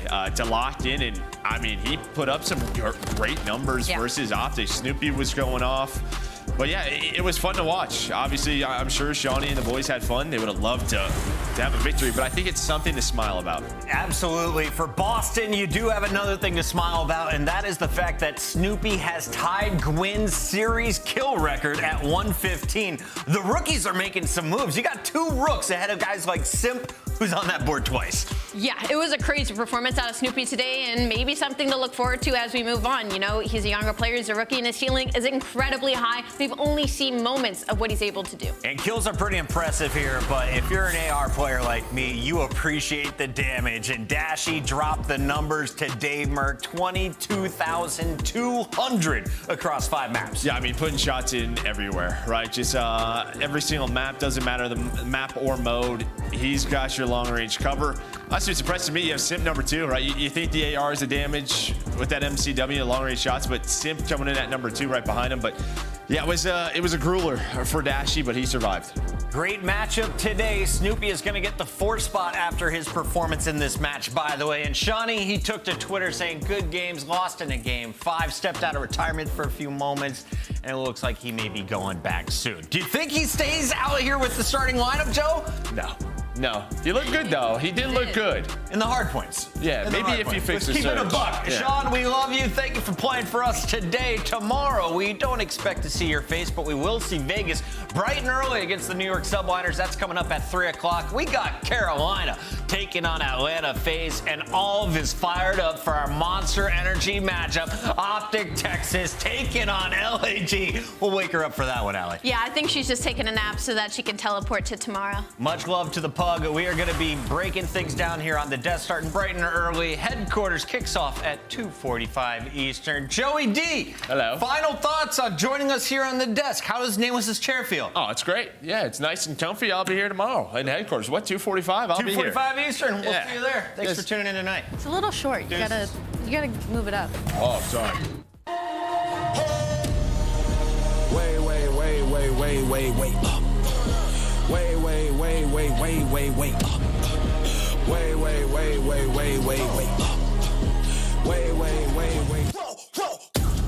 Going back and forth like it's east and west, but the whole team up, say that's north side. I'm lonely if I shoot the tech, and I'm 10 seasons in, still I'm court side. Every day I'm going back to back, so ain't no neck to neck. Bitch pressing in the valley, growing stronger, only open up to check the chest. Really know it's superhuman, I'm in overtime, they hate, so they check the chest. I've been dotting on my eyes and crossing on my T's, right now I'm trying to curve the S. Wait.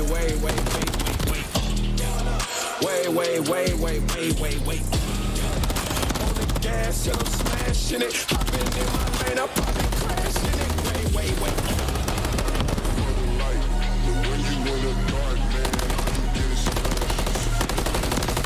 I mean, it's just too easy. I mean, seriously. Seriously. I just fired on the trying to get your blue. They can be bent, guys. They can be bent. Someone's weak. Nice. Yo, vent, weak. Nice. Come on. Good. Come on. Let's go. Good. All right, come on. Good map. No, fist bump. No, sina wala. Yeah. All good. Oi.